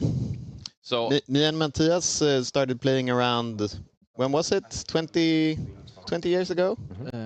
Yeah, almost. I think like 2005, 2006. Release of 4th edition was my starting point in this game. But actually, I believe you started in 2003, right? And became the Swedish champion 2004, 20 years ago. Or am I incorrect on that? Well, I was having a look the other day because I was somewhat considering playing Black Templars this tournament, lending Oliver Weiss's inspirational tide of Crusader bodies running towards my opponent. And that would be some sort of celebration with my first tournament being as a Black Templars player. And since the Black Templar Codex was released in 2005, that's when I started playing tournaments. And it was 2006 that you won the Swedish Championship? Yes, it was.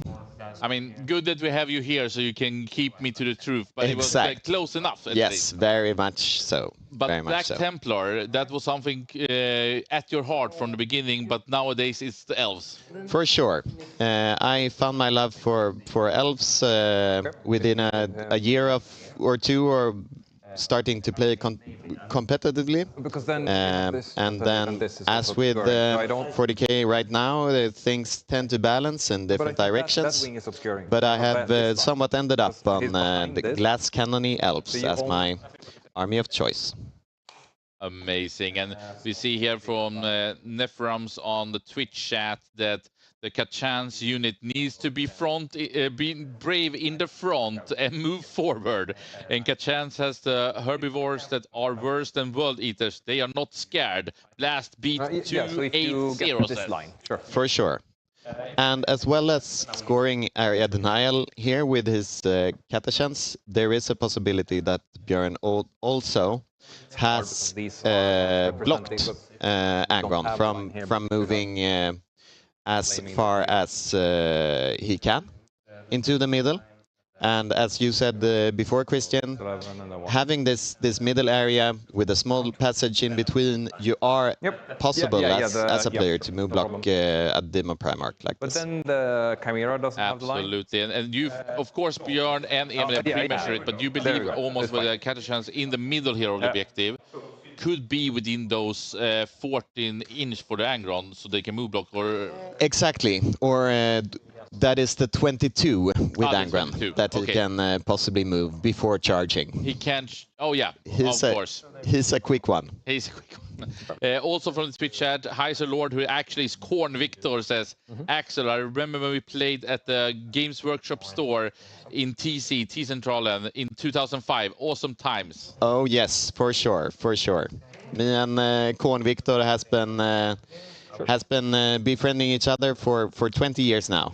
And me having somewhat transformed into sort of like an elf player, Victor has decided to keep to the Blood God. And Well, I can bet my money that he's rooting for Korn this game.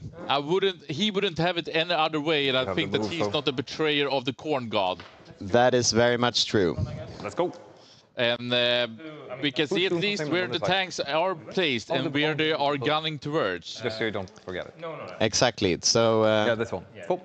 Even though he has to play really defensive here, Björn has still placed his tanks in a position so he is able to move forward in his upcoming turn if Emil decides to be somewhat passive in this game with some key assets. And we can see here Björn moving out quite aggressively, but is having the threat range. We'll see if he gets caught with his pants down, as Pontus did before, or if he has that experience that you talked about, practicing a lot against World Eaters and knowing all about it. We will see, but I'm excited. I think that this game is turning up a heat. So a couple of shout-outs. First, of course, to Miniature Metropolis here in Haninge, which we are broadcasting and been having the Swedish Championship all this weekend. Fantastic matches, fantastic way of engaging. So get to Haninge, check out Miniature Metropolis. There is action there going on every weekend and almost every day. Also Fantasia North from Umeå, where Björn belongs to originally. They are the longest running Warhammer tournament organizer in the world, and also providing a golden ticket to the World Championship here later this year in Atlanta for the winner in this match. And of course, Asus ROG providing this kick-ass computer that is powering this whole production, making it possible to broadcast at home for you guys at Twitch and YouTube. And then, least but not last, Cancerfonden. We are having a donation pool here from Veizla where you can support the fight against cancer. I think that you should, if you have the opportunity to send a couple of dollars to support a good cause while you're being entertained by the best Swedish Warhammer 40k you can have seen, I think that's a great treat for everyone at home. But last, I just want to say, and there's many last, spread the word. Get all your friends, people who you know that you are playing Warhammer, maybe are interested, or maybe your best buddy. Send the stream all around the world, because we want as many to be able to be entertained by this grand final. Who will become the Swedish champion? Is it Emil Söderholm on the World Eaters or Björn Eriksson on the Astra Militarium? For sure, for sure. Yep. And as you mentioned before, Björn moving forward his army quite a bit here is due to the fact that he does have the information with the World Eaters going second here, that he knows that he won't be facing a potential advancing charging World Eaters army at this turn. Sure. Which also affects the way the World Eaters need to play this game from now on forwards. Of course. Bit of shooting, didn't really catch the action on what they're shooting at right now. One go through. Two. Okay. One. And you are slow. Yep. I don't know how he is slow. That's the worst thing you can hear. Walk far with them. That's the Earthshaker carriage battery here, shooting some 8 bounds. Very good start. Björn happy, Emil confirms. You want to cut my deck?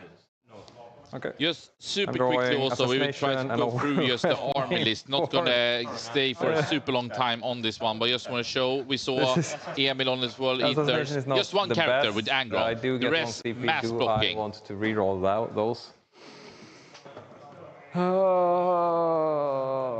What do I need my stuff for? Yeah, I'll have to throw Assassination away, because I don't want to keep... And here we have Björn's list. Pretty standard. Is it something that is standing out? Is it the Jungle Fighters? First turn, I guess. Well, the Jungle Fighters provide some scouting in their Chimera, and also the objectives, I believe. Some standard infantry going on. Leontus, of course, for some additional CP. We do have some Lehman Russes as well.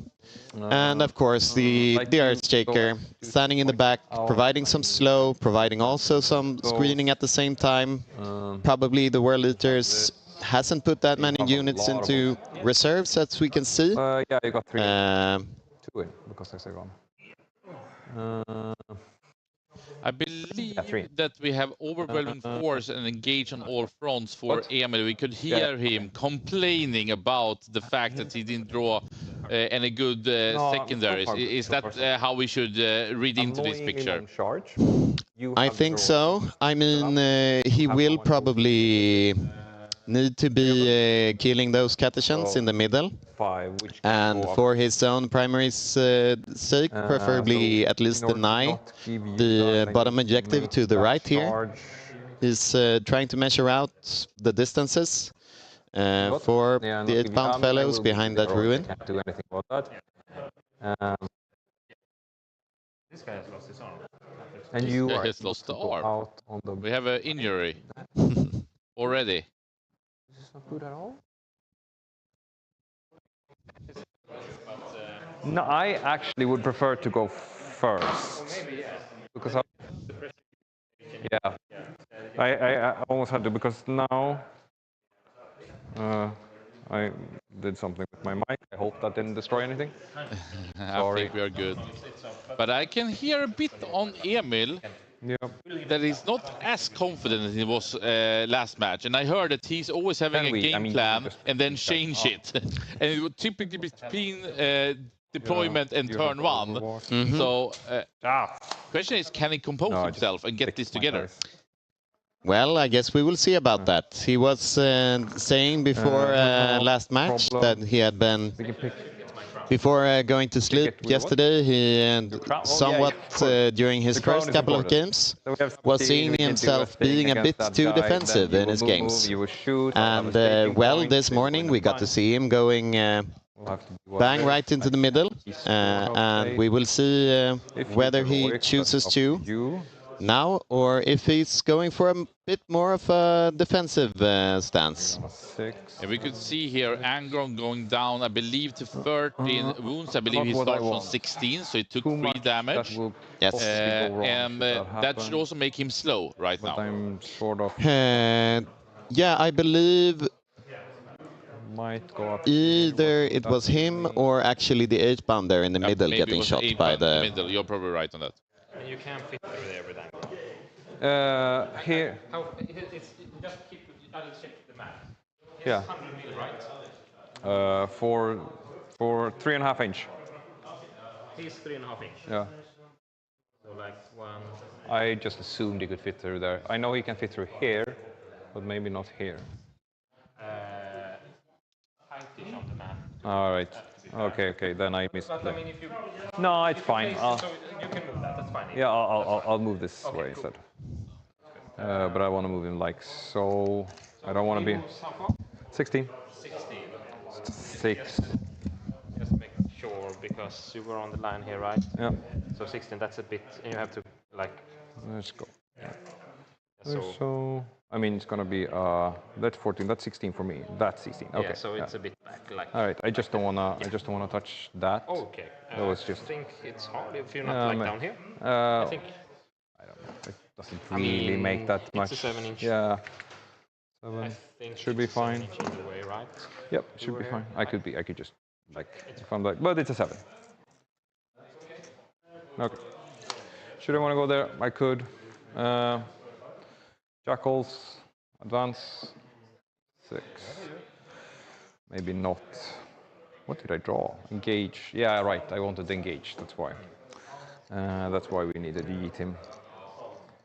Up on the point. Got one guy up here. So, just getting them up. Oh, sorry. I think I will overwatch with the hello.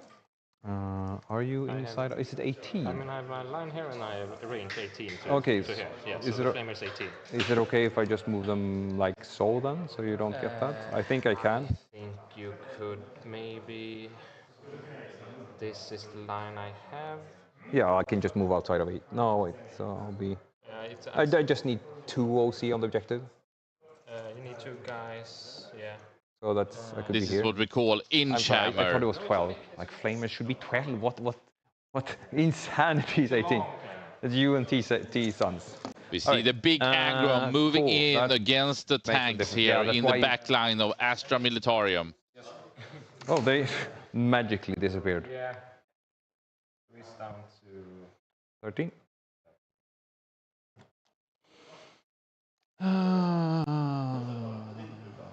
I will not be able to score a big engage. I will hopefully... Good cards for Björn, bad cards for Emil. Emil wanted to go first. Björn maybe didn't want to go first, but I don't think he is unhappy in this very moment, in this grand final of the Swedish Championship 2024, brought to you by Veizla. Come on now, Emil, can you fight back? So I would be just here. actually, we can do it like this. Oh, nice. Yeah. But this is a lovely view to see from how Björn has kind of feathered out, and right now the aggro looks very exposed up there. For sure. I do think that Emil is gambling upon going for that 7 or 18 charge into the Chimera, not to get exposed. Up in the top left. But exactly. they're full of units in that one. Yes, there are some tiny guys inside. Imperial Guard as an army, or Astra Militarum, do not have access to any sort of fall back and shoot, which is why one always tries is any possible way to tag them in order to prevent from getting shot, at least from the tiny guys. The whole distance from start, so we know. And here we can see the background of Emil's World Eaters. Yeah. A lot of exalted there out on the left side, correct? Yes. But we can also see, is that that would be the tank on the left side there? That's a Chimera. Well, I'm gonna and also full of units who have moved into the objective. He probably needs to deny it, but I don't know if he can do that. Exactly. I mean, for his turn here, Emil has to decide upon whether to send some of those 8-man units down in the bottom right to try to deny some primaries by tagging the Chimera. However, I do think that there are some Bullgrins in that ruin as well. And in Björn's turn later on, having the potential of ordering them to get some additional OC, it is really hard for Emil to deny the primary at that point, unless he wants to fully commit into the Bullgrin as well. Absolutely. So I think it's these Bullgrins in grey that you talk about who are next to this Chimera. Did get here from in the Twitch chat from Nephrums that it's a Hellhound probably in the top left, and I think it looks a bit bigger actually. So even if I don't know that well of the Astra vehicles, they have many, but I believe looking at this one on the left side, it is a Hellhound. It's definitely a Hellhound. So it's a very good asset for Emil to remove at this point. Shout out to Nephrums as well. It's a really grand old master of 40k, and he was on the Swedish national team for 3 years, playing, or even more so, maybe 4 or 5 years, and took 2 bronzes and 1 gold for Team Sweden when we were playing together.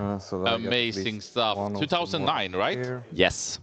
And he was playing the old so-called leaf blower Imperial Guard list back then. All mechanized, having a few airplanes as well. Not as popular in this current edition, but the theme of the army was to blow your opponent away by shooting. And should be said, Games Workshop did a bit of a rework of the naming convention. So Imperial Guards back in the days is nowadays called Astra Militarium, which is what Björn Eriksson is playing, and he's done it excellent so far in this Swedish Championship. We can see him here with the Princess Crown, showing that he is the princess of the Astra Militarium. Exactly. And when discussing his list, of course, we cannot forget his 18 Bullgrin here, which is a key asset in this game, not to be run over by the mighty World Eater charge. Having access to -1 damage on their ability for the datasheet, but also having a 4+ invul and a 6-up Feel No Pain provides Björn here with a steady anvil that we couldn't see in the same dimension in the Space Marine game last time. Instead, having like some steady units in the middle, being able to at least handle a couple of exalted units before going down. It might be like some key to solve this puzzle for Björn here.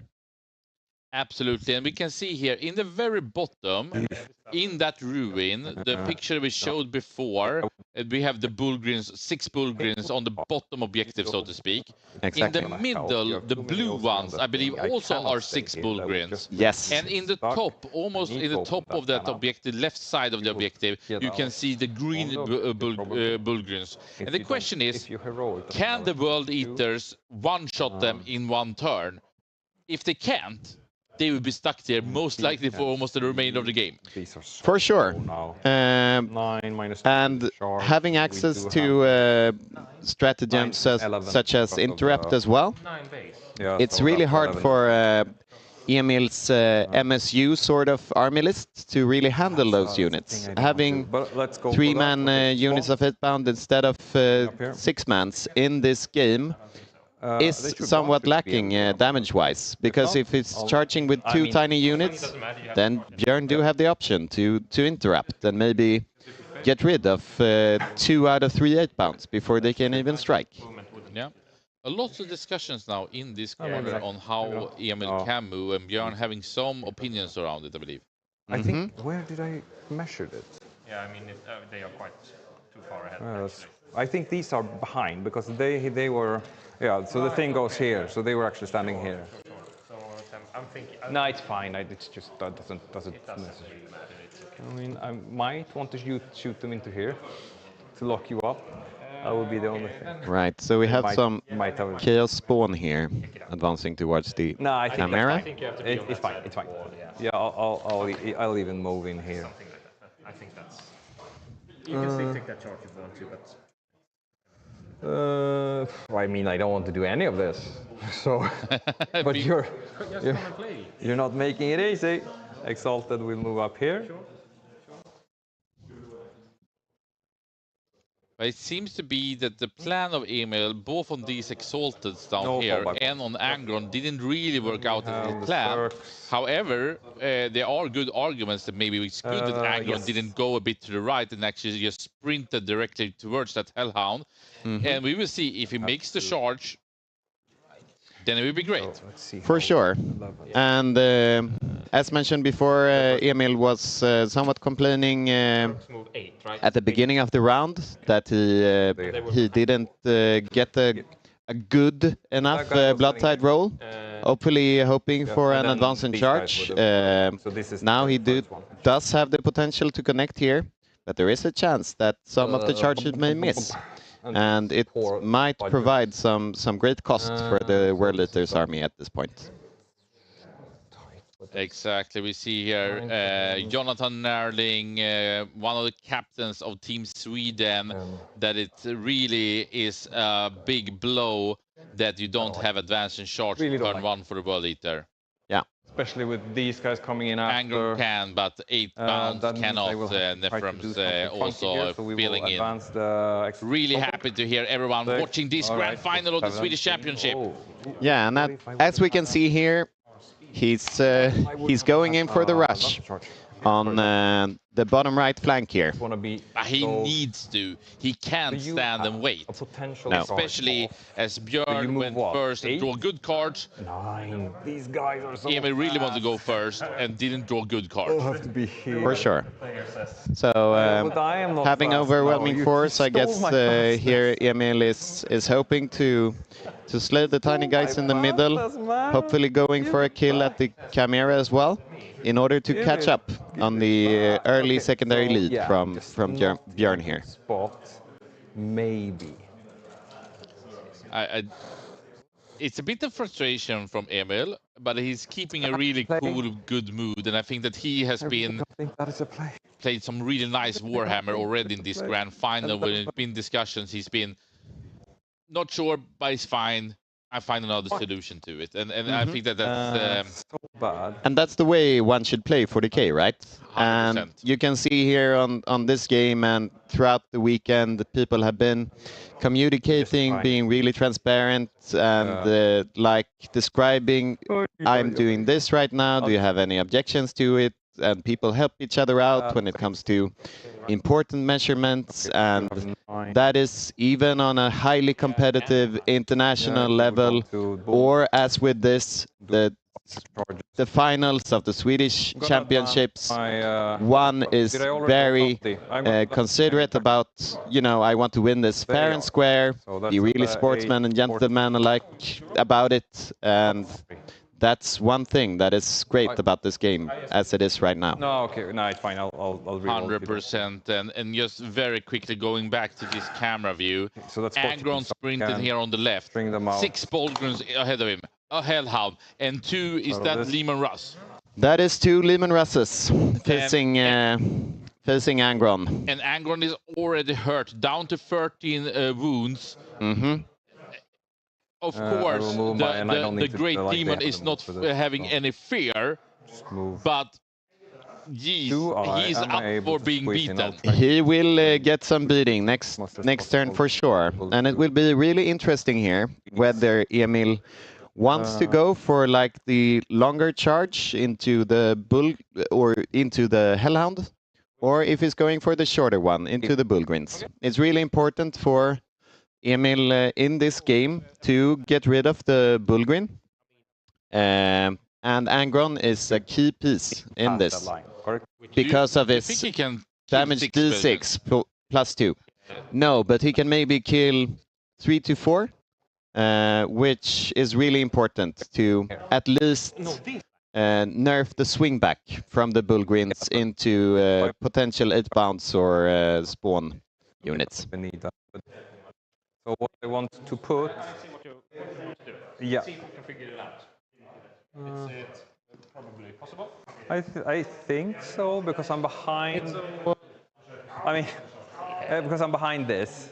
So you're fine. Yeah, you're fine. Yeah. The line is like the line that I can see is more that way. It's more like It's more like this. So you have a spot there, so you're fine. All right. I'll just spread my circs. Have those over here. Pray for better days. Pray for better days. That's a bit. I think that's. The currency, maybe not. I think that. You can. I mean, you can solve it. No problem. No. Circs there. Keys. All right then. Oh my Shooting. God. Shooting? You have some shooting. I don't know what you're. What? Oh wait, they.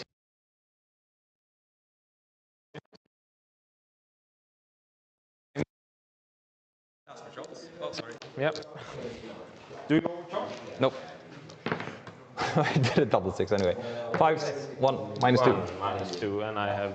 Yeah, cover. I think. I think so. Should be fine. Then it's fine. Important rolls right now. Nope. 3 hits with the bolts. Yeah. 1 save. No. Save. Fine. Yeah. I don't mean. That's pretty much it. This is not gonna go well. I need to make a few charges. Yes. I think I want to get this charge. Do I rather want to get this charge or that charge? Now he's deciding. It's better to pick up some of those, or you pick up another these. Overwatch here, Björn. I think he did. You are. I can. Last tournament. I can pick up a Just few, want to but check then you're in here gonna with just the punch me, Twitch shoot chat me and to YouTube death. if it's too You will loud back now out on the here and players, shoot or what me. your You will get experience full. are. Can you get this guy fully inside of this? Yeah, but it's hard to get past that angle. Yeah. Either way, he can't see you. No. I think maybe the balance is a bit better right now, and we can hear the players crystal clear. I'm fine with it. I'm gonna face tank 2 of these. You are gonna burn, but I think that's sort of what I have to do because. So charge them. Okay. Yep. Oh, here came the. Right. The Overwatcher, Björn Eriksson. One wound. Happy to witness cover. 6 damage. Yep. hunter killer. No, heavy bolter.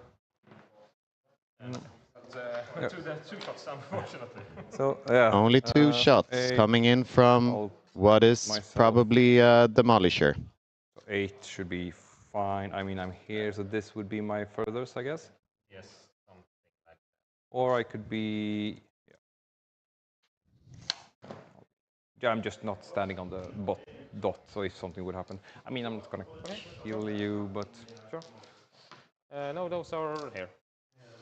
Oh, yeah. I'm No so. problem. All right, important charge. Yeah, Jackals into you guys. That was an 8, right? Jackals. Yeah, I think so. Yeah. 8. Can you roll That is 8? Not an 8. I think I need to re-roll that because it's too many points if I fail. 7 out of charge. No. These guys in. Yeah. Ouch. Not being able to connect with the jackals in the middle. Well, I will be activating you. I will probably not be able to take that from you. Okay, over here then. Yep. So. How many CP do you have? 2. So Connecting with the spawn here, and even though some poor Cartesians will be slain, maybe he won't be killing the entire unit, not scoring the secondary points, and they said we can roll there. So maybe using orders, Björn will be able to still hold the middle to get a primary advantage early in the game. Can I just Missing that was pretty grim for Grimlock. Yeah, Actually, you can. and using the reroll as well. Now he's hoping for some dice here when it comes to connecting with the Chimera and maybe the Bullgrin as well. Because actually he will have an engagement. So I think you have to base me here, but you still get to have engagement with this guy here. So if I put him here, then I can do the 2-inch. Right, because then you would have to so he will go over there. Yeah, that sounds good. So and I'll just be like so. So down in the bottom of this picture is where it's happening on the safe objective for Björn Eriksson on the Astra Militarium. But the World Eaters hordes are coming in now. But I think Emil needed to hit all those charges. It's fine. For sure. I think you're in. And So he's in. this is the closest unit. Is connecting to the Chimera. I do not know if he have rolled for his units in the back here. This guy is freelancing. Yeah. The beautiful Exalted of the World Eater Corn. Are they called what are they called? Exalted what? Exalted 8-bound. 8 bounds, of course. We said it about 800 times, but it didn't really connect with my brain. But it didn't connect with the Chimera either. Quite a new unit that came with the World Eater Codex, which was released end of 9th. I mean, the Corn Berserkers has always been an iconic unit for Chaos Space Marines, of course. They got a reset of the classical models with the new range as well. And of course, getting the big demonic Primarch as well. Got many bloodthirsty 40k players throughout the world to get excited about this new, well, really melee-oriented army. Absolutely. I apologize a bit of the static noise that we're having here. We will see if we can fix that too, but sometimes just technology is on its own world. We need a technology god sometimes. For sure. This can I do I unlock the bad rule? That's good. That's good. Exactly. I'm pushed.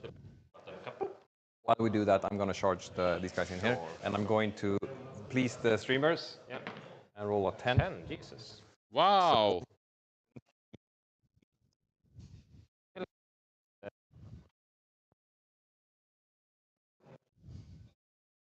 I don't think I can be.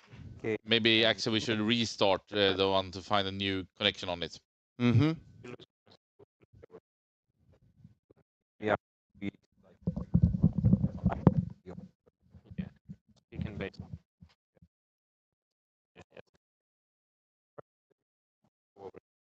then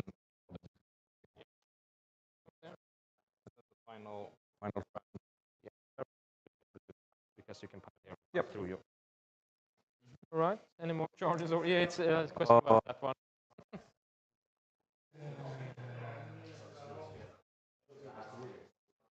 What are you worried about, Emil? Like, No, what so do you want? Do you not want to happen? I don't want to die. Sure, I can't No, guarantee that. so But I want to see if I have force a few of these from my spawn. Should I end up here? Yeah, you need to find the closest one. or here, right? So that's the side door. I think it's hard to avoid that. Yep. I think so. Yeah, I think so too. Yeah. So I'll just charge with my 8 pounds into here. So this should be, I left an opening here for him to go. Sure, okay. If not, I can just Sure, do that's this. fine. Yep. Yeah. They got -2, so this is a hard charge, even though it looks like an easy charge. It's okay. Oh, it's fine. You resolved it? Okay. We don't need it, but maybe it's good to know. If you want to know, then it is the unit or units that the charge was declared against are also allowed to use the rule and treat engagement range as 2, but only in relation to the models that made the charge while they are on the other side. Yes. So I can actually do this because he doesn't have engagement range on that guy. You would only make it with the one that has the. But you can pile in. Yeah, I will be able to fight them with. Yeah, you can pile in like with. 2 guys will fight there. But you can't because you can't do phase 2. No, but I can stand within a regular engagement range of 1 inch there. But you need to pile into. Oh, okay. Like 2 duty loots. That's not good. Okay. All right. Then we will try to charge with these guys. Sure. It's a really long one.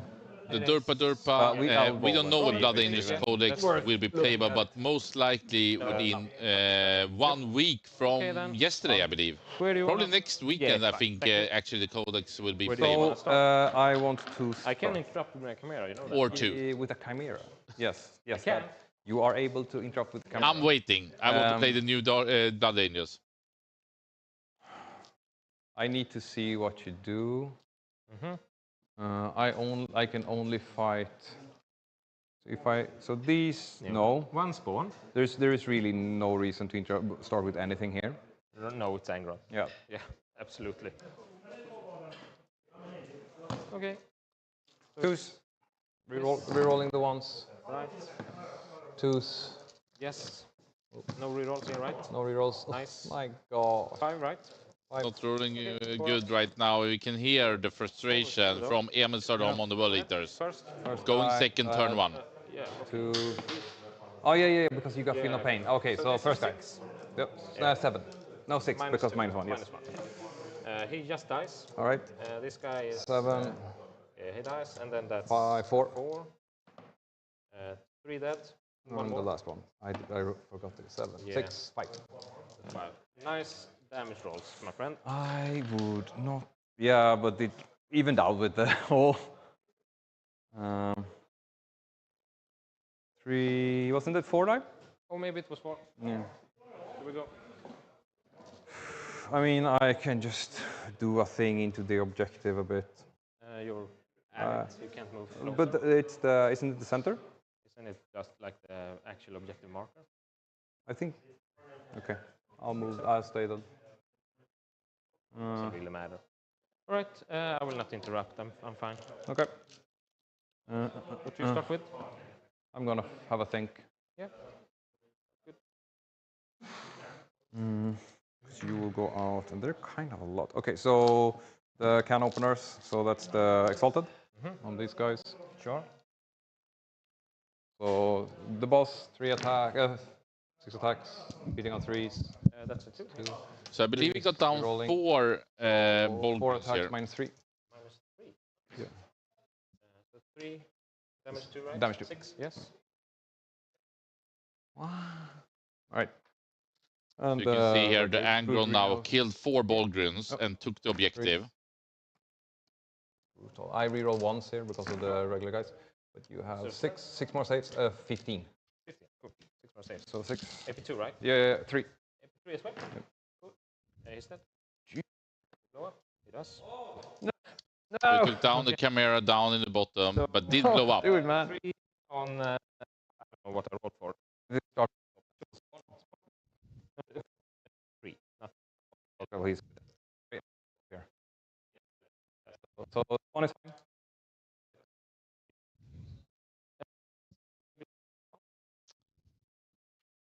And then the sound just went once again. 2 wounds. So one is dead. Beautiful. Then the exalted ones. These are 5s. 2. Takes 2. And the berserks. 1. Berserks is 6. No. And my bulgars. 2 and 1. 3. 1 die. Okay, I'm gonna put the boon markers. So I have one guy on 2. Good, you already marked that. And I took 2 on this, one on that, and 1 on this guy. Yeah. And these blow, so you need to. Absolutely. Oi, oi, oi, oi, oi. Emil has a lot of frustration, I gotta say. Yeah, so I'm fine. Yeah, that's good. It's a 6-inch aura. It's a 6-inch aura. It's 6-inch aura. Okay, cool. But I mean, we'll see. We might, you will not be able to. I mean, I can move through. So if you end up here, so it's 4-inch from here. So they have small bases. Yeah, it just so fits. I think I can get. Yeah, so 4 inches from there. Just so avoid this. Basically there. I think I can. I can just help you. Yeah, thanks, man. I should be able to fit these guys here because they have small bases. Yeah, no problem. They look a little bit bleak. For sure, for sure. They are scared by the corn demons coming in. Yes, and some precise measurements here. Björn, when disembarking with the transport dying, wants to be outside of 4 inches from the 8-bound, having the potential of getting locked into combat. And that if guy, he fails a leadership check, I can go in there and I'll be engaged, so I can wild. All right. I mean, then I would just put another guy over here, basically, right? Okay. I think it's gonna be hard. Just take that guy as well. Sure. And then you're fine. Then you're fine. Good. Solve it. And I'm not able to. No, you're just standing there. Oh, this is such a nightmare. He's just out in the open now. I failed all the saves. So, but I did 4 once, so it's even out. Yeah, I mean, I could go on to here. I could punch with my and wrap you here. So that's maybe what I want to do. So I want to move up. I can move through myself when I'm compiling. Can I? Yes. Okay. Is it the spawn you're talking about? Yeah. So because his back of the base, does he clear the wall? I'm not sure. But they have the 2-inch engage. Since they charged the. Oh, sorry. Was that model base or unit base? Unit base. I mean, you can go here, and I think you can solve it. You can move like this, 3 inches. No, the thing I want to know is if I can just swoosh up on the objective, have more OC. And I love that Björn was. I think you can solve it. That's like I will help you. Would want to out OC you. True gentleman, wearing a princess crown. No, so they can move up. My question is, can I move past, because I've got my base here? Can I move? Can I move over myself? Yes, yeah, you can. Okay, so let's just try that. Yeah. I will even grab a big base. So I'm here. This is a bigger base than him, so that should be fine. I can move over him. But the back of your base has to be. But he's got a bigger base than this guy got. Yes. So that, I mean, let's check it. I mean, I think you can do it probably, but let's just check it. So 3 inches. Yep. You will go over here. Some precise measurements being made here. So can you actually fit there and be on the objective with 3? I don't think you can. No. Yeah. You see what I mean? Yeah.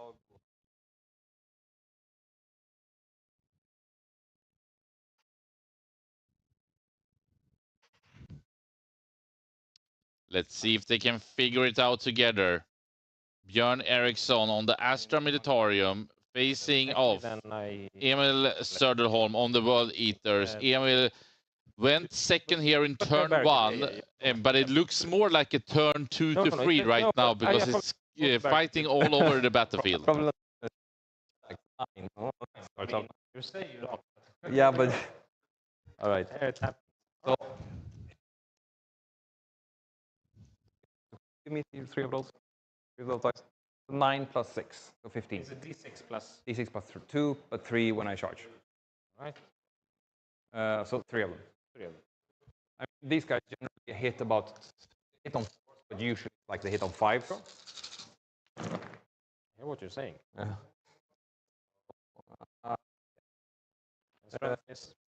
So 3s. Yeah. Rerolling 1s.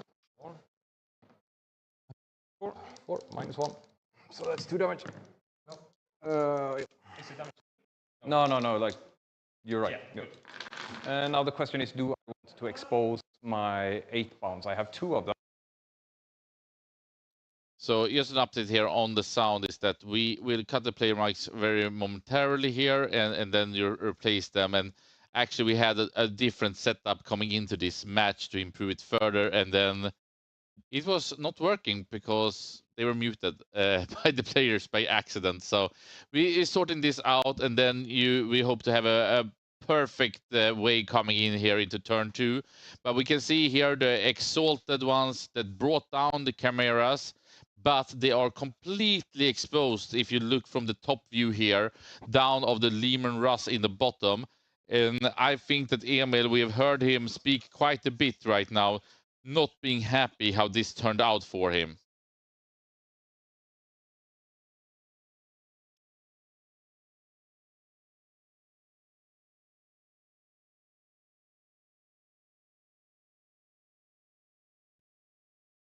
All right, we can see here over the battlefield that Angron has pushed in the top, nuked down 4 Bolgrins. I think that was still pretty good, even though Emil was not happy with the rollings.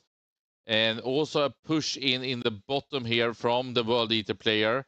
And the middle, we haven't talked too much about the middle actually. I think that's more about denying victory points for Björn from the World Eater side of Emil.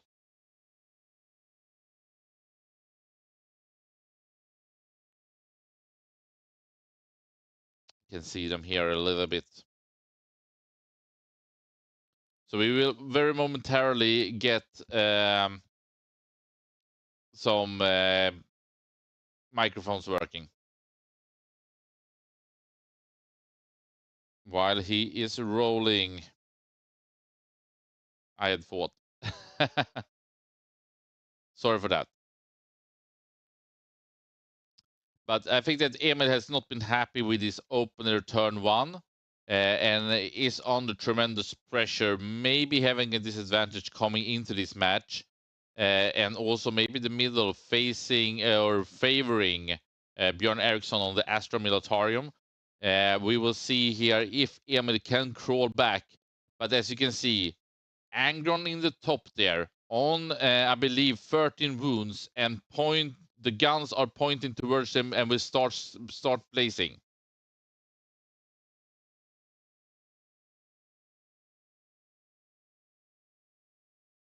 Yeah, I mean,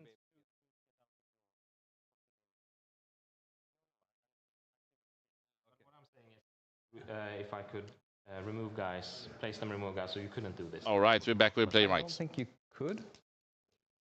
Because you removed the maximum by the guys and you put them here. So you already removed 2 guys.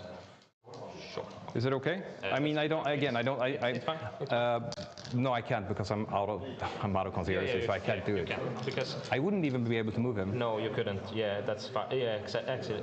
I can't actually move that. I think. No, you couldn't even. No, so it's gonna be there. Good. Yeah. Let's just whoop. Nothing happened. Did they do anything? No. No. Okay, cool. So let's fight the 8 bound.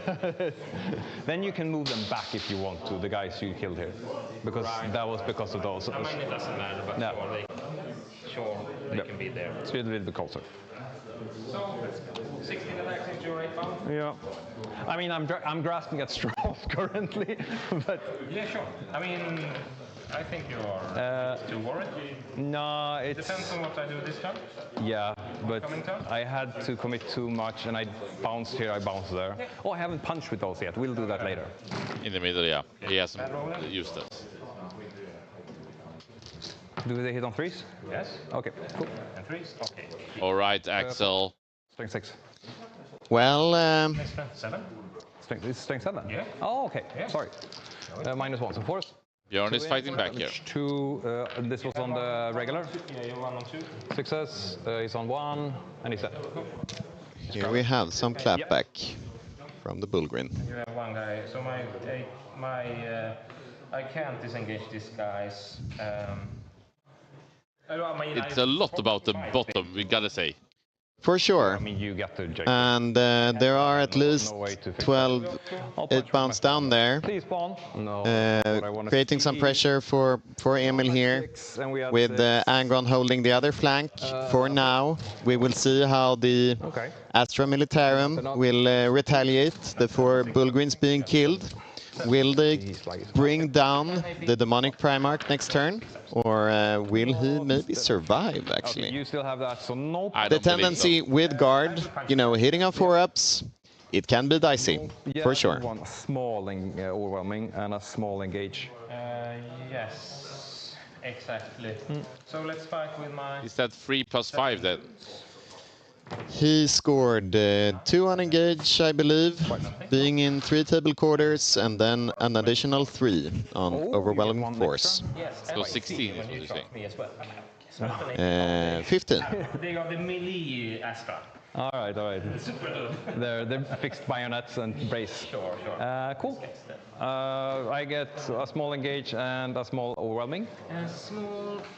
And what's that? 3 and 2, right? Yeah, and I had to mix these in, so I'll just mix it up. 3 and 2, and I will get a beautiful... what mission do we take? Scorched Earth. So you hold 2, 3. 3, yes. I think you get 5, 10, because that's the max. Exactly, 10 max. Oh, then I didn't get to do this, but sure. Can I just close the clock? Yep. So we're having a bit of a sound problem. We're gonna play with your microphones. Okay. But it's an excellent opportunity for you to fix this. Perfect. Okay. All right. Fix our microphones. Yes. We have now fixed the microphones. There we go. Jesper didn't see that Axel saw it, so we have also some comic reliefs here. We have 1, 2, 3 rerolls. Sure. Okay, here's the roll for the Corn God. Get 2. I mean, okay, can't reroll that one. 3. 4. Okay, so we have what we would want to have. Here's now the Corn God roll. Yeah, 13. No, he took some from my... 3. Right. He took 1 from my Overwatch, the Flamer, yes. We're having a double. No. At least we're having a triple. Yes. Okay. No. I did 1 wound to you with all my Overwatch. You did? Yeah, Yes. yeah, maybe you did. Advance and charge and feel no pain. Yes, of course you do. Yep. All right, so we're going for the advance in charge. We're going for the Feel No Pain. The Feel No Pain, of course, to provide some additional defense versus the Astra retaliation here. And some advance in charging to provide an even longer threat range for quite a quick army. Roll for my spawn. He's full. Yeah, all of it. Every phase. Regeneration. That's the theme of the spawns. For sure. And having a 5-up Feel No Pain on their datasheets gives the World Eaters Chaos Spawns a 4-up Feel No Pain, which is really, really powerful, of course. Swinging the damage can be critical when facing them, and being so cheap as well, while having a bunch of attacks and the resilience provided by the Feel No Pain, makes them a really efficient unit, especially in an MSU sort of army like this. Yeah, I remember my first match versus Chaos Demons, David Morgenstein with his Nurgling army. In each of my corners of deployment zone, I had the spawn, and then I jumped in, didn't one-shot it in that turn, and then they stood there for the rest of the remaining of the battle. Yes. A beast of Nurgle, right? Yeah, they're having regeneration as well. You have 1, 2, 3, 4, 5. Awful experience. Okay, I need OC here. That's 1 order. So we have Björn now, who went first. He starts his second turn right now.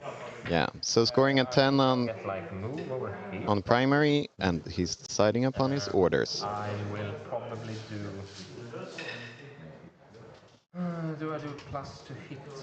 I mean, move. I don't. Maybe not even need that. I can just move up like 6 and charge you and be here and be annoying. Yeah. You're already succeeding. No. You guys are. You are not. It's okay, you can trash talk me. I've been playing against Johan last round and we... Oh, he's been shit talking a lot? I mean, he's the only guy in 40k that I can trash talk. No. Because... it would feel much better if you were to trash talk me as well, because then I would be like, oh, one of them. One of those guys. No, let's see. So hit, OC, and I have a small Aldu hit on the Earth Shaker, I suppose. Okay. Oh, you got 4? I have 3 on anything, and I have 1 on the regiment. Yeah. Yep. So I mean, this guy could just move up, Scorch. Yep. I sort of figured that they're dead. Something like that. I mean, it's a very cool battlefield. However, not sure. Don't blast me, dude. How good it goes for Emil. Kind enough to be on objective, so I get all rerolls. I try not. Yeah, Björn's shooting here will be... You already control 2 of them. So really interesting I really to see. Have to do that. No. I do not know if Emil managed to tag some of the units down in the bottom corner. Played a bunch of Warhammer. In my head, I was like, take and hold. Right. I need to stop him from getting a 15. Right. I didn't even know what mission we played. I think, do we score for home? Oh, maybe not. So, yeah. So maybe it was worth to try. Yeah. Then I did the perfect play then. Perfect play. All just as planned. Exactly. Leontes. Probably like land over here. These guys. Yes. I don't like when you didn't talk like that. You don't shoot them to death. I will do my best. Just so you know, guys, you do score your home objective. Here we go. Okay. We don't So it was... Just to point the mission rules out. Thanks, man. Oh, What's the no. special rule then? We can burn things. You can burn an objective in no man's land. Oh, that's true. Yes. Star Wars. Inspired leadership. Oh, no. So Leontes has to go out. And... God dang it. Yes. It's pretty hilarious. In this grand final of the Swedish Championship, both players don't even know which mission they are playing because they've been all around the galaxy fighting intergalactic battles all this weekend, based out of Sweden here. And we have Björn Eriksson in the Princess Crown on his Astra Militarium. Turn 2, he kicked off this fight very great, even though he didn't know what he was doing. The nails? They're biting. Oh, those nails. I was like, your nails are fine. No. So do we kill Langron here? You don't get him back this turn. That's Right, so I needed to correct the players there, pointing out that they do score their home objective. Of course I'm gonna get him back. No. Which might be important for later turns. I thought we agreed. Let's just go like Welcome back, Jesper. Thank you, thank you. What do you think so far into this battle? Are you a bit disappointed in your Swedish colleagues that they don't even know what they are doing out in the galaxy? I'll say it's a long weekend. I guess the pressure is up, so they just want to kill each other, I guess. And I mean, Björn, he's measuring out, and this type of angle, Björn has done millions of times. Yeah. But, okay, to put you on the spot, Jesper, what is the biggest kind of brain fart you have done in Warhammer 40k the last couple of years? Have you done anything where you thought there was one mission and it was not something? Do you remember anything where it really fell apart for you? I mean, if I had remembered that you couldn't charge after advanced jumping at Transcendent Catan, which made me pick up the wrong scouts and lose out on 4 primary in the final game at Atlanta, I would still have won regardless of everything that transpired. So that's what I keep thinking about as a big mistake. So the choke up of the Silent King, but then you did further mistakes and forgot that that's one of the bigger mistakes you've done as of late. Yeah, it's one to remember, yeah. You don't regret providing your opponent with that USA dice? Yep.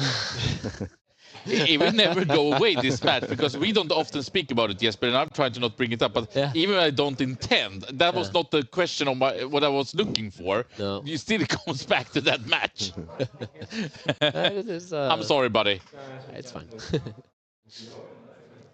But we'll see here. I think that Emil beat himself up a bit too much in turn 1, and I felt that he is struggling with staying composed, but in good spirit. And I think that he needs to do some magic, because that Angron doesn't look good.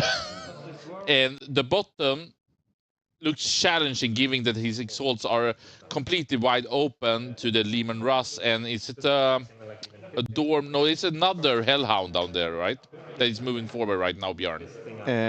Yes, I think it's either a Chimera or a Hellhound. You can double check. Something like this, something like this. Bunch of flamers and other things. Right now, it's actually It's probably a Hellhound S2. Okay. Yeah, taking a detour outside of the table, but there it is. And I mean, those exalted, they will also maybe be gunners, and in the middle doesn't hold strong right now. Yeah. So the world leaders, like generally, they're paying quite the premium for having all this damage and all the mobility. So they are expensive, the models, and if he's able to pick up Angron and then about 8 pounds, I think things are starting to look bleak for our dear friend from Gothenburg. Yeah, and even if Emil is playing only Angron as a character, doesn't have any of the, can we say, cheap scoring units, his units, he needs to get the value. He can't just throw them around, because each of these units are 100 points or something like that. Yeah, more. I mean, the 8 pounds are up to 150 or in the likes of that. So it's not okay for him to use it to kill 3 guardsmen, where it doesn't matter for the primary either. So I think he did kill the Chimera, right? Oh, it was at the the bottom. spawns in the middle. Yeah, sorry. No worries, no worries. Yeah, it's the spawns in the middle, but he also had spawns down left. Yeah.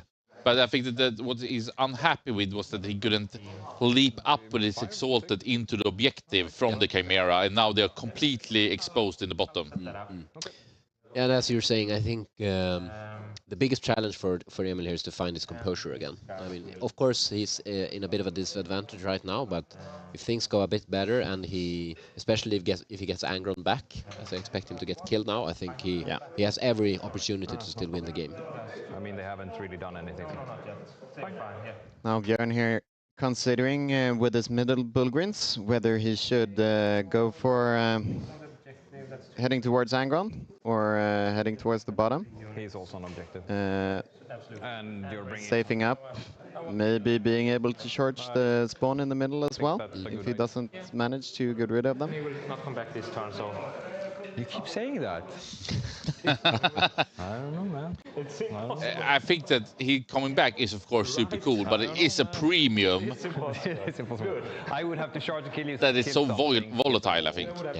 No, I For would sure. kill something close. You need to roll 3 6s on those 8 dice. You do have the potential, as a World Eaters player, if you do kill a unit in melee, I think, you can make a roll on the table, possibly getting Angron back at the end of a fight phase. So I have another chance, basically.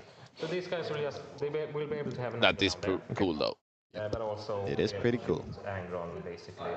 I'm a bit surprised that he went into the Bullgrin with Angron. I thought he would go into the Hellhound as well, because that would have been a much safer position for him. 100%. That was both of us were thinking, and that would also give him more space on that top objective with his other units. Okay. Yeah. They blood search just to know. All right, the blood search. Yeah, so I would go in here. So you probably don't want to shoot, unless you're sure you're gonna kill them. All right, that's an interesting one that Björn hadn't expected, that if the Exalted in the bottom is being shot at... Berserkers. Yes. The Berserkers, sorry, then he can move them. The ancient tactic of killing and they do nothing. Yes.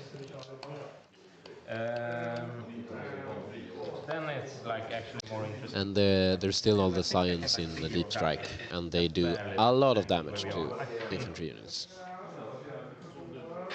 Question is where he can fit them in.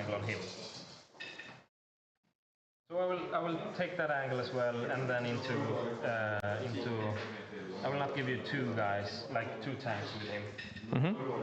So he's spreading, so Angron can't go into both, or what does that mean? They fight 1 guy, right? Yeah. I mean, if you just 5 inch apart. Yeah, and then another inch. Yeah, that's true, because he's 4. Cool. That's the intent. They can shoot there, they can shoot down there, to like that. And being clean with these sort of things in your own movement phase makes it really clear to the opponent as well when it comes to, well, considering tactics for his next movement or especially charge phase. Absolutely, and I felt that both communicated perfectly how you should do in Warhammer 40k, and Emil was not slow on giving also Very confirmation on that. For sure. I have 2. You have 2? I'm a jackhole. I don't know if we should go into that realm, Ravialik 111, that if Emil does push-ups, you would donate some money to the cancer fund, and I think that he would do it. But I also know that his back is hurting, and we don't want to have him injured. But really appreciate the thinking there. Keep the Zergs alive and go and shoot. Then I'm going to, well, I need to kill things on the objective, basically. Yeah. So, yeah. And this was around what was in reserve. Did you answer the Durpa Durpa on the YouTube?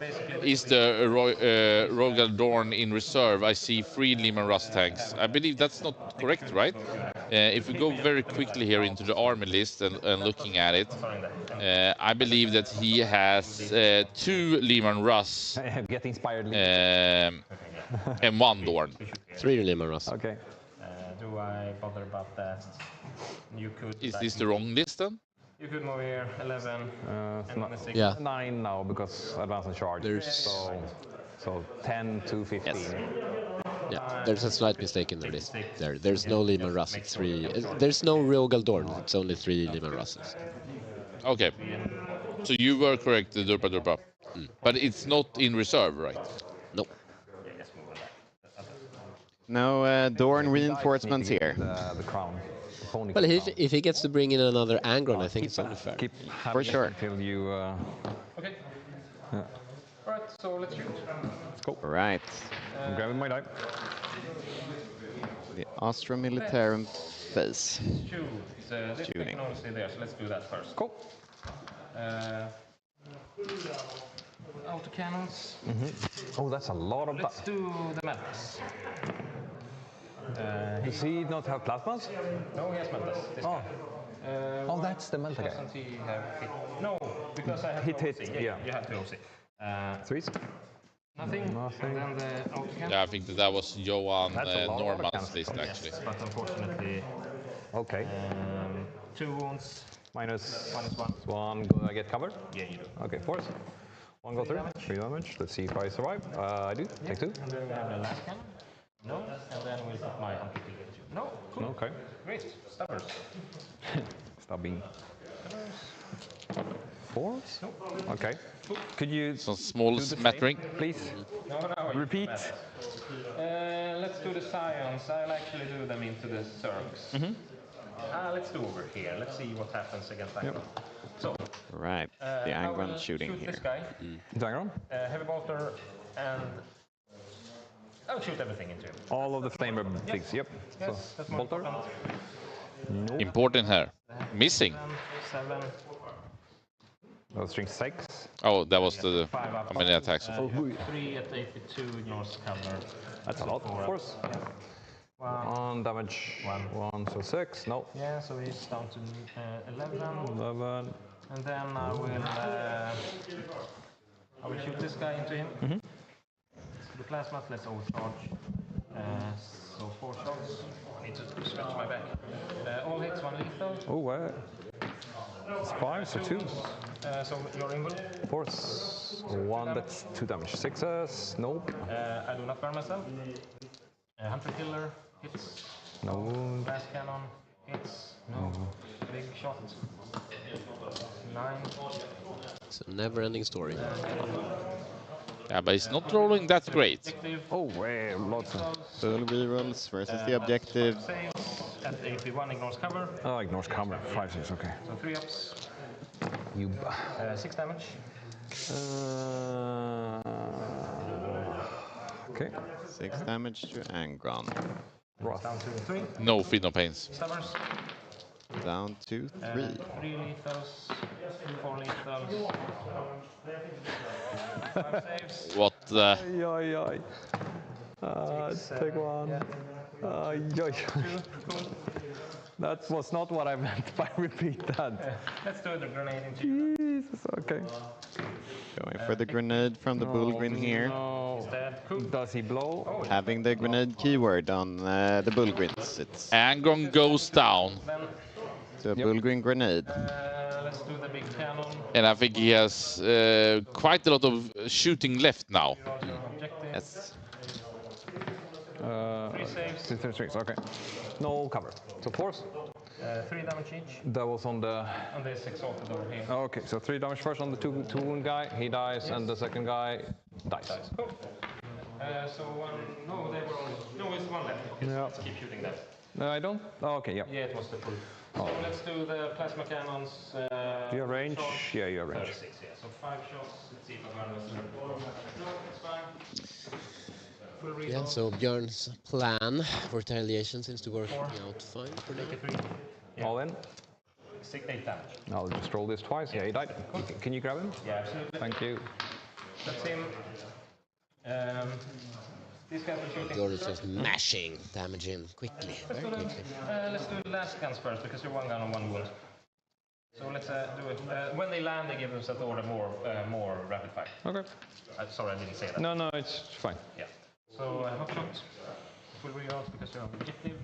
Lethals and sustained. Oi, oi, oi. 5 though, so 4 saves at AP1. You do have cover here. 3s. Cool. Cool. And then you have. These are my... 15 regular shots. So 6, This is 9. the squad. I'm just keeping them here. Let's see if this is 15. I started counting in English, which is never good. But like, that doesn't work. Oh. 3 lethals so far. 5 lethals. So 5 lethals, that was it. 5 lethals, okay. You have that one. At least there's no then imperial 7, 8, 9. counting 9. system with arbitrary steps So between 4, 9, 3 ups. orders of magnitude. For sure. 2 dead. Oh, sorry, yeah. Yeah, so 2 dead. So 1 dead, and then... Yeah, Right. Yeah, I have them here. So I have my dice here. I'll just see if you... So these are dead, and these are the wounds left. Getting rid of some 8 pounds here. So I'll remove them in the end. Yep. Full reloads. 2 sustained, you put them perfect, thank you. And then 2 wound. So 9. At, 9.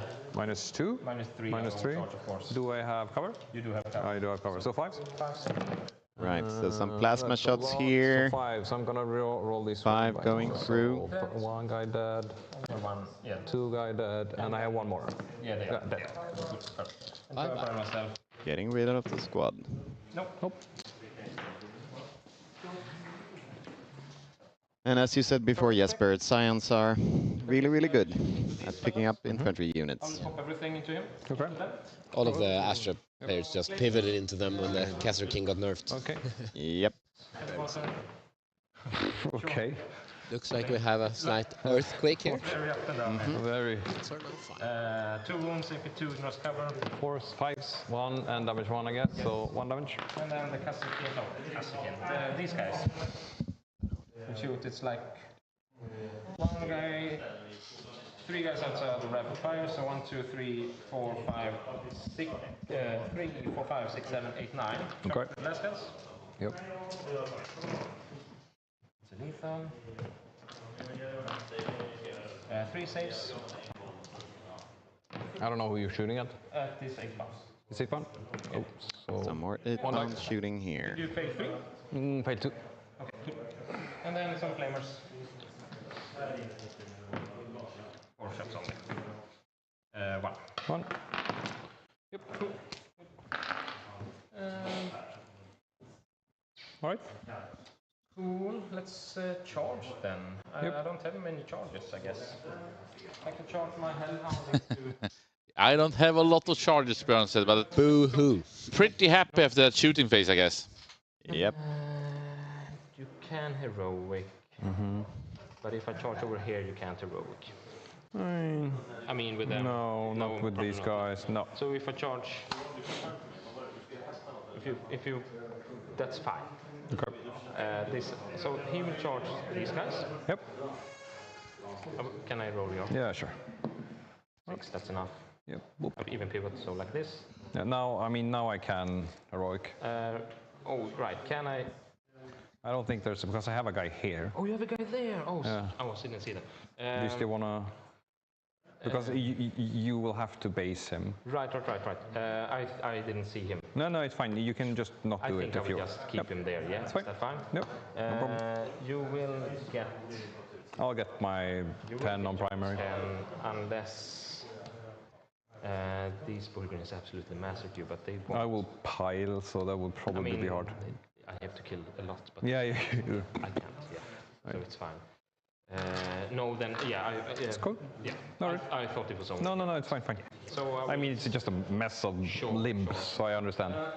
So you can fight me here with your guys? My guys? Well, I punch with my... I'm only in the Bulgarian gang. Yeah. Yep. So with my boss. A big clutter here, but he did hold his ground. 2 saves. That's 2 damage. Björn was considering here to maybe tag the spawn with his Hellhound, but that would have enabled Emil to heroic with exalted unit behind the ruin, waiting for an opportunity like this. And that would be a ruined Björn, I think.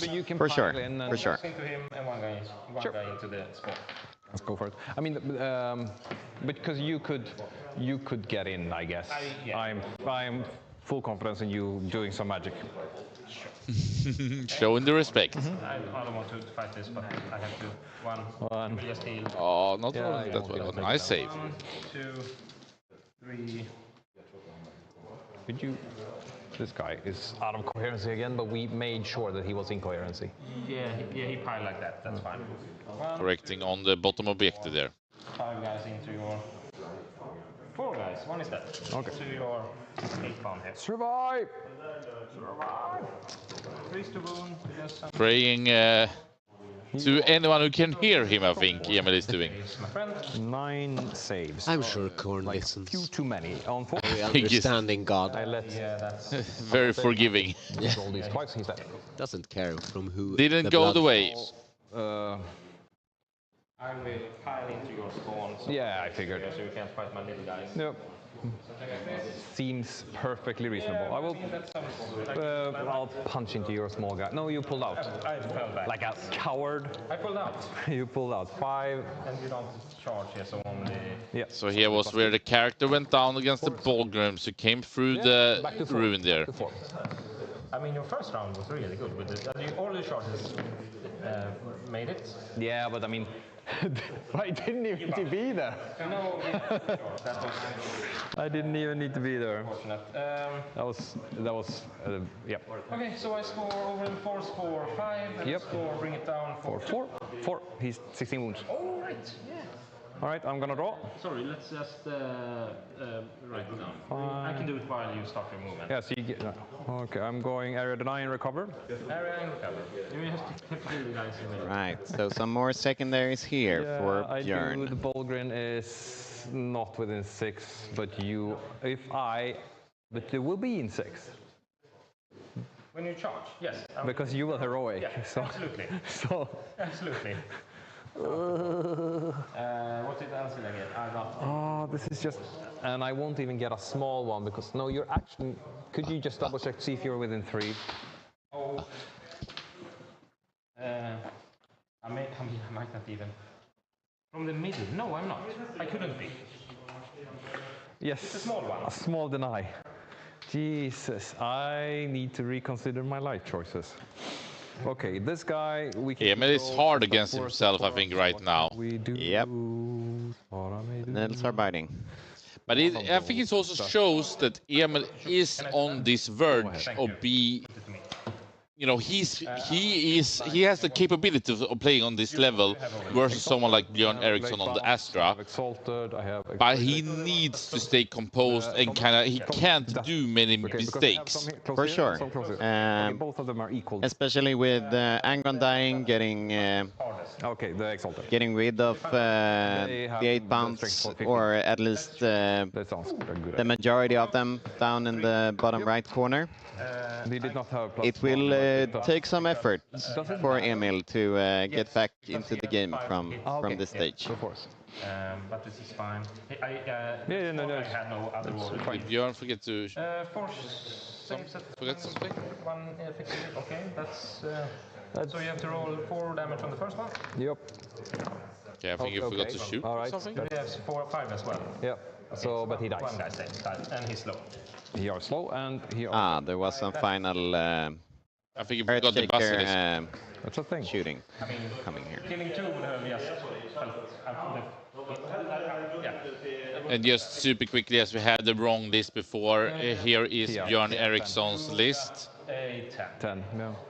Because I started to like that for me, but it's also for him. And as we said before the mirror last game, it's somewhat similar to what Johan decided to go with this weekend. But instead of the Dorn, Björn is more Russ-oriented in his list choice here. You have reactive, which might be good in this matchup to versus as many units as this is, not to have like a solid single tank piece, instead spreading out his damage to more units instead. Yeah, and like you said, it's an earth shaker, right? And nothing else. So disregard what I said. But I think the big thing here is Angron coming back. We will know very soon. Yeah. Unfortunately for Emil, nothing of Björn's died this turn.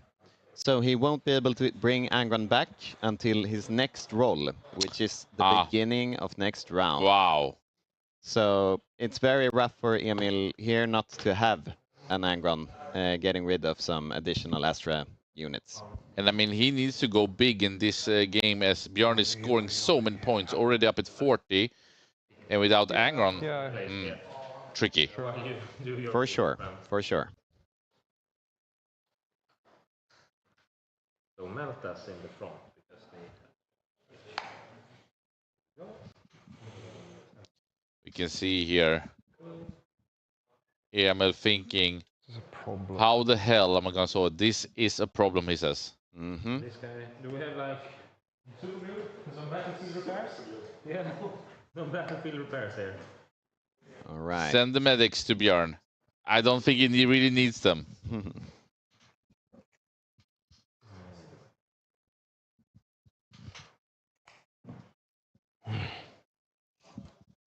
So, apart from thinking about the current problems in the game, what Emil needs to do right now is whether or not he should go for like a secret missioning play later in the game, or if he wants to kill as many things as possible, secure an additional objective in No Man's Land, and try possibly to tie the primary.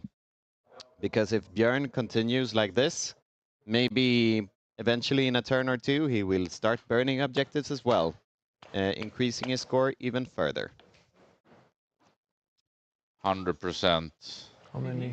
He didn't do anything else. Oh, yeah, he put. All right, I'm gonna. Easy.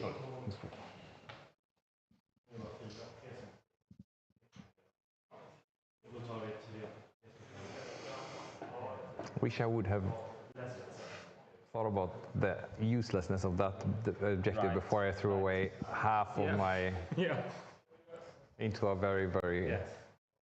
That's what happens when we don't know what we should do. Oh, so stupid. Okay. I was like, I have to do a lot of this. Yeah, I was like, get him. Oh, that's perfect example of good Warhammer 40k at the championship. So stupid. Oh, that was really, really dumb. And I spent so much mental energy just to try to figure that out as well. Yeah. And it was just a long. Oh. Yeah. Okay, so you will award both players are having a laugh, not knowing the mission rule at the beginning of the game. They are like beasts or something. Yep. I don't get. You do not get legals. Yep. I mean, if you invest big into a move, it's good that you're chasing what you should. Okay. he opened a golden chest and it was empty. Will overwatch, For sure. Because why not? So that's just what we have to take on the chin. So I will advance these boys. What? Those guys. Those guys. Okay. Oh, that's a cock dice if I ever saw one.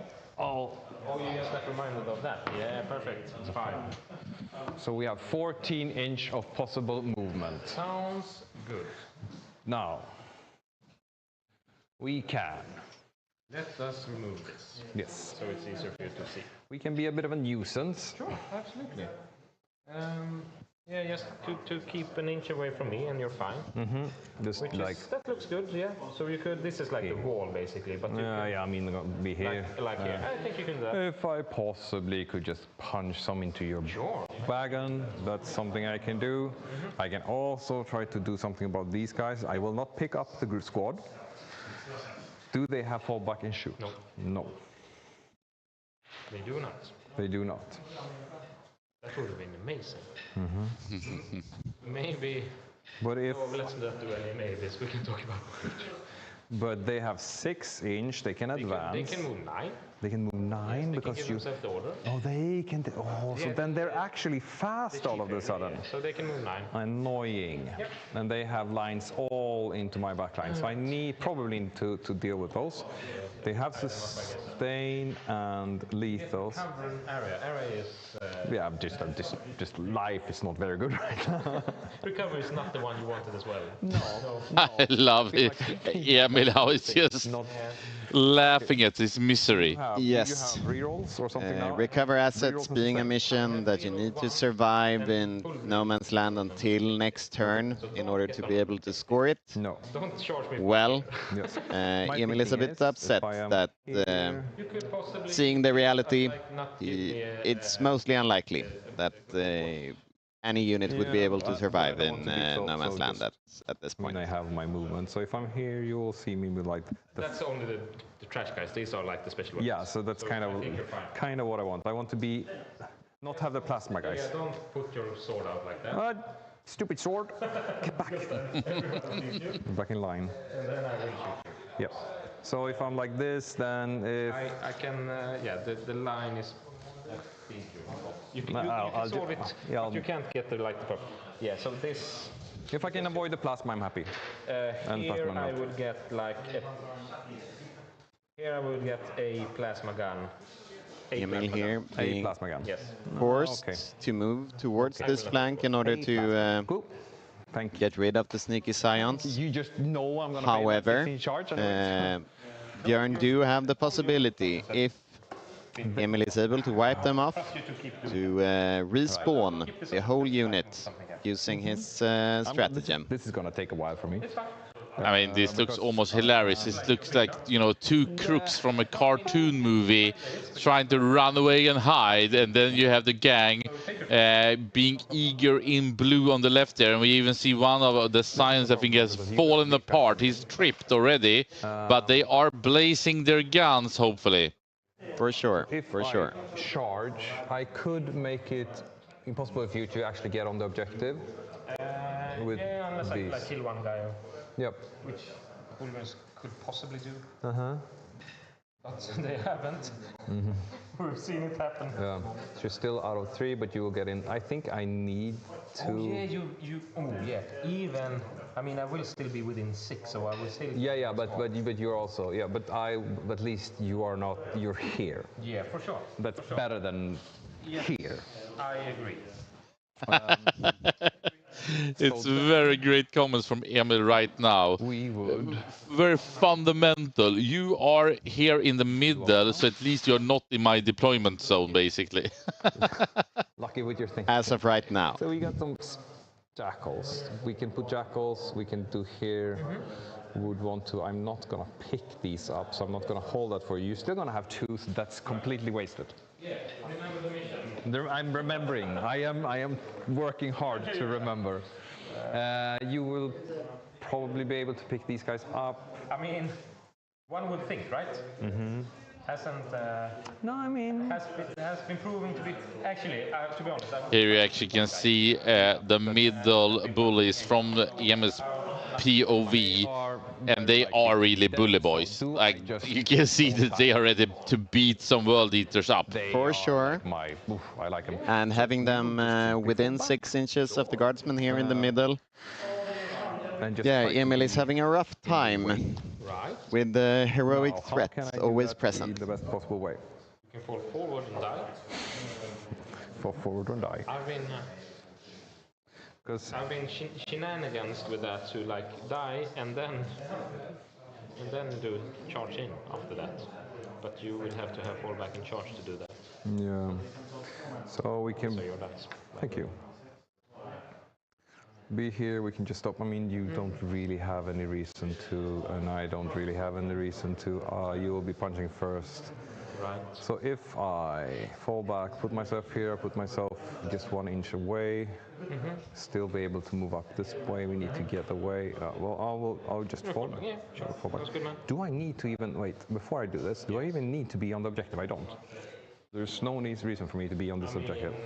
I have gotten overwhelming force, and there's no reason not to be. Well, you're re-rolling the hits. All right, with these guys and these guys. Yeah. Yeah, you're right. And with these guys, these guys, and these guys, and these guys, I reroll if you are on the epic. But it can be good that you're there anyway.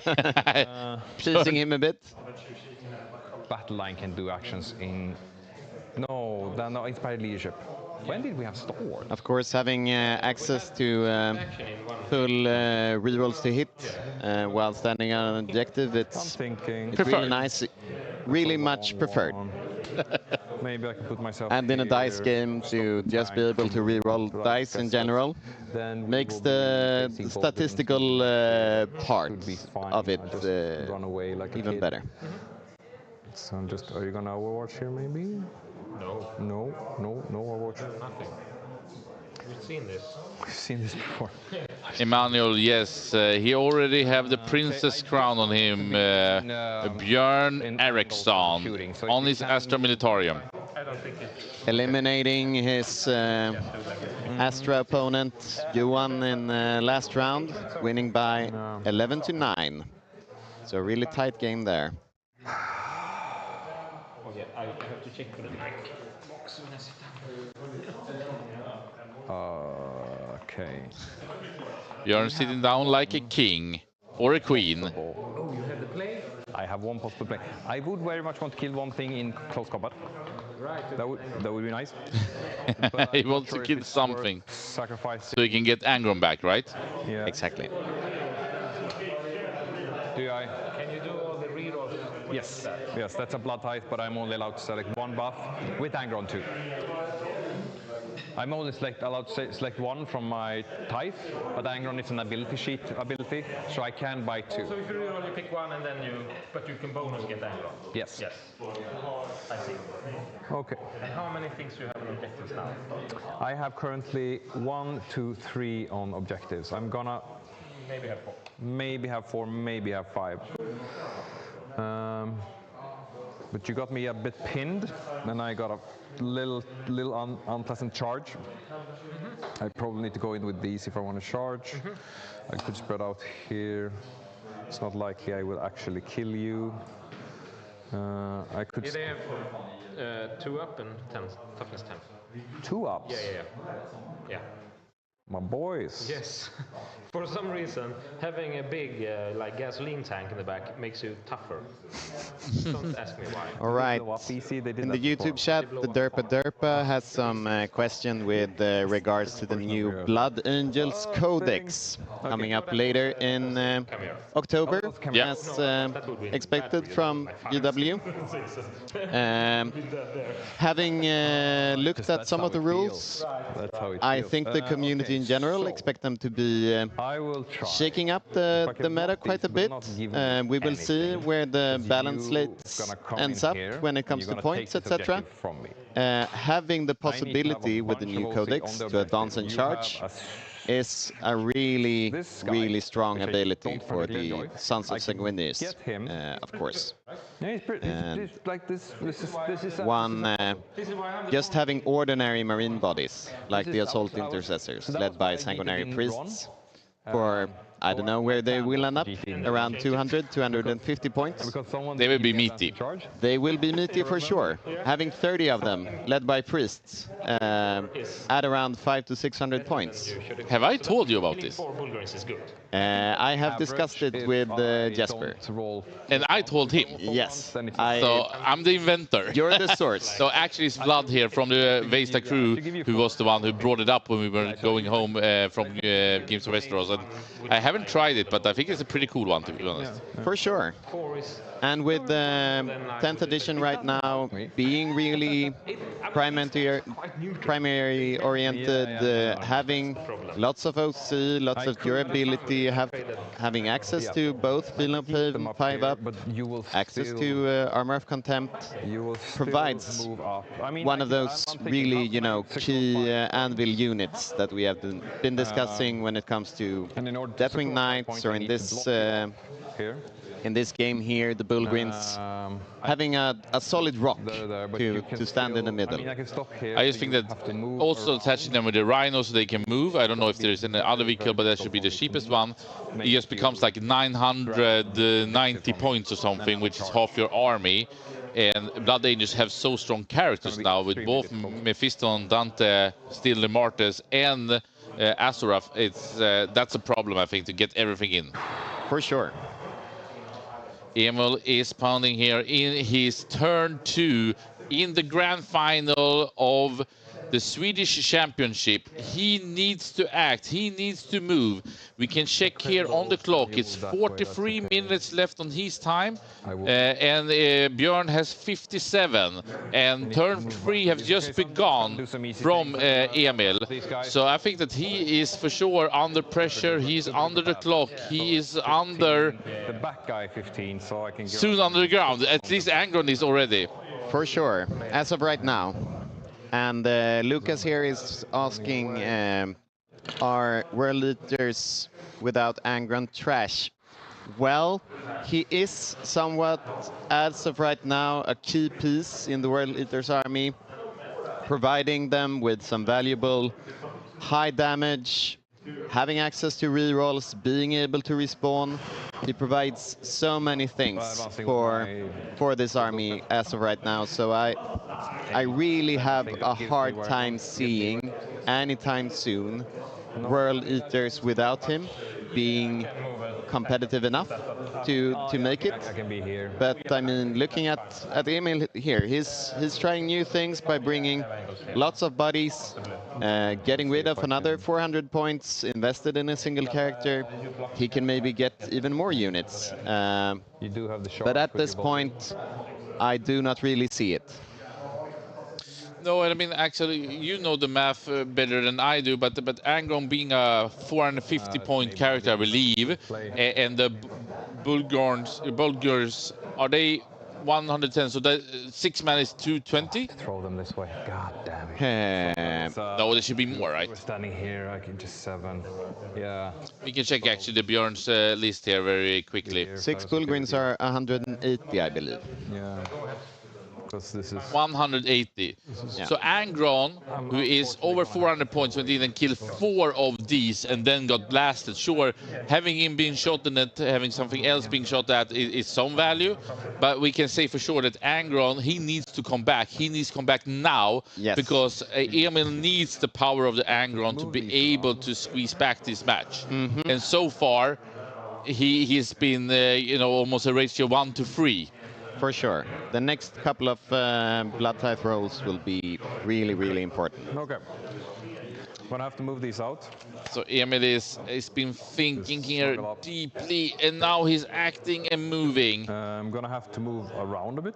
Okay. But I'm not gonna move so you get line of sight. Right. Yeah. That's because that's bad. Yeah. That's kind of bad. So which one are the slow ones? So the big boys here. So those 2 are slow. Right.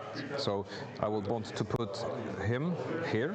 Okay. So he'll be having a 6, like a 6 or even. Right. Emil here spending a lot of time during his movement.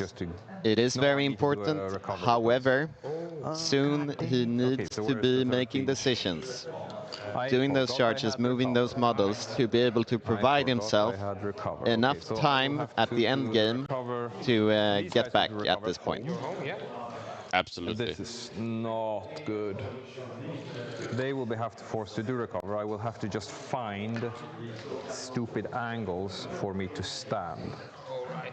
Oh, this is gonna be finagly. Yeah, so I need to fit. So I can move one guy. Let's see if we figure it out. Even Björn is so I need to move laughing at the stupid situation he has. Because you move 6 with them. 6, yeah. So do you clear that line with the 6? Because 30, so probably, I think you can do it, Emil. I think you can do it. This is, oh wait, maybe not, because this is 30. There's 30? So you have to get behind this die. Do you no, so I need to be... to be wholly with no, we have to be outside of your deployment zone. So right, so we have to be... Yeah. Okay, so this, I cannot pass this guy. Then, if you want to make room for them, then... Yeah, so I should be able to move this guy up here, and I should be able to fit 2 guys here. So let's see. Yeah, check it out. And you could have one here as well. Yeah, that's He's telling the minis stop when the axes and swords are not cooperating. So that's all I need to do. So this guy can move up here. This is a messy unit, to say the least. For sure. Well, and I think what they're measuring here is to get some containment points. However, so what I need to do, he cannot be within recover assets. You move -2 as well. Oh yeah, recover assets. Sorry. But in this situation, almost potato. Yeah. I have 6. Oh, they move 8? 9. 9, so 7. 7. I'm bad at math. Okay. But you have to have 6. That's not good when you're playing Warhammer. Yeah. So being slowed by the Earthshaker provides, well, a nerf to the movement of the quick World Eater's army. Yes, the unit moves and moves back to make room for the Exalted. Yeah, so the Exalted will move in here, and this guy will move. You have Guernsons. Yes. You made it. We got there in the end, boys. Congratulations. All right. And now I will kill it. 2 up save. Toughness 10. How many wounds? 11. That is 1 too many. And I did advance with those guys, so I can't shoot. Oh, we got some Zergs. What are we going to do with the Zergs? We're just going to do bravely go back with the Zergs. I'm gonna squeeze these in so you don't do any scary stuff. Oh my gosh!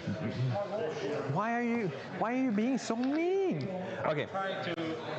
I try my hardest to be mean. I get that. Yeah, you're known for being mean. Okay, my poor Exalted.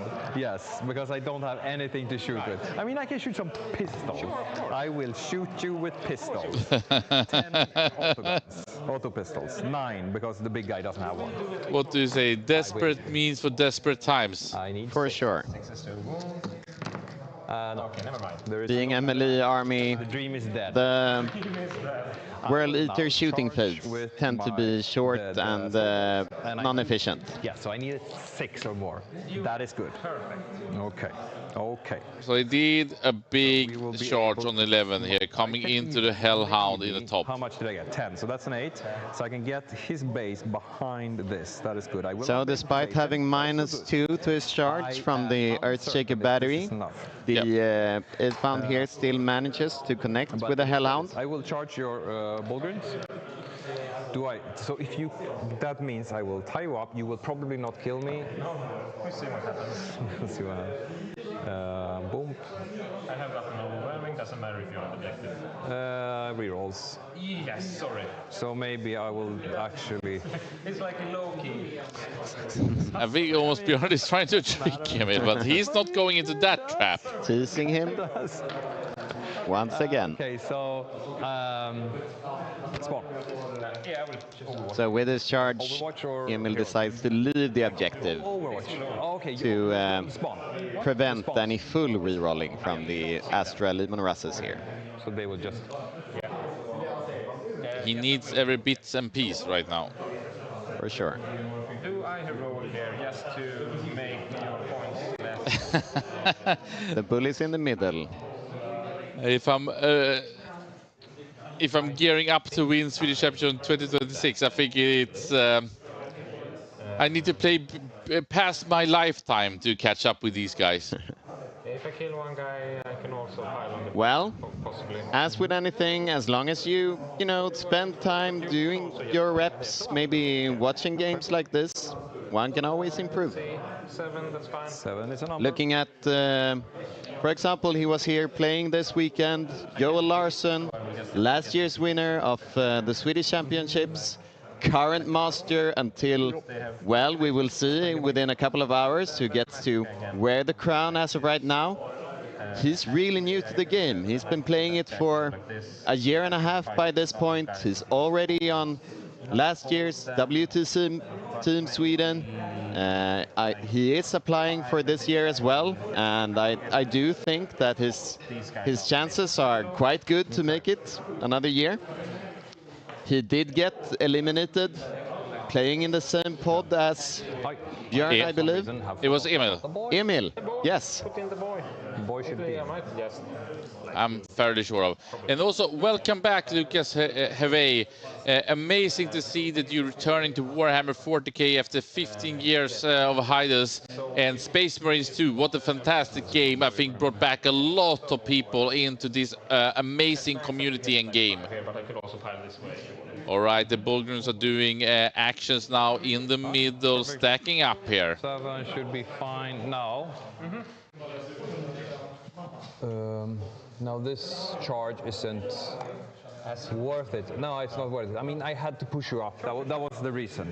Oh no, wait, I need to base you here. Fuck. Oh yeah, you have to be on the objective. I need to be on the objective. Yeah. That was the entire thing. All right.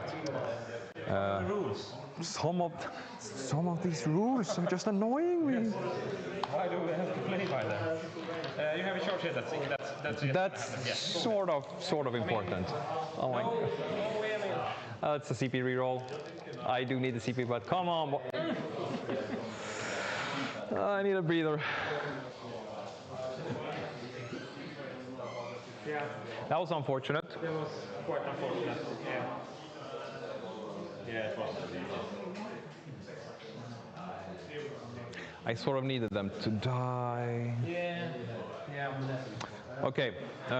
So, watch me not perform.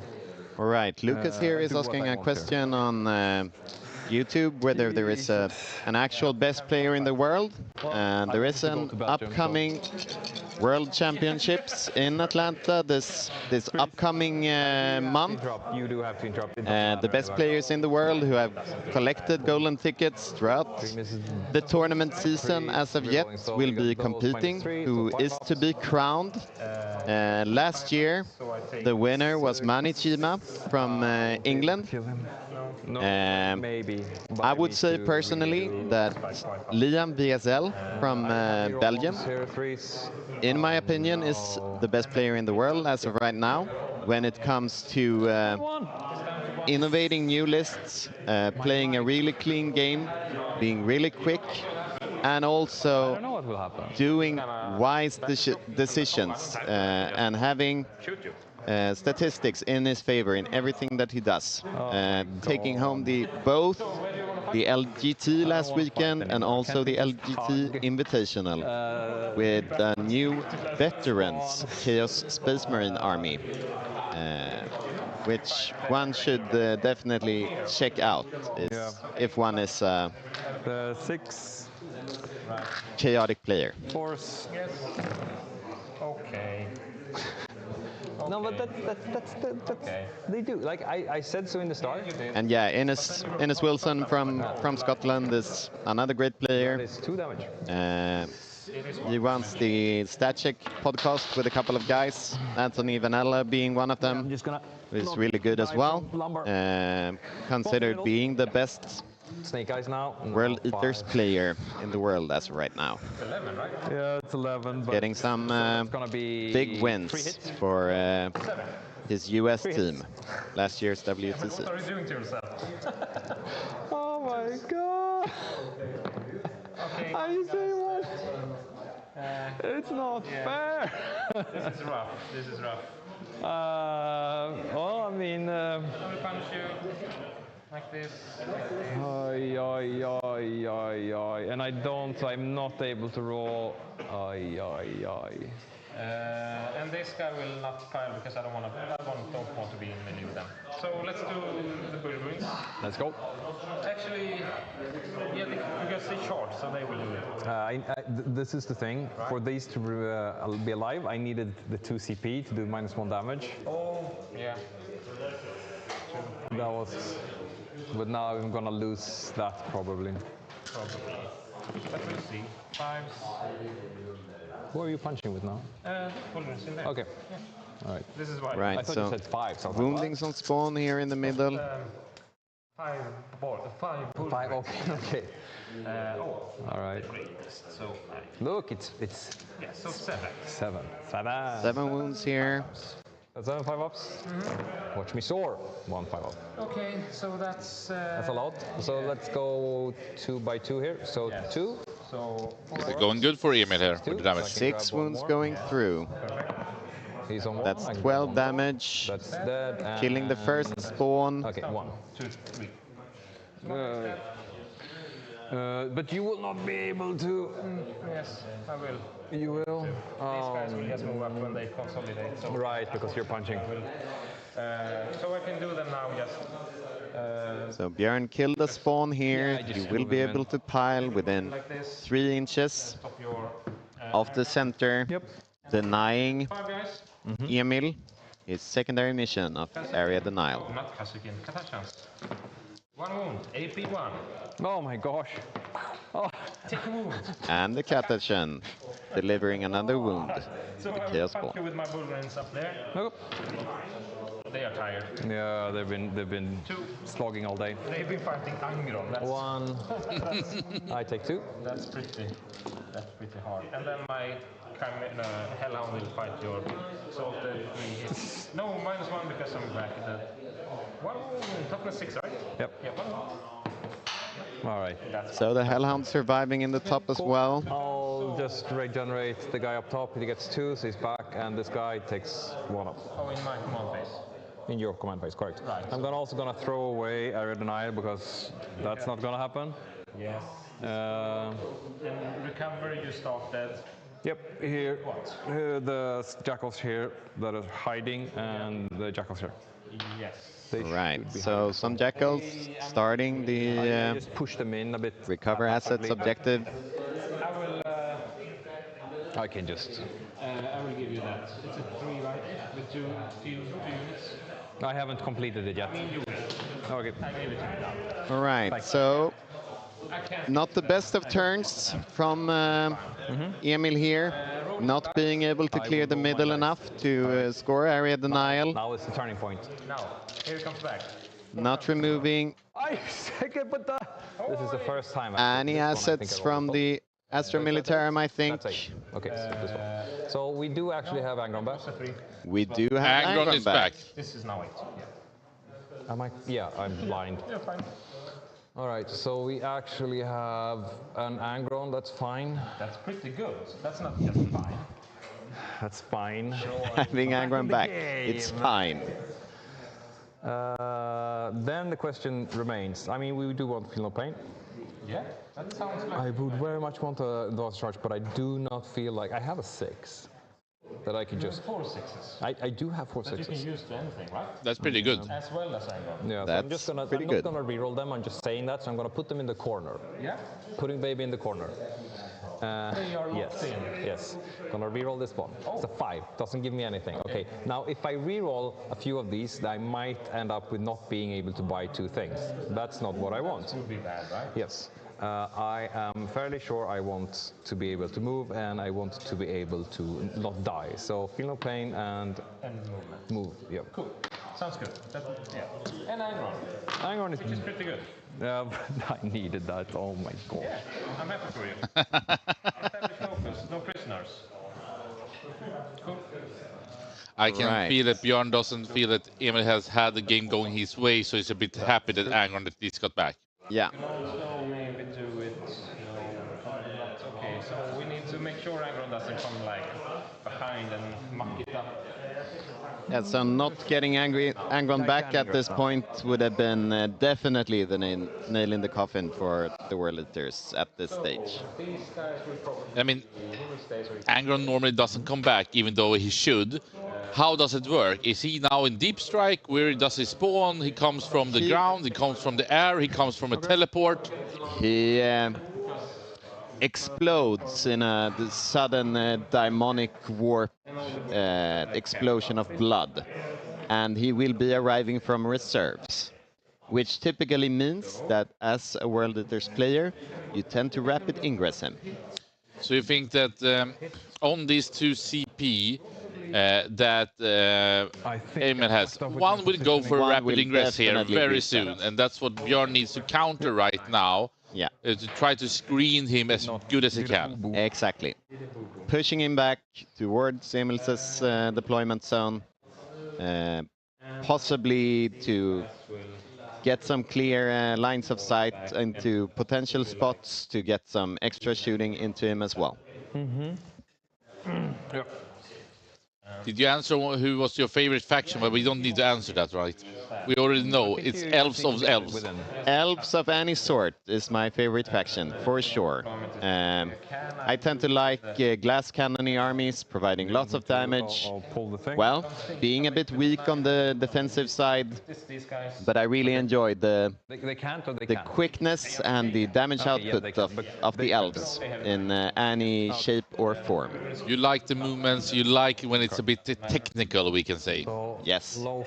And while you were having a short break, there was also a question whether you, with your new Blood Angel army, are heading towards the win for the Swedish Masters of 2025. Yeah, I think I partially answered it before, but I think I need more years than my lifetime expectancy is right now to catch up with you guys. So I think I'm doomed and gloomed, but I mean, I have Vlad here next to me, and he's just smiling because he's been my practice partner and my mentor, trying to pick up the game, and he always tells that I'm better than I am. But at the same time, I faced Björn and Johan in the last tournament we played and went 0-20, 0-20. So I think it's far from where it should be. Well, one step at a time. You are still quite new. You're an old veteran of the hobby and the game, but you just after a break came back this spring. And I mean, watching these exciting games, learning, of course, while streaming. And then the bull rings. I'm counting on you. I mean, I can understand all the meta chases because it does look fun to win. For sure. All right, we can see here Emil looking at his phone. I don't know if he's calling for the ambulance, if he's texting his partner that buy chocolate, and maybe he's calling his boss that he needs to be off work tomorrow. I don't know, but this been not one-sided, but it's like you almost getting killed by 1,000 knives. For sure, for sure. And Björn here, having the experience from this year's WTC, he's used to this sorts of high-pressure games with lots of important decisions while having the cameras on him. He's been on stream a couple of times with, well, Emil being somewhat of a new face here on the national team, delivering results throughout this tournament, throughout this year as well. Maybe there is some pressure in there as well. I just love how Björn is just shuffling. Is it Scions? It is the Science unit. And they're in for these two crooks hiding behind the ruin. The crooks unfortunately failed their charge last turn, not being able to connect with the angry mob, now pointing their rifles towards them. Pretty crooks, but they have a problem. Okay. For sure. It's like a Scooby-Doo movie. Lots of glowing plasma heading towards their direction. Okay. So Björn, turn 3, moving first here. I believe he draw established locus and no prisoners. I believe so. Yeah. And he's in a very convincing lead. I actually think that doesn't he have more than 40 points? I do not think that we have entered his score for his turn. He's having a almost guaranteed 10 from the primary. He will probably establish a locus here with the catachans, while also screening out a definite rapid ingress from Angron. And as for the no prisoners, I think even more World Eaters will die this turn. Cool. Tell me when you're done moving. What will happen when Björn on his Astro Militarium finish this movement phase? I think a CP will be called. Yeah. He's already moving it top left here now. Björn is measuring, I believe, exactly where the Angron should not be able to come in. I scored a lot on my prime secondaries, but did not. Okay. Right, so Angron is blocked out here. Cool. Yeah. You can land over here. It is what it is. Yeah, you block here, you block here, all of the thing here, so there's no angles. So we can land like over here. And I have 2 guys that can shoot here. But I also see a bit of units that were not part of this army, but is that the Avocado and the rest of the gang? So I'm cheerleading Avocados here in the back, rooting for the respawning prime arc of the World Eaters to maybe claw himself back into this game. You got some boys. Actually,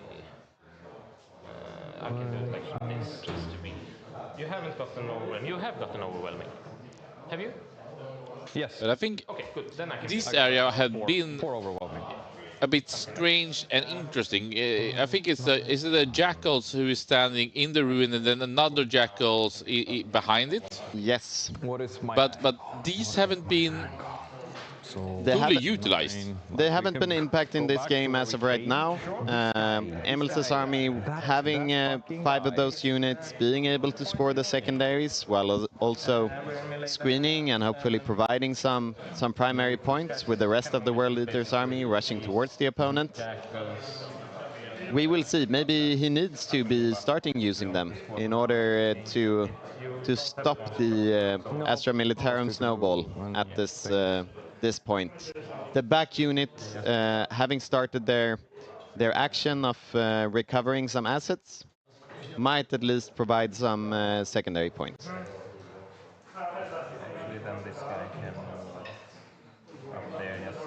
And what's it called? Something on K, right? Here we have him, Leontus. Leontus, he's sprinting down, and this character's main objective is to give orders, but also 1 command point, right? Yeah, he provides the Astra with an extra command point every turn, while also being able to give orders.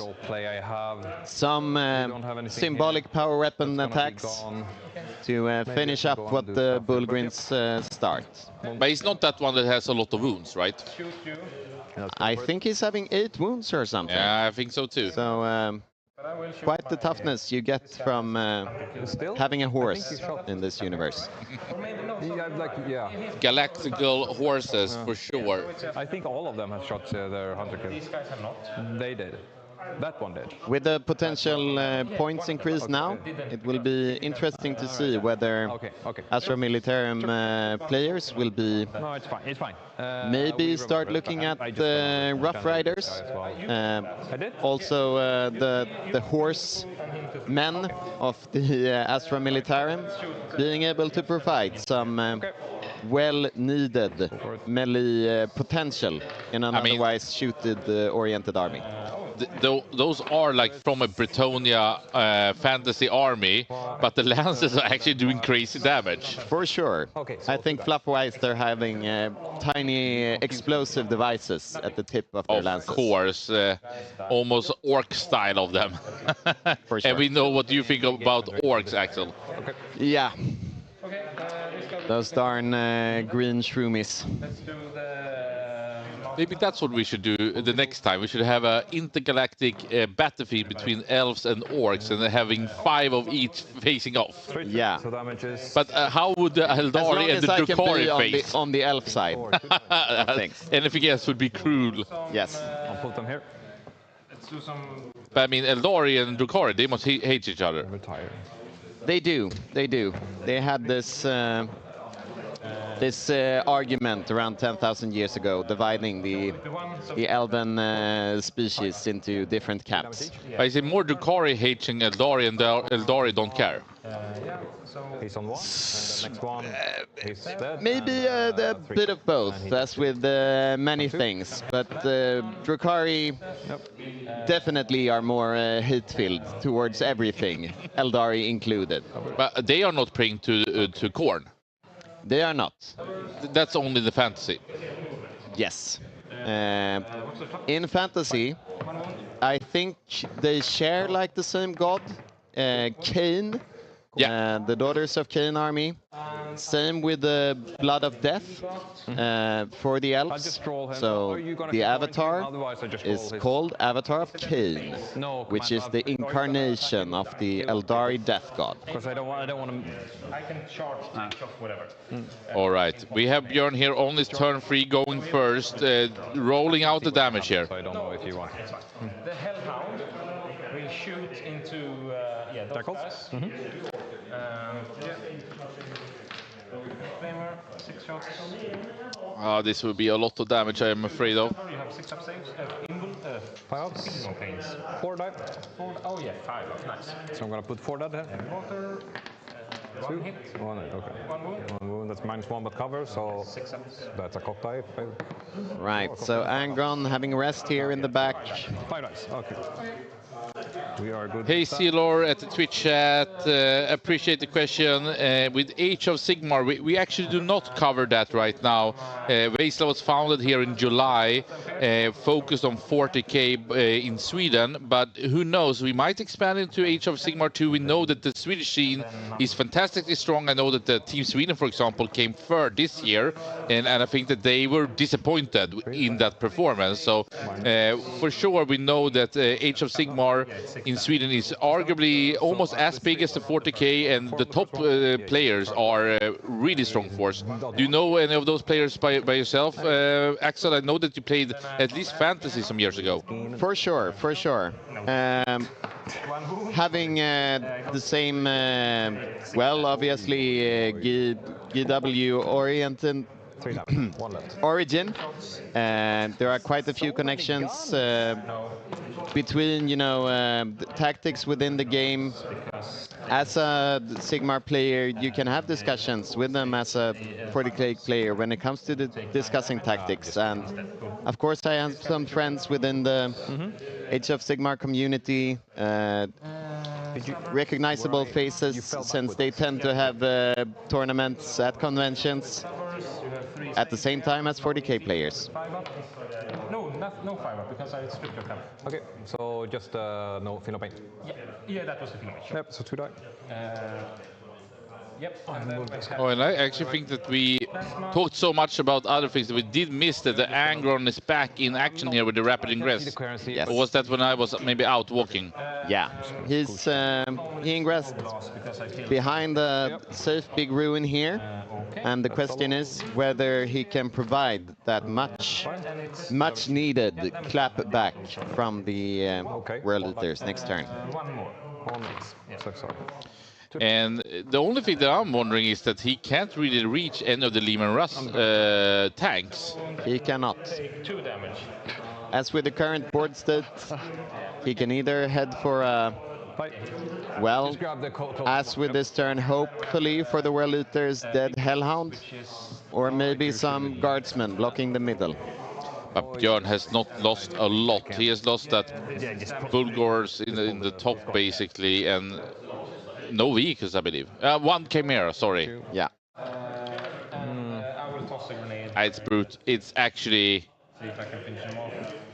It's looking rough for the World Eaters, to say the least. I will shoot my Swedish Championship in Jönköping. Yeah, maybe. Wouldn't that be cool? That was a snake eyes from Björn. I can see it far from far from the dice tray. 5. And 5. Yep, done. Yeah. So which one do I slow now? Let's see, I just want to make sure that I have 3 on the objective. Yeah, I'm gonna pull How many guys do you have? 3 on the objective. So if you want to take the objective, that's the guy you want to go. I will shoot. So, are we having any updates from the bronze game? Yeah, so between Johan Norman also playing Astra as Björn and then Pontus Koch on the Ultramarines. Seems to be that Johan is a bit ahead, but it's still an open game and pretty close. I do think, though, that it's called Bulgars. Only one, so you got Bulgrins. Bulgrins. I think all the 18 are actually down, so Pontus had blast early in that match. Wow. Impressive. Okay. So I will pay a CP. I don't think it hurts Johan that much. And be annoying. Yeah, I will that's... shoot I mean, 3 units of them. It's only 540 points. That one? But pocket change. Pocket change. Seems like Quarter of the army. To hit because I had to have movement. 1 wound only. Right there, slow. Stop. Slow boy. That was a good save. Fight, you pick, a charge here. Right, so... Tank shot? Yes. The Astra shooting phase here, finishing up. 11 dice. Here we see. That's just the reroll one. Is that the door? That's a Lehman Russ Exterminator. Yeah. That we're looking at. Charging in there is... Tagging a spawn. This is the Russ? Yes, 3 wounds. No minus? Oh, please don't die. Oh, he's dead on 1. My boy. He's been my boy. There we can fight. So the Lehman Russ killing the spawn. Tank shocking him down. Okay. With some mighty attacks. 1. Okay, 1 more. I actually think, especially with Astra, that tank shock is such a cool thing because you basically just drive the unit over. It's very brutal and grim, as it should be in the intergalactic war, where there's only war. I should have said. For sure. Don't blow up on me now. Or maybe if you there is a meme picture with a Astra Militarum tank commander with his sword in hand, saying like, "Drive me closer, so I can hit them with my sword while shooting." I'm just gonna, it doesn't, but it's gonna force you to do the. So The Exalted Earthbound here, getting rid of the Hellhound. This is a CP. Yeah. Wounding him in his previous turn, now connecting with the Bullgrin, hoping to survive for next turn. Yeah, those Bullgrins, they have been very valuable for Björn. For sure. The final 2 Bullgrin, the first 4 being slain by Angron early in the game. No, I do not. Forcing Emil to sacrifice Angron in order to prevent Björn from getting too much of an advantage early game. This many... Can I just... Yes, absolutely. 5s. Well, maybe I should do this more. I should do this more often. This twice. Ah, okay, force to force again. My boys. My beautiful boy. My little doggos. All right. That's my turn, so... You are... Oh, I did not establish locus. Yes, you did, over there. Yeah, perfect. So 4. Yep. And no prisoners, I get... Yeah, you just do it. I'm gonna draw for me, no pris, and extend. All right. Oh. Ho, ho, ho. No prisoners and extend battle lines for World Looters here. Quite a good draw in this current CP for that, or should I just move game state. Thing here? He needs to get rid of assets. He needs to start contesting objectives. What did you say? No prisoners and extend battle lines. Yes. So what charge should we get? No pris? No pris and extend. Extend is good. Extend is okie doke. It is. Okay. Charge advance these boys. 5. 14. I'll have a very confident. I will overwatch you with this guy when you start. Sure. Yep. Will overwatch. Mr. Overwatch. Should not have been in the objective. Giving us another And one. he's on the objective again, even though he's been right behind Yes. himself every time. But they will probably die now. And the two Exalted 8-pounds, having tagged the Bullgrin, got removed. 2 wounds, AP 3. Yes, so damage. Four, so first is on, takes 1, and okay, so it's on 1. Cool. Last cannon misses. He's down to what now? 1. No, 2. He took 1. Oh. Yeah, those Bullgrins, they've been so great in this game. Yep. 1 wound, unfortunately. Good. And then I will have my... this guy shooting. Yep.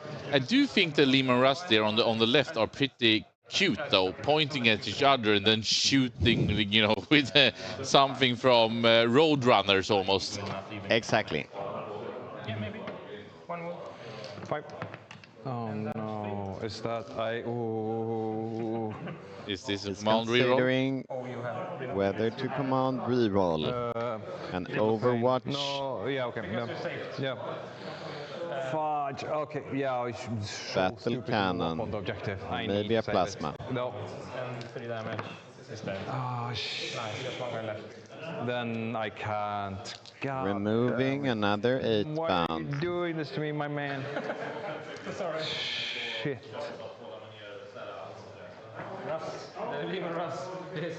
Yeah, like there was, there was really no reason for me to go up. Maybe that was the Exalted, actually, not piling into the Bullgrin. I didn't really show that picture actually, but I believe but then I have to go up. the conversation is here. Yeah. You can see the weapons pointing out here, and they lost some bodies. I would have Overwatch, but not with the full reroll. Yeah, but the full reroll were big. Yeah, that was big, absolutely.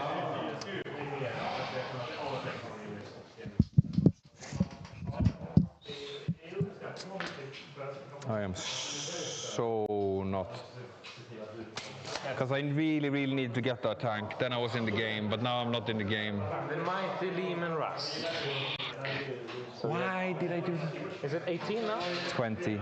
20. His 18 base? 14. 6 plus 6. Oh, if you do. All right, so we have some results here from the bronze game. We reported earlier about the Bullgrin dying.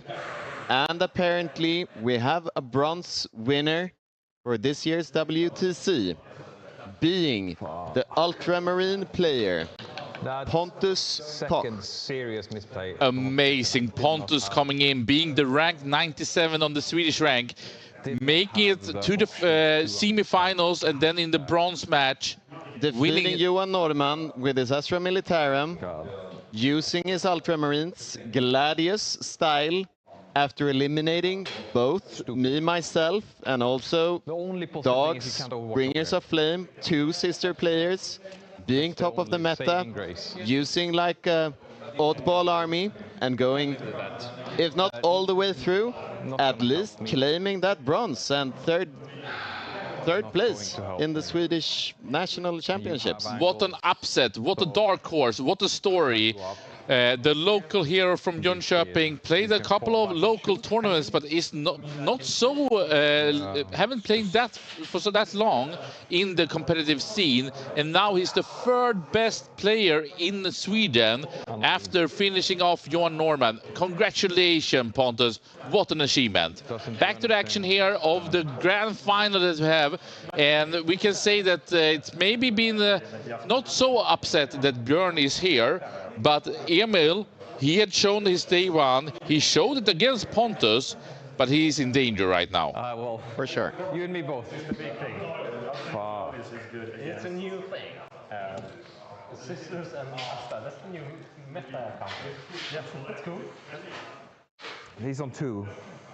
Yeah, that's right.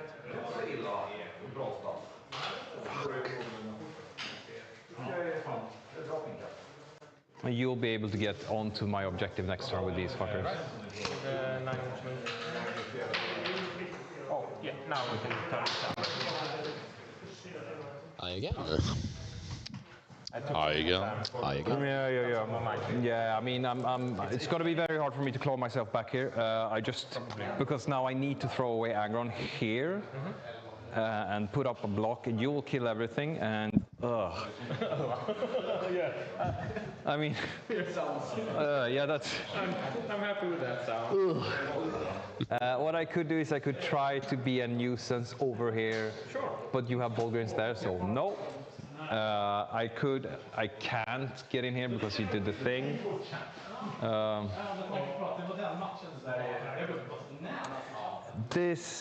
If I we can see on the clock that it's under 19 minutes left for Emil, and he had a big thinking on last turn. I would say he needs even more thinking in this turn almost. He needs to be making decisions, and he needs to be executing them quickly, just to be able to finish the game at this point. Wait, go in, send. I will not kill 5. I will not kill 5. And how many wounds? 10 left.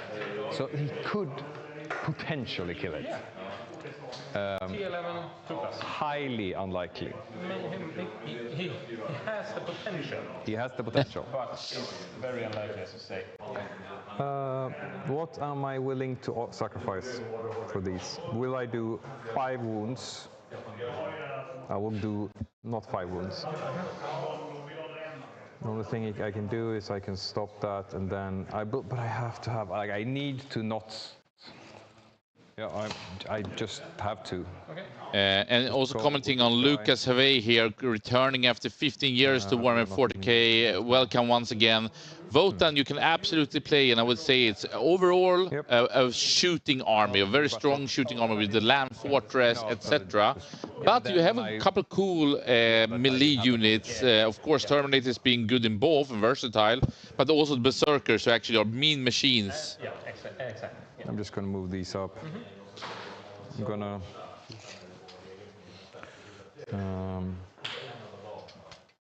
The Batshot guys are going to advance. Snake, just going to move around. Sure. No, I have my final guy. This one. Yeah. Yep, thank you. Right, Angron here, moving up, finishing his business probably with the Bulgarian squad. Some kind of shock damper. It's a disaster. It sure is. Wait. Standing after the possible charge, exactly in the same position where he died. Take another round from the Lehman Russ brothers. Yes. Outside of Lehman Russ brothers. Yeah, but look at them. They're looking at each other with the cannons. It's almost like from a Roadrunner comedy show, and then they're shooting the cannons 90 degrees out of the hole from the cannon into that Angron once again. I'll advance them just to make sure. Yeah, okay. Sounds good. Did you get an update from the other game? Yes, and we have congratulated Pontus Koch, who were able to defeat Johan Norman. I mean, nice run. The Bulgarian Slayer, Slayer of Sisters of Battle, Chaos Space Marines, the second game that he lost throughout the weekend, but still winning his pod, being ranked number 97 in Sweden, grabbing the bronze. And I mean, Jesper, as the head referee and also the captain of the Swedish team, look at someone like Pontus coming in with the Ultramarines that both you and I was questioning heavily, beating these people and also beating Astra Militarum with Johan Norman in the bronze match. I mean, that was to raise even eyebrows on you. Yeah, it's really interesting. It's great to hear and see that there's quote-unquote more unknown players performing. I'm sure there's a lot of untapped potential out there in Sweden. For sure, and now it's not so untapped, and Pontus Koch really have made his name here in the Swedish Championship, taking 3rd place. What an achievement! I mean, for sure. Okay, Angron is in. He's going to bully the bully boys. He will kill them. This time.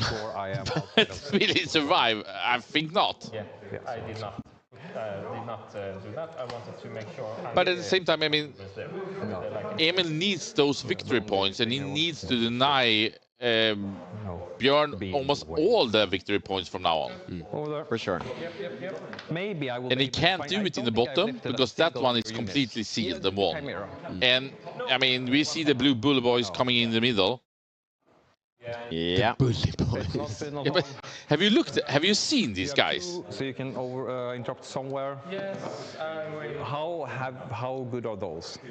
Are they converted or? Angle. No, 6. I have one piece. I mean, it is Björn. Here. Let's see. He can fight. Cool.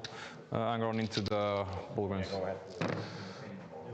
I don't know if this is Björn's armor, if he's borrowing it from someone. You reroll the ones. Maybe it's borrowing it. I mean, these ones, these are like, the high school guys who's beating up the little kid and stealing the lunch money. Okay. Yeah. Look at them. So 7 for sure. Huh? No lunch money for Emil. Oh, +2. +2, yeah. We need to give him some money for the bus to get home to Gothenburg, I think. No, wait. But it's not over, but those bully boys in the middle, they are bullying. Okay. For sure. Yeah, they are called ball girls, I know. To clear, get rid of the final two Bullgrim. Sustain, no, because I already sustained. That's not up to the left. I'm gonna punch over here on your. And having two angry Lehman Russes staring at him. 2 -1, no, and then the big saw guy. 1 sustained. Oops, sustained 2s. -1. -1, so 3 dead. And then the regular guys. How many regulars? 2 guys. They have 3 attacks. Yeah. 1 explosion. Yeah, perfect. 3s. Okay. Looking at them. So 3 guys down. 3 guys down. You can engage me. I will. But I mean, this is just paper units in the middle. Yep. They're just there to die, to be honest. Sure, absolutely. Be gone. Screening, sacrificing, a brutal way of war, but the way it's supposed to be played for the Emperor. Yeah, twin legs. So please face all. No, he's alive. And Björn still hasn't used his stratagem to revive dead unit as of yet. 3 wounds? Yeah. What a So guy. even if eventually they get killed, he can just spend 2 CP and they're back. Are they Necrons now? Oh, yeah. You have your shot. Go ahead. All right. So we got 7 regular bunchies, all hit. 2s rerolling. That 2. AP2. So 6. I have 6 upstairs. Yep. How many? 7. That's not the right number for you. Björn is so friendly, but it's almost like on the level of being a douche, even though he can't have it in his body. Extra, so I'll just Like, remove 1 here. oh, I think it's just very jolly. 2. Yep. So we have 1 guy alive and 1. Can smell the golden No, ticket. 6, that was 4. 100%. And I think we talked a bit with him yesterday, Jesper, that he for sure were excited to go and represent Sweden and himself as the reigning champion and trying to beat the world elites. But it's not in the bag yet. We shouldn't get ahead of ourselves, but it's looking grim here. You killed me perfectly as well. You know It's that, great. right? I couldn't hope for a better teammate to cooperate with coming into it. It's gonna be fun. Yeah, I can't pull you out, so yeah. Fuck, I was just all right. But at least they can't give me no press. Right, even though old friend of Emil, we played 20 years ago, but I just love his character that he wants to complain and whine, but he keeps that part together. Because you charged me? And I don't think that maybe he's done exceptional errors since the opening part when things went wrong for him. All right. Yeah, I mean, not getting that advance and charge early. On extend. It and 4 on press. It was a rough start. Kicking over to you. I think that now. I think Emil is playing a really nice 40k in the way of how he's managing himself. It's very enjoyable as a viewer. He has feelings. He wants to do this. He wants to perform, but it's also, very likable. For sure. For sure. Rerolling the 1. If I kill Angron now, he will not come back. He will. Let's see. I have 1, 2, 3 rerolls. So that was 1. Yes, and then 2 more. So 4, that's good. So advance and charge and feel no pain. You take those. Advance and charge and feel no pain. Don't. He's on an objective, you know? Don't. Yeah, I know. I know. You know. The only saving grace is that this guy is both the Don't stay on objectives. That's my biggest problem on my end. I think that this one is, of course, a bit of a different, but it's brutal versus Astra at this very point. Oh my. Yeah. Someone rein these guys in. James. Yeah, what a run from Björn. Now, Wolf in sheep's clothing. I mean, that is Björn. Yeah. No, that's I don't know either. Just shoot him. Just shoot him. Yeah, my Mr. Man. Your wings are really soft. Just end this misery. So let's orders. Was there anywhere I could? Yeah. What did you get? Extend. Extend and cleanse. So all right. So you just get it. Yeah. So I get +1 to hit here. +1 to hit here. +1 to hit here. Yes. Shoot him. So I can burn. This is turn 4. This is turn 4. I can burn turn 5 and score it at the end, right? Yes. Yep, good. I don't have to do that now. It's what I. So yeah, I can. He can move up. I have one more order from the mini chief to. I mean. So Björn in a convincing lead, 69-42, beginning of turn 4. And we have an Angron back where he smelled the Lehman Brothers last time. Cool. They are cool. And we can tell that these two because they are a full unit now. cannons will soon Where do I want to put my open fire. Doing the same thing and expecting a different result. The definition of madness. But by corn, madness might be good. Yeah. So I can.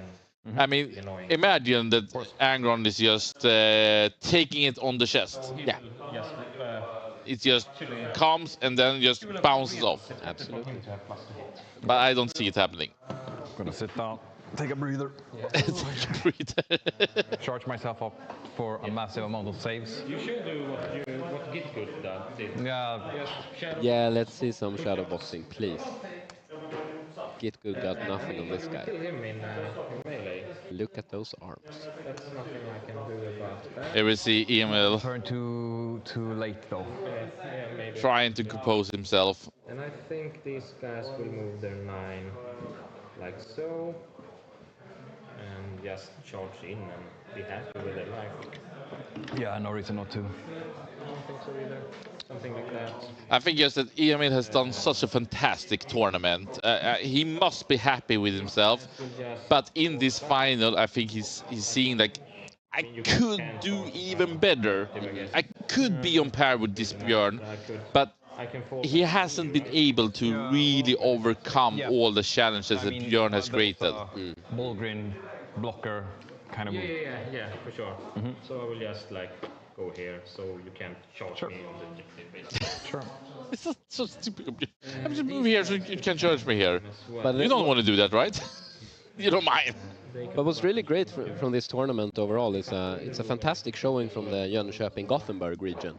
Absolutely. Who hasn't been showing up that big in tournaments in the last 2 years. Before that, it was the Meckard who was a very, very present person in the tournament scene. So it's great to see the region coming back big. Absolutely, and I think that I was almost a bit surprised with both Pontus and Emil after their semi-final. They hadn't played against Johan or Björn ever before, and almost haven't. I wouldn't say hadn't heard about them, but they didn't really know how they played or hadn't really scouted them. And that also shows that local heroes really have been coming in big into the Swedish Championship. And more upsets than not, but maybe none of us three, Axel, Jesper, are surprised that Björn is in the final with the Astra Militarium. And it's a faction that he kind of recently picked up. Yeah. Yeah, he did. He played around with it quite a bit before the last patch for WTC, but we, as a team, we abandoned it prematurely, I must say. But it did get probably about 10 or something practice games beforehand. He got the taste for it, and now executing it. I was thinking about like, But just this that he played a lot of Imperial Knights, that he also played that at WCC and been playing it a lot this year. Yeah. I think it really opens up the thinkings of the movements, the lines, the sequence. Sure, absolutely. Yeah, and just learning the Astra Militarum army with all the command phase things going on, the potential of using orders in an advantageous way and really maximizing your army rule makes the army, And I think it's time to go well, forward. very efficient, obviously. This is almost crazy in the way that he's moving in with, I believe, his warlord into the middle. That's not common. No fear. No fear here. It's not really a beat stick, but he has some shooting and melee as well. So I think he can take on some jackals at least. Second wave cavalry coming through. That sounds better. Okay. Right, so the middle Bullgrins, seeing Angron once again, having killed him with a grenade once. Will they do it again? So here we have Angron back on the objective where he loves to be, so the Astra Militarum have advantages. But Try to just a couple of inches away. I will place myself. Here we have the gang. And also a tank prepared to run him over. And then also one of the Lehman brothers is over here. 9 inches is here. Angron, So I could you need to do some magic. I think you need to call Thousand Suns right now. So 2 meltas could shoot there. Nope. And Because we do know that Khorne, they don't love magic. They love blood. Good shot. so like we have the good guns. The good guys. The good guns over here. Appreciate a lot there, Jonathan Edlund coming in with a prime sub, supporting Warhammer 40k and Veizla when we're having the Swedish Championship, the grand final between Björn Eriksson on the Astra Militarum. He's going for the win right now, facing Emil Söderholm from Gothenburg, playing the World Eaters, and he is under pressure, especially with Angron being back where he was in turn 1, going down. And I can't see that he will survive this round, but we will see. Or turn. I will move up and flame those cores. Oh my god. Everything is a personal insult at this Exactly. So if I start with How can you do this? moving these Right. It's fine. Just push them up. It is, I think this An interesting input here from the YouTube chat with Kruger, I believe. Maybe I'm butchering it. Should be said the sign of a good guard player, that is Astra Militarum, previous Imperial Guard player, is utilizing the solar command bunker late game instead of just letting them rot. Yeah. Yeah, that's fine. And yeah. I Explain for us who doesn't understand, Jesper. I would assume he's referring to the Leontus command squad with Death Force of Krieg and everything. That they have some damage potential, so when you're trying to seal up the game, you can absolutely use them to do the final push, and that's exactly what he's doing here. So Björn is doing everything to get the most out of his army. That would be Leontus himself. Boy. Oh no, that's a last. Looks like a broken sword though. I guess it got broken on some. I need a 2 CP. Yeah. And maximizing the utility of your units in your army, being able to score those action secondaries, for example, in the midboard when your bullies are on killing Angron adventures or something else. Do a tank shock and a grenade, so I'll reveal that into his 5. So tank shock and grenade. Oh no. And then I have the stabbers, which is only 3 shots. No, and I give myself +1 AP against you. Oh, okay, that's what he does. That's what he does. So this guy will shoot everything into Angry Ron. Okay, doke. No surprise. Let's do the last cannon. Last cannon. It is. It's a wound. It's a wound. Come on, boy. It's a save. Yes. And good. I have, plasmas. I mean, I will overcharge. Why not? 2. And yeah, 1 lethal. 1 lethal. Come on, boy. Good. And I do not die. Let's do some stabbers. Because stabbers are fun. Ratatata. Lethals. And force 2. So 3 wounds. 1 damage. It's -1.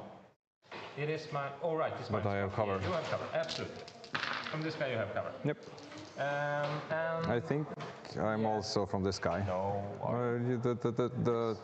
The thing? Oh, I could have easily moved to. Well, I could also have. I mean, I could have been like this. Fine. I thought it was clearly open. But... No. All right. The big gun as well. 6 shots, so 9 shots into Angry Boy. Reroll these. 2 lethal. Because he's on an objective. Yes, once again. These many saves at 3 ups, so you take 6 damage. Yep. Yeah, I do. Take 6 damage down to 5. I am not doing. And this guy can only see him, so we'll History repeating itself. Let's do the last cannon. Reroll. Lethal. Cool. Nice. And let's do the big one. Okay. Sorry. Oh, Another 9 9 hits. shots. I mean, Orc dice. You did not. All have the it faction nowadays. dice are Dead anyway. 2 lethals, and then a wound on always a bit 5. shaky. You have 3 saves at 4 up, so that's 6 more damage. Then I need to reroll him if I want him to live. He's not gonna live anyway. What do I want to do with my? Do well thing. I think we'll have time. No problem. Praying to the god. There's no.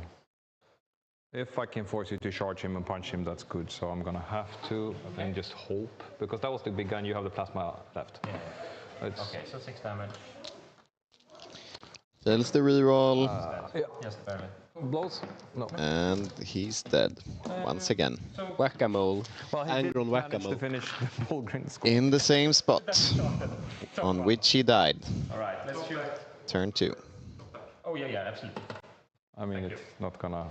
No, it's fine. So just to confirm, we have the Angron going down on this objective once again. And I think that There he had would have quite a lot of been more shooting. some more plasma shots coming his way, along with a potential grenade and a potential tank shock. It didn't look good, but there's always a chance. Now there isn't. 8 pounds regular. 2. I just think of Dumb Dumber. So there is a chance, and that's basically what that reroll was. Yeah. 6 shots. I hit you 4 times. I wound you once. Nice. That was hardly a roll, but okay. Toss it into the air, it's fine. Doesn't matter. Let's actually do... These guys? Yeah, I So will 2 melta and a No, plasma. actually I think I will shoot the plasma as well into them. Okay. Plasma and melta, and then small shots into them. So what is it? 3 plasma, 2 melta? 2 plasma, 2 melta, and plasma pistol. Okay. Are you in rapid for the plasma? I think, yeah, if you have The 2 of natural them. fit, Yep. the crown on his head. So let's do 100%. the meltas. 1 lethal. Okay, fine. Nice. Fine. And plasmas.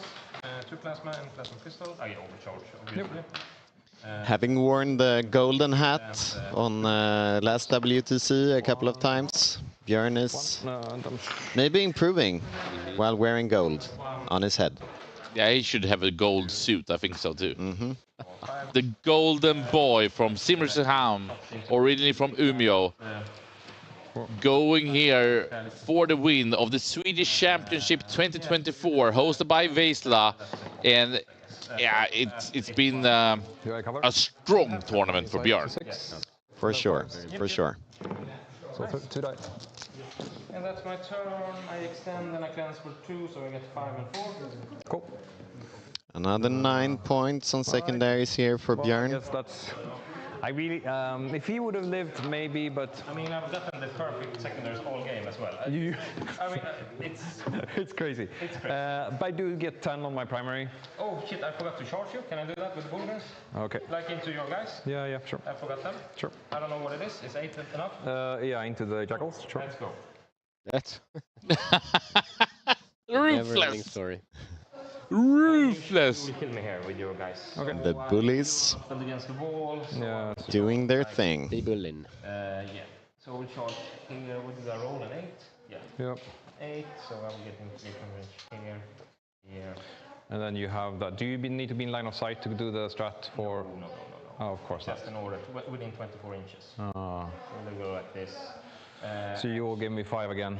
I will give you 5 again. Yeah. Oh. So everybody on the objective, but I will fight you with like 4 bull grains. Okay. And punch you. Moving them up against the jackals who are on an objective, but it's only the shooting this rerolls. Yeah, the Bullgreen don't care. More than I have. They have enough rules already. For sure. They are strong enough. And so, with 4 swings per model hitting out 3 ups, even though they have a philo pain, it's a bad day being a jackal behind the wall right now. And it's 81, so it's just you just roll. Why are they strength? Yeah, I'll reroll the things. So these guys. There are some big misses. So you kill 8. Nice. 2 guys remaining. Indeed. That's my turn. That is your turn. Can't pull myself out of combat. Then I don't even have to use a CP. You do not. Because I'm up to 1 and you're up to 2. Yep. Actually, fight me there. Oh yeah, because I'm gonna have. That's going on.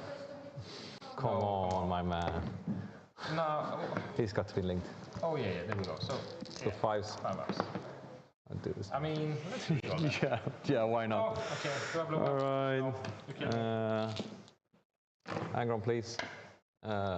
No, I mean I have 1. They are still on it. They are still on it. They are still on it. 3 rerolls. I just roll them here. No. 1 exalted, killing the Lehman Russ, who killed Angron, getting some revenge punch you here with my for his fallen Primarch. Small guy. 5.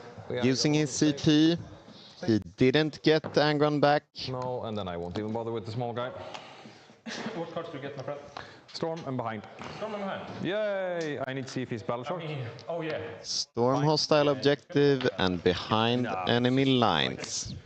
There is a possibility here for him to maybe snatch an objective. Now you have. How much OC do you have on this one? But it's a rough one. You know what? It's in your command phase. So now that I know that you have Storm, I have 12 OC on that objective. Fantastic. Flipping the command point, doubling the amount of OC. Where is your behind? This is my turn 4. Behind. I am behind, but I would. What's the extra for? That's just 1. 2 units. Yeah, Storm is 4. I get. Yeah, and you just. Yeah. Why? That one. If that one didn't die, if I killed that one, then he would probably have lived. And well, it is what it is. I will move in with my boys here. I'll do an advance. I need to get you out of this thing. So the 10. Just get all up into your grill here. Sounds good. Okay, so we can grab this one from you. That's a Storm because Leontus. Yeah. So we are gonna be doing an auto advance, giving us 14 would place us here. I will overwatch you. With the flame guy? Yeah. I mean, that could just be auto-built in. Just gonna Overwatch. Just do it, man. Yeah. He loves the Overwatch, Björn. Yeah. Yeah. Was his playstyle, right? I mean, Yeah, I think last tournament they said he did it 18 times. I think he almost had done it 18 times in this match. Sure. So you got 2 Melta and 5 plasma guns. And the small guns as well.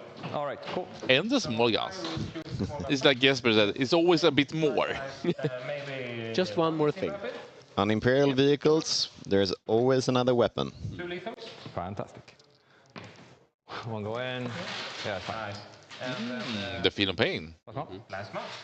I did not roll my get hot last. Yeah, but it's guns with a tank, not with the tank with guns. Okay. Nothing. And the Meltas. You do have rerolls. No, you don't, because there's no. Okay, okay. Yeah. Oh, Emil is not on the objective this time. No, they Also I have Hellhound. rerolls. Yeah, I do have full rerolls. Okay, so let's do Okay, so that doesn't have that Melta ability. first. Yeah. Cockles. yeah, no, And then I had plasma didn't hit anything, no. right? So let's 4 more. One dead. one died the last one, exactly. So So 2 lethals. 2 littles, 5s. Yes. 1 go through, 2 damage. So 1 is dead. No. He had 1 wound left. Okay. Yeah, from the last shooting. And then I had like 5 guys. Oh, it was the. shooting. Sorry, it was from the. That's the. No, that wasn't the boss. I wouldn't have put the. No, of course. So that was really done. Whatever. Okay. Yeah. Cool. Oi, oi, oi, oi, oi. So here, hopefully, we'll take care of that. I think you will. We can say that Emil is in misery. You're in it. Yeah, but I'm just thinking if I want to do something with this guy, because behind is just I'm gonna do because you have Overwatch, so I will be a 13 to get me up here. Is this something that I can do? So what else do I have? Maybe I have 9 minutes and 27 seconds. I do think though they need the clock to go over. So hopefully I'm safer here. You are, if you fail your charge, you're dead. But if you pass it... Yeah, but I'm dead regardless. I mean, if you pass it, if you charge me, you're fine. And it's a super short charge because my gun is actually my model there, so you can just... Turn 4, Emil going second. Björn has drawn perfect secondaries.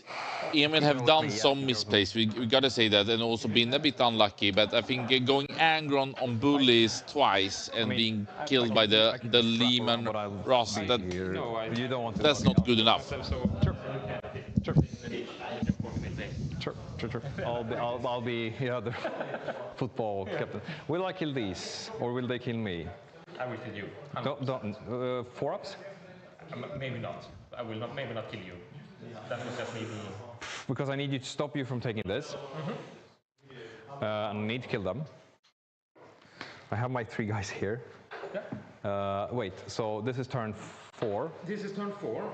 Next turn. Need to protect his home field here. Yeah, it's not gonna happen. You are savagely outperforming me on every point. I think you're at the point where you can't. No, I can't win. That was a long time ago. Just play it out. Yeah. Wow. For the streamers. Table alpha. Okay.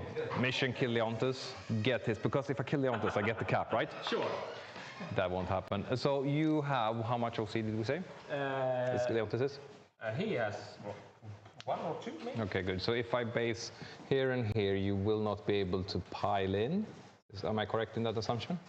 But I mean, I have these objectives. Doesn't matter. No, but I want to storm it. Oh, you have storm. Yeah, for sure. Because you have 12. I am able to put my Circs here. Absolutely. It's not gonna matter. Leontus, I don't It's very much. He has 2 OC, sorry. It's such a blowout. Such a blowout. Crying in his misery, Emil, but I feel still that he's giving a great match and showing what Warhammer is also about. It's not only about winning, it's about the sportsmanship and the gentleman component of this game. Sorry. But he's for sure disappointed with his performance, and he should be, because I think that he's not far away from being able to make this pretty equal. I will have to, because those guys are just gonna run, because you have 24, so you run, get that. Wait, yeah. But I mean, you have... I score, I scored on the web, so I just need to make sure I'm alive. That means I probably don't want to be here, so I'm just gonna move here then, because I don't want to be over there. I want to keep my home field. You would like this backing off a bit. So I just want to get in. Oh, you already overcharged that. Then I'll advance with them. 4. Just make myself here. Okay. What am I doing here? I don't know. Doesn't matter over there. Yeah, that's getting some points. Don't die. It's no, you're still in combat. So you'll kill me here. You will be able to pile in if you want to. That this is. I really love this conversation. It's like doom and gloom, but it's still friendly. I go here. I hope and pray that something comes up, like a containment. Right. So I'll just pull these guys back. I will. Oh, sorry. I'll spread. Here, and I'll just move back. I don't want to get shot. No. This guy will. If you're behind the ruin, you're fine. I'm behind the ruin, I'm fine. Is there any way I can... shoot you. Okay, so I'll just fall back all the way here then, because you never shot the lob on these guys? No, that was... What did I shoot? The lob on. Those guys. They have... That's why I can't make that play then. Yeah. I need to make that play here. I can't make that play because I can move. Yeah. Ah. Sorry. All right. We forgot. But yeah. It's fine. I need to do that. So, that Overwatch. You don't want to do it? Did you even move that then? No, I can't move. Well, I mean, yeah, I can vibrate a bit with them if you want to shoot. No, then, I mean... Yeah, there's no reason. I would have Overwatch over there, of course. Okay. I would have Overwatch over here. So... Then I wouldn't have... Okay, let's do it like this. I move these guys instead. Sure. Nothing will happen over there. So I'll move... Nothing will happen over there. I don't care about that. So I'll move here instead so you get that Overwatch. Okay. With these guys. Okay. All right? Sure, and that's the regular 8 The regular 8 ones. I mean, I will not kill them enough, so I will save it. So you should just stay with him. Nah. Let's do it. All right, so who do you overwatch with in that case? Can I just... This guy when you land here. All right, I just hide him then. This is your wound marker. Yep. Life. That was a bit... Yeah, it's fine. It's fine. I don't have my slow token. Yeah, we're like, we will remember. We were so sure. Actually, you get the guy back on 1 wound. I do. Yes, you do. Hooray! Hooray! Is this the right guy? Yeah, probably. Doesn't matter, right? Probably, yeah. Something like that. I just want to make sure that, yeah. Okay, charges then. I only have the charge over there and this guy into Leontus. That this works. You can tag my tank as well. I need to assign him then, so I could be here and then I can just leave, so I can move in like so. But I will. All right, yeah, you already declared my. Do I overwatch you when you charge here? I mean. Sure. Okay. I mean, if I kill a guy, I kill a guy. Yep. That would be a guy dead. Yeah, heavy bolter, 1 hit, 2 hits. Sustain. 1. 1 wound. What's it? And flamer. Oh, come on. And you're toughness 6, right? I'm just have to got a kick over to you because. 4 plus. Okay. How many? 7 at AP2. Jeez. Yeah, okay. That's So 6s. Oh, okay. Well, that's also a way to do it. Beautiful, man.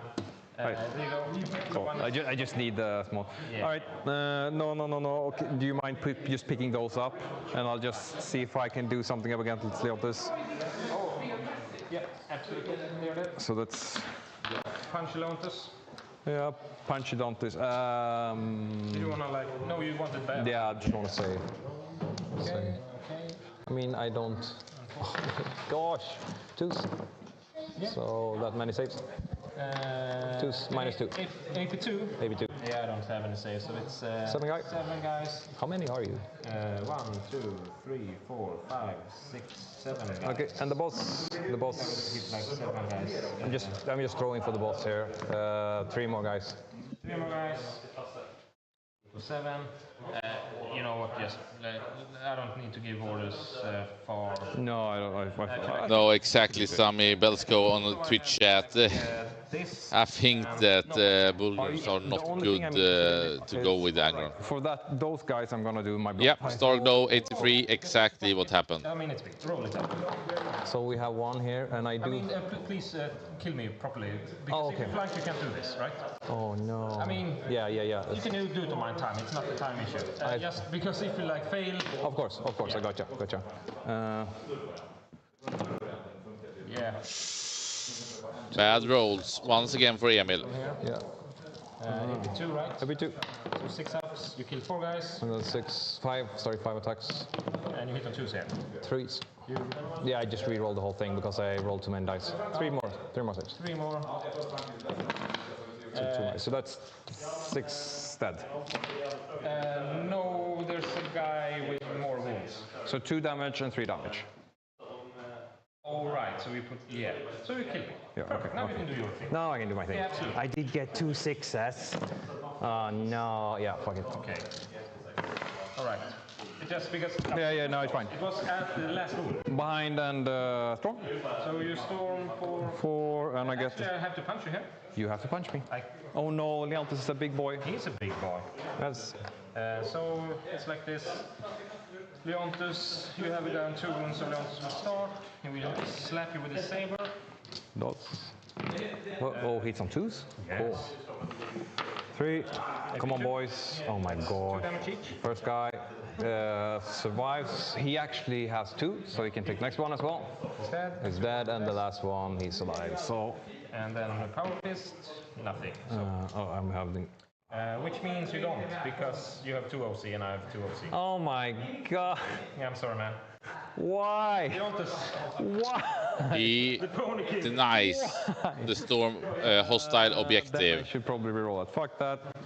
Okay. How much do you get for behind? 3. And what do you do with the storm? Cycle it for CP, I guess. Alright, so now I'm gonna roll in the start of your turn. If I don't get anyone, we can just talk this out. Okay. Nothing. Good. So I mean, I will score 10. Let's see my cards. Yeah. But I mean, I have what? Oh, we forgot this whole shebang. Kill me. Go in and kill me with all that. That's fine. Oop. I get secure enormous land and mark for death. What is marked, my friend? All the shit over there. Yeah, sure. For that, for assassination, which I. No, hang on, is you done? Cool. And I will burn this objective with the Bullgrins. With the Bullgrins. And I will just like fall back with these. Yeah, and you flame those guys. Yeah, exactly. Something like this. So, the final turn here for Astra Militarum. Angron, unfortunately, not coming back. These guys. Drawing assassination, making it, because Angron is dead. If I can do 2? No, I don't think I can do 2. Starting to burn an objective in no man's land. I can get to this objective. Yeah, because you flame me and Björn here will the deaths of these most likely get his 100. So the thing is, if I survive... Sure. Let's roll this out. Flip the time, it's on me, good. But I will move like, so if you, these guys will just, okay, let's do it properly then. Okay. Orders. Plus to hit. They're dead. Good, you got plus hit. This guy will get plus hit, he will move up and blast them. Yeah, then we pick them. Yeah. Because then you activate both this and this to kill them. Yeah, exactly. And you can't do anything, you put them on there. And this will move, so I will just make sure that you can't like... I am unable, yeah. Yeah. Sounds good. This will shoot in here, and then shock here. Do you want, let's roll that one out. It doesn't matter. Yeah, no, it doesn't really matter. Yeah, because you have your Bullgrins on the objective, I can't do anything. I mean, we can see if it would defend, establish. Yeah, I will try to shoot my indirect here. Okay, so if you kill him, I can't establish, otherwise I can establish. 6, so 9 shots. And I gave him some more, let's say 2. So, there we go. You have 3 saves and AP 2, So force. Oh, I'm gonna reroll one. Okay, so he's oh no. Well, by fan of pain, of course. Okay, so he's on 1. All right, then I fell back. Okay, never mind. So you will get your step. Okay, so we establish, we defend because you can't stop defend, and I get 5 on the primary. I mean, okay. Let's see. Maybe you can score more. Yeah, so... And I will actually... You can't do anything about that. I will actually... do you have your big gun on the home field? On the home field? Yes. Yes. Yeah, so there is no chance I'll see you there. Yeah. I moved him up like a couple of times ago. And you're standing with both of these. Guys are like, and they just block this middle objective. Yeah, so he's OC what? Right, so final movements here from Björn. His 5th turn. We're joined here by faction specialist, 4th place contender of the Swedish national championships, Johan Norman. Do you have any analysis of the current board state here? Oh, I just okay. Just came in. Okay. Yeah. Okay. Thank you. Nice game. Thanks. I would say that Björn looks to be doing very well. What? Like both the dice and the card just... It looks quite good. My way. And now it does sound like Björn is getting good cards and good die and such. So. If it's part of the camera. He has reached his 100. Yeah, of course. I get a proper hug. Okay. There we have the hug, ladies and gentlemen. Oh. The Swedish champion, Björn Eriksson, playing Astra Militarum. You will be able to take... Congratulations, Björn Eriksson. What a fantastic performance. Smashing his pod, beating Johan in the Astra Mirror, and now a smashing victory versus Emil's World Eaters. Yeah, no, because I realized what a mistake it was, because I didn't think about that because it wasn't your mistake. I also forgot about the initial play. Otherwise, I would remind you, you have your 10. But I thought to be played. Yeah, you know. I have no idea what I was thinking. I think I got stressed as well because you had such good draw. Yeah. I didn't get my advantage charge, which seriously fucked up my. It's amazing, and I. 11, 9, 9, 9, 10. Yeah. That's insane. And I think I missed advantage charge like 2 out of 5 turns. Yeah. And big turns as well. Yeah, and like +2 move, feel no pain. And that kind of screwed with all of my plan. So I couldn't stage. You could stage with everything in a good way. So we're going to have a prize ceremony in just a couple of minutes here. And then we going to have also player interviews from the 2 final matches here. And sorry for that earthquake, but I think it was the god of blood, Korn, being angry. Yeah, that was good because that's. I was 3 of my big punching units, 1 of my big OC units, and a spawn just thrown away. I should just have been here. Yeah, probably. Just stage and. There was really no. You did not get. You got. I did nothing. Your big push down was here. Yeah, and they got nothing. Didn't do anything and didn't need to do anything. There. No. So you never got your Peter's big push. And then twice 2 Lehman Russ kills Angron. Should they do that? If they have multi-meltas, maybe. I mean, of course, I was a bit lucky there, of course. But with refills and full rerolls, they're very good at killing big, scary stuff. Are we still online? Can we don't continue? Kan vi sluta vara engelska? Vi kan börja prata svenska. Okej. Nej, fy fan. Läs vad missionet.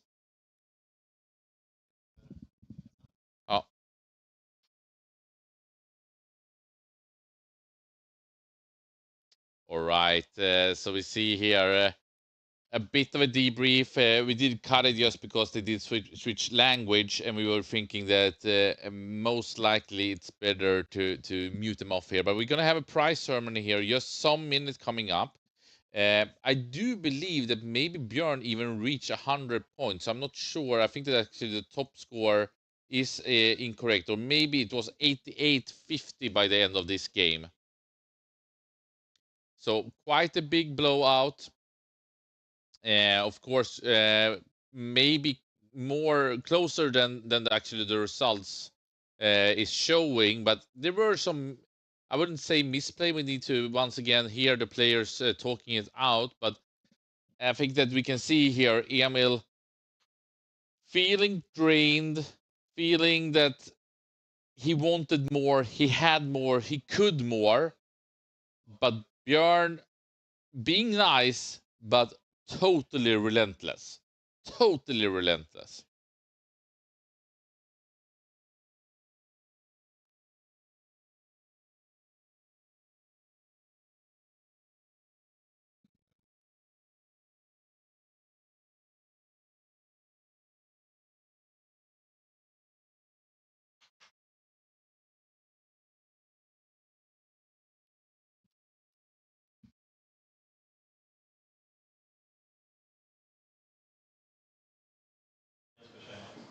Ja, för mig var det dessutom.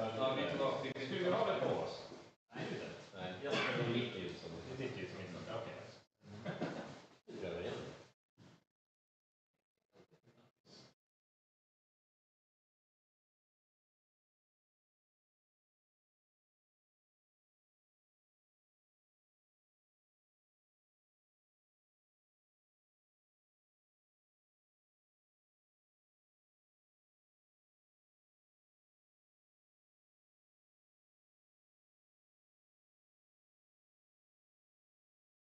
All right, we will very soon here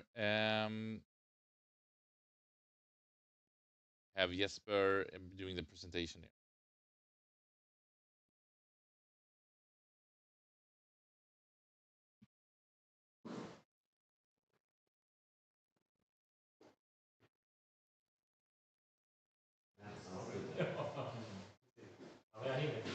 Gör det funkar? Acceleration.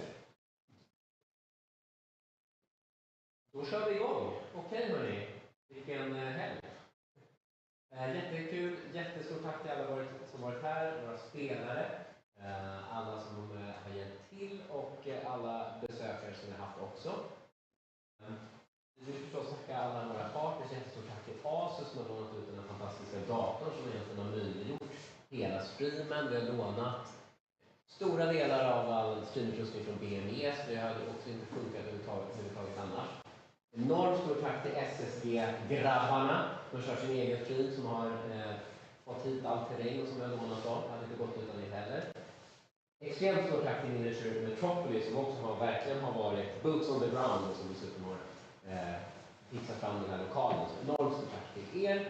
Vi slår ett väldigt stort slag för Barncancerfonden också som vi har det här samarbetet med och känner man att man har möjlighet att skänka så här dit så är det förstås extremt tacksam för oavkortat dit. Och jättestort tack från Veizla. English. Thanks everybody. Well said in English. Great thanks to you to everyone who came here, all the players, all the guests we had, and fantastic thanks to Miniature Metropolis who has provided the event housing and also been solid goods on the ground for us throughout the entire weekend. We have SSG, the boys who's provided the secondary stream, all the terrain, helped us out immensely with everything. We would, of course, once again like to remind you for the fundraising event that we have for the Swedish Cancer Fund. You can find the link in all of our socials, basically. And a big thanks from us at Veizla. This is our first event that we've been arranging. I hope you've been happy with it. And I guess you're very anxious for the prize ceremony, so I guess we can get going now.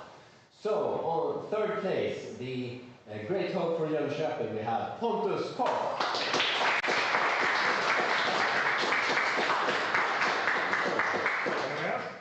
You. Nice.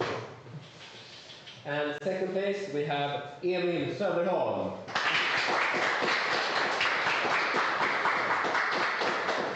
And in first place, a very convincing winner, going undefeated throughout the weekend, who no one doubted him, our Swedish champion of 2024 and our final participant in the World Championships in Atlanta coming this November, Björn Eriksson.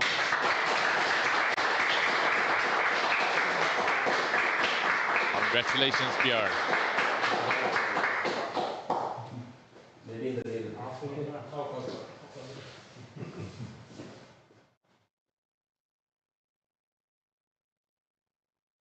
Not a single one from Stockholm or Västerås.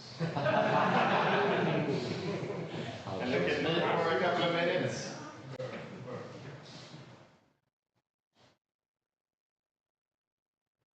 Och så lite jubel.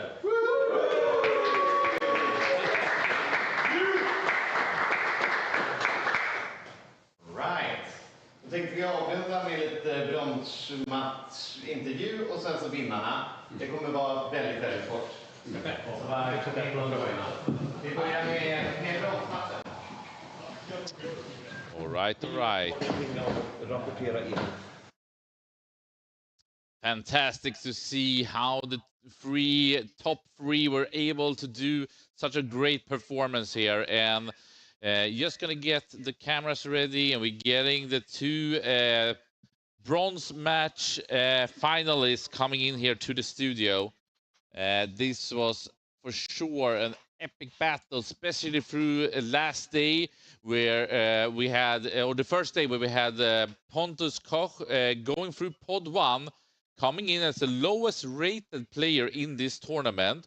And then Johan Norman, who we saw yesterday morning, we saw also on the B stream here when he faced off first Björn. That was a challenge. And then when he was taking on Pontus, somehow the Space Marines were one too big of a number. We giving it a couple of more seconds here for the players to come into the studio.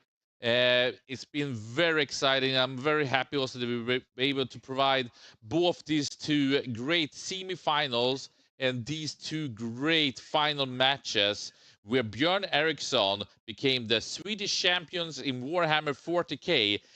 I'm stoked, I'm impressed. I know that Emil wanted more, but I think that he took on something, a mountain. Björn Ironside was just a bit too good. But in the studio, I'm very pleased and happy to have Pontus Kos, third place, the third best player in Sweden. Congratulations. Sorry, I'm just going to unmute you so you also can hear when you're taking that part. Yes. Go ahead, Pontus. Thank you very much. And we have Johan Norman, head coach of Team Sweden this year, came with a Astra Militarum, specialist of your choice. Coming fourth, we start with you, Johan. What did you think after that defeat against Björn and going into this match against the Ultramarines with Gladius Task Force? After losing the first game, I was quite tired, so I did a stupid play, going all in with my Bulgrins. When I do the math now afterwards, it was not a good idea. I didn't do much less damage than I should do, and I killed like 3 guys or so. And you were good at you could kill my Bulgrins, so I should have played a more defensive game, for sure. So I lose partly because you're playing way better than me, and also because I'm playing a bad game. So yeah, I'm not sure about that. Yeah. So Pontus, you for sure have been the dark horse of this tournament.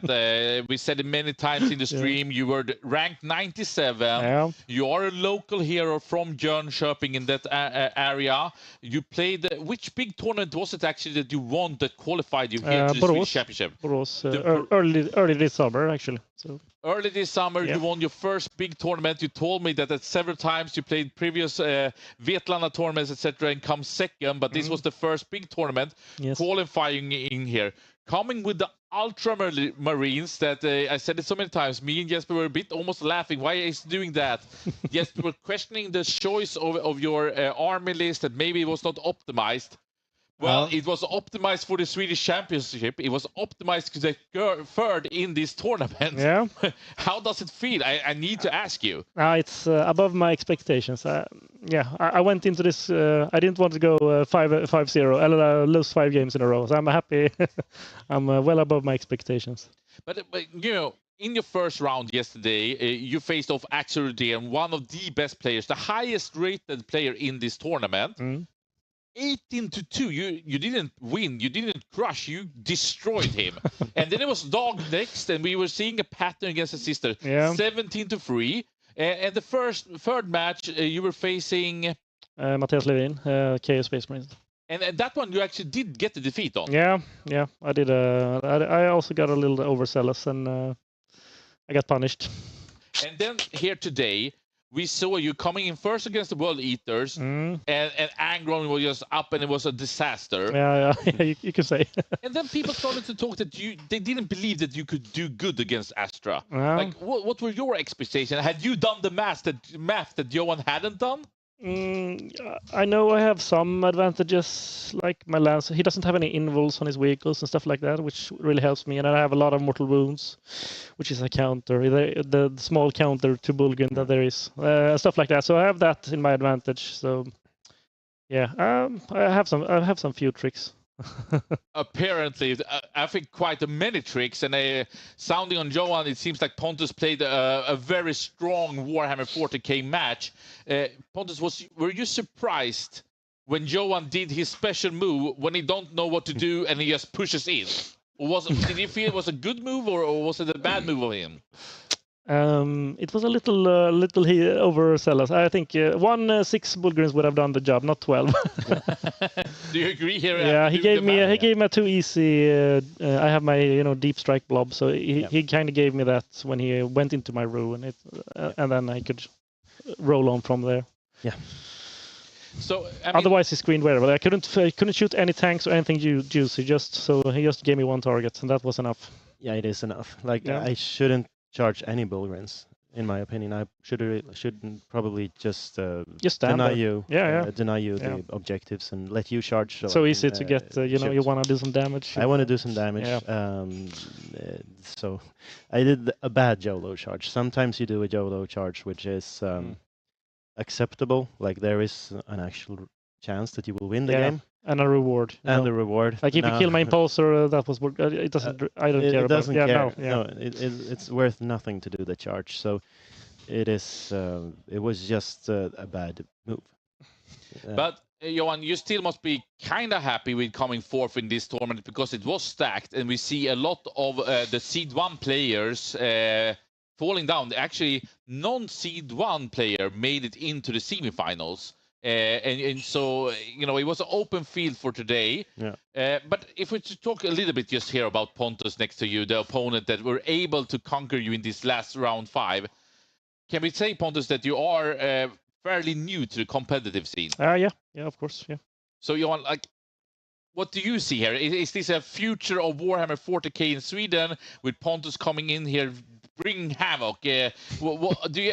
I mean, even because you are the head coach of the WTC team 2024, was it some parts that you just were impressed? Is it the army choice? Is the way he plays? Was it something in particular that you saw?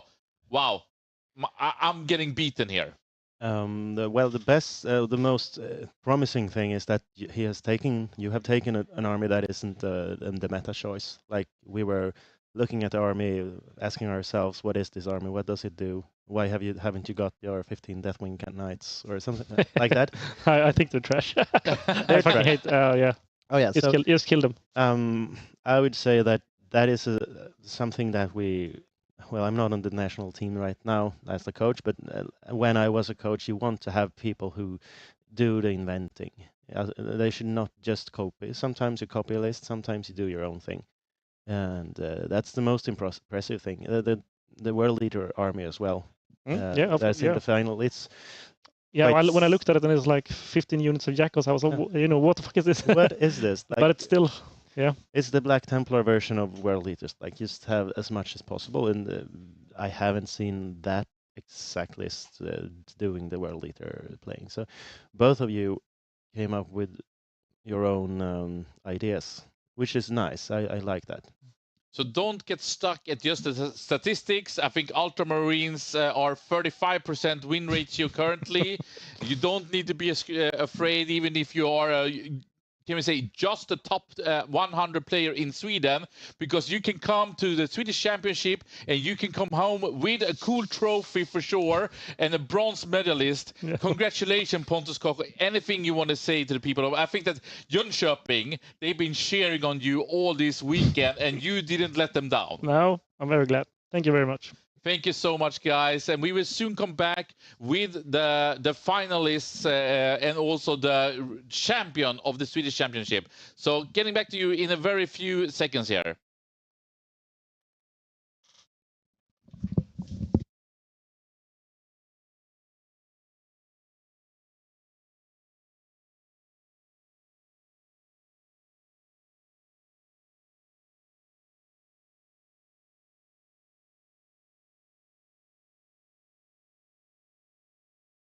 And here we have him, Pontus Koch, third place with his Ultramarines. I think we almost need to check his army list once more, as he did play in the semi-final here on stream.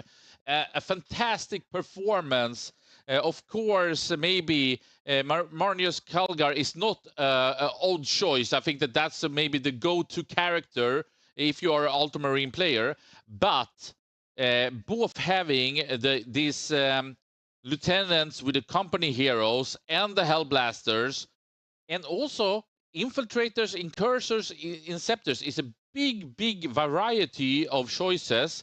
We were a bit questioning the gladiators, lancers, if they could really do any damage against the Astra. Apparently, it was a complete blowout. And maybe the Bulgars, who has been so strong in this tournament, and everyone's saying being too strong, maybe Johan was just trusting them too much. But I think that this is a huge win for Sweden. This is a huge win for the Ultramarines. This is a huge win for Jönköping.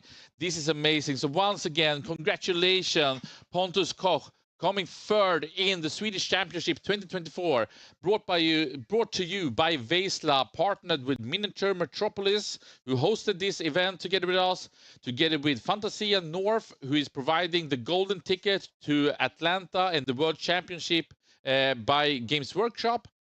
Asus ROG, who have been providing the computer that we've been streaming and bringing all this action home to you guys over this weekend.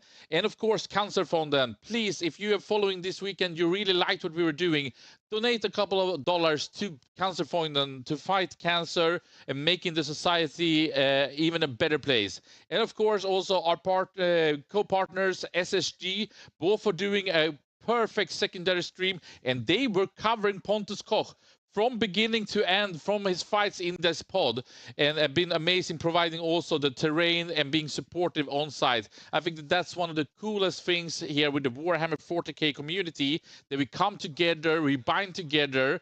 And I see here we have Björn and Emil coming into the studio. So, I mean, just in a couple of seconds here, we will have them being mic'd up and be ready to actually talk with you guys at home. So, Björn Eriksson and Emil Söderholm, who came from the in the grand final, coming up here. So, just going to unmute you guys and then welcome them into the studio here. Hello. Hello. Hello. Hello. And I think, Björn, you haven't been on the stream this event. You were a lot back in Belgium. Yeah. Well, I was on the SSG stream 2 times, but not on the main stream. Yeah. And welcome back, Emil. And guys, what a fantastic Warhammer match you showed us. I think, you know, we could see Emil struggling. You were dramatic, you were tarnished, you were everything, but you kept it together and you guys showed, I would say, exactly what Warhammer 40k is about. And Emil, like, now we got a few minutes off camera and trying to cool down. I know that you wanted even more. You came in as the 22nd seed here. You are second best in Sweden. You have the silver trophy. Yeah. What is your reactions right now? I wanted the trophy to be red. Of course, you need to drain it in blood, and I think blood and silver goes well together. Yeah. No, I'm super happy, and the game was fantastic. I mean, clearly outplayed, and it was it was great to be defeated in that way. So I mean, I might have been a bit dramatic about some rolls and draws and whatnot, but at the end of the game, he outplayed me clearly, and well, I had a really good time, even though maybe it didn't look like it. Good. It was so amazing to follow all the ups and downs and the drama. Björn. Yeah. You have played Warhammer 40k for 25 years, you told me yesterday. Something like that, with a couple of gaps perhaps, but yeah. And then about 2 to 3 years ago, you went a bit more serious, started to, coming from playing funky list into being a bit more trying to maybe do the best performance game-wise. Mm-hmm. You joined the Team Sweden. Mm-hmm. I think it was almost like the 8th place, right? Yeah, one of the last place on the team for this year. And you did get the army you've been dominating the Swedish scene with this year, with the Imperial Knights. We were following you. We were sharing the Bustro where you performed. You were a big part of Team Sweden. Yeah. But coming here to the Swedish Championship, and you went undefeated throughout the World Tournament. The World Tournament? This tournament. Oh, this tournament. Yes. Yeah. No, I have some memories of losing against Thousand Suns at WTC. No, but on this, maybe I was, exactly. So, Björn, how is it possible? What's the secret? What do you feel like? Like, this is a big thing. You are the Swedish champion in Warhammer 40k. You won the golden ticket. You're going to USA to represent yourself. Sinophilerna from Skåne. And of course, I don't know which faction that you're going to represent, but how does it feel? I mean, I wasn't expecting this. I was just wanted to have a fun tournament and play against good players. And then sometime after, like the group stage, and I wasn't sure if I wanted to go to the Worlds, But after yesterday, it's like, yeah, of course. If I win, I'll go. So I'm not really. It hasn't really like landed yet. So I'm super happy. It has been an amazing tournament, amazing opponents, and everything has been nice here. And yeah, it's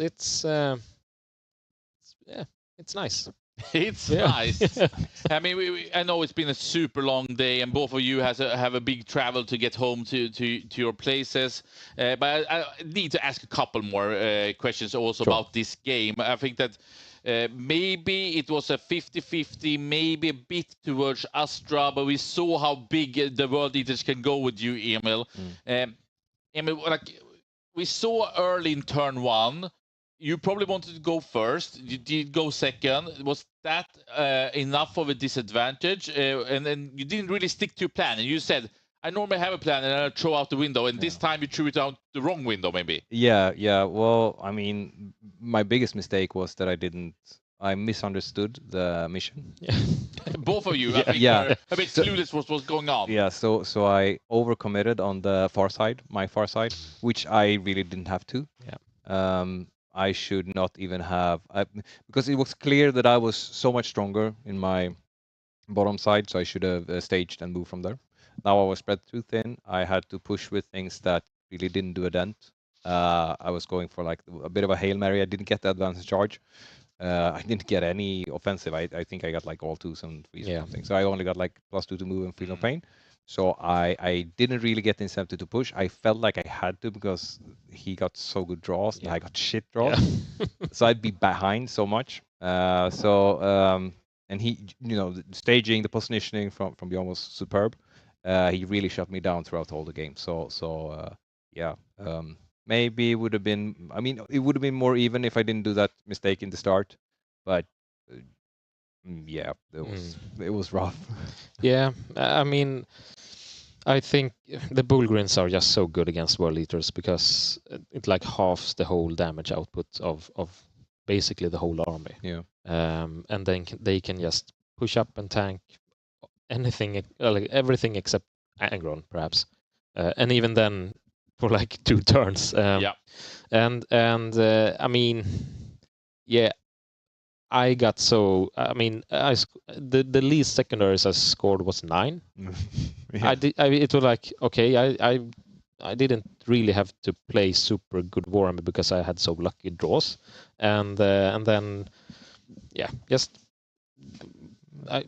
we misunderstood the misunderstood. I pushed up just to I mean, you have to deal with me. Yeah. And yeah. I mean, the correct play for me was just not to engage, back away. But I got, nasal biting, as I said before. I see them and I just go in. Yeah, absolutely. So yeah, it was a rough game, and I think if that would have been different and my draws wouldn't have been so great, it wouldn't have been as great as they were. Then it would have been a game. Yeah. Like I said after the game, like I clearly got. I mean, even if it were better draws, I wouldn't have flunked like my Blood Tithe. He would still would have won because he shot me down so well. Which is one of the weaknesses with World Leaders. It's like I'm a one-trick pony. If you know how to shut me down, if you got the Bullgrins. And the Earthshaker. And the Earthshaker, yeah. That's really good in this matchup. Yeah. Earthshaker, like. Yeah. Yeah, what is it? I didn't even know that they existed. I do know it now, and I know that the World Eaters also know that. So, Emil, what's next for you in Warhammer 40k? Because, I mean, you came second in the Swedish Championship. You... Stuff happens. Stuff happens. A bit hilarious, I think. Yeah. It is what it is. We're giving it a couple of seconds to just go through because I think everyone is like reconnecting around the world now. Apologize. It's always.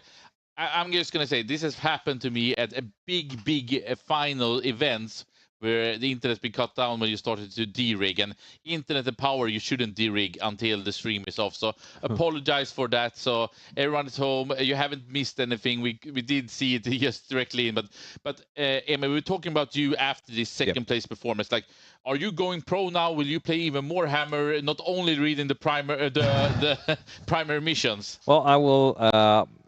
I have pretty much every other weekend scheduled for tournaments after now in the fall.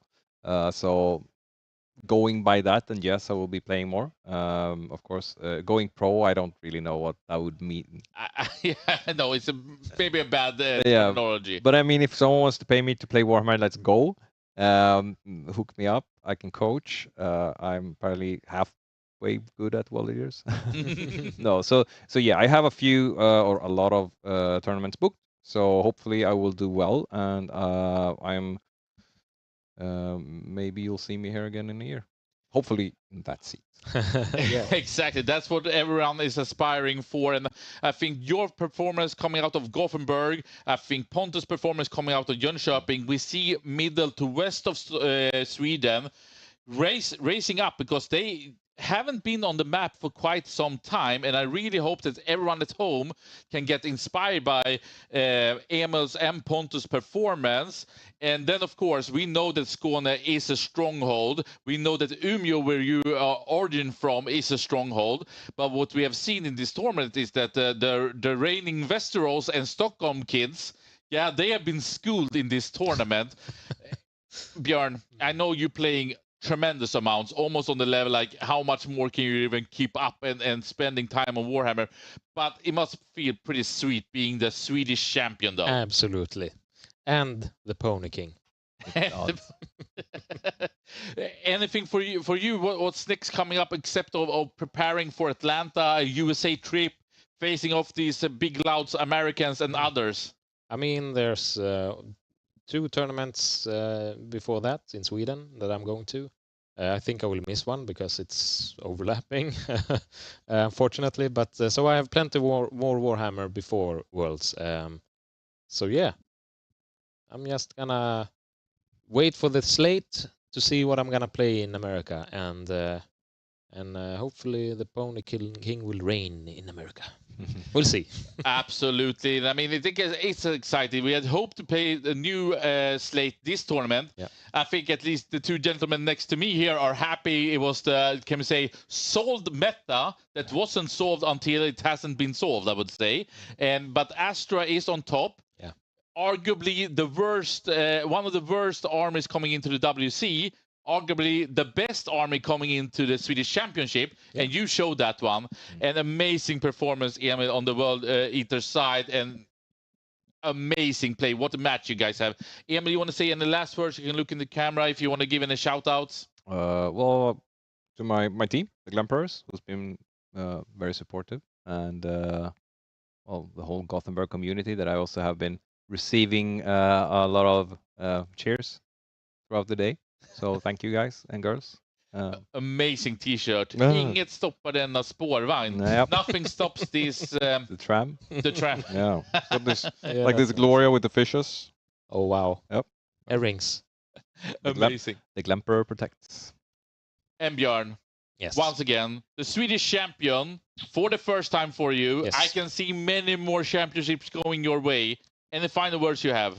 I just want to thank Veizla and all the sponsors of the tournament for, I mean, all the great work behind the scenes and setting up everything, and SSG as well for the train.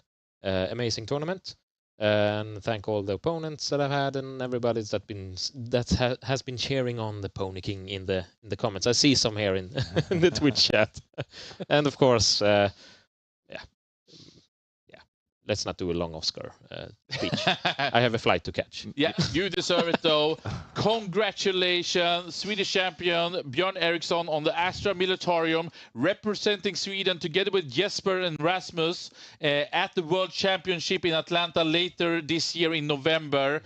Thank you so much, everyone at home. I hope this has been inspiring, open eyes on what can be done here in Sweden for Warhammer 40K. You can come in as a dark horse and reach the finals. This has been amazing. I hope you have a really sweet Sunday evening.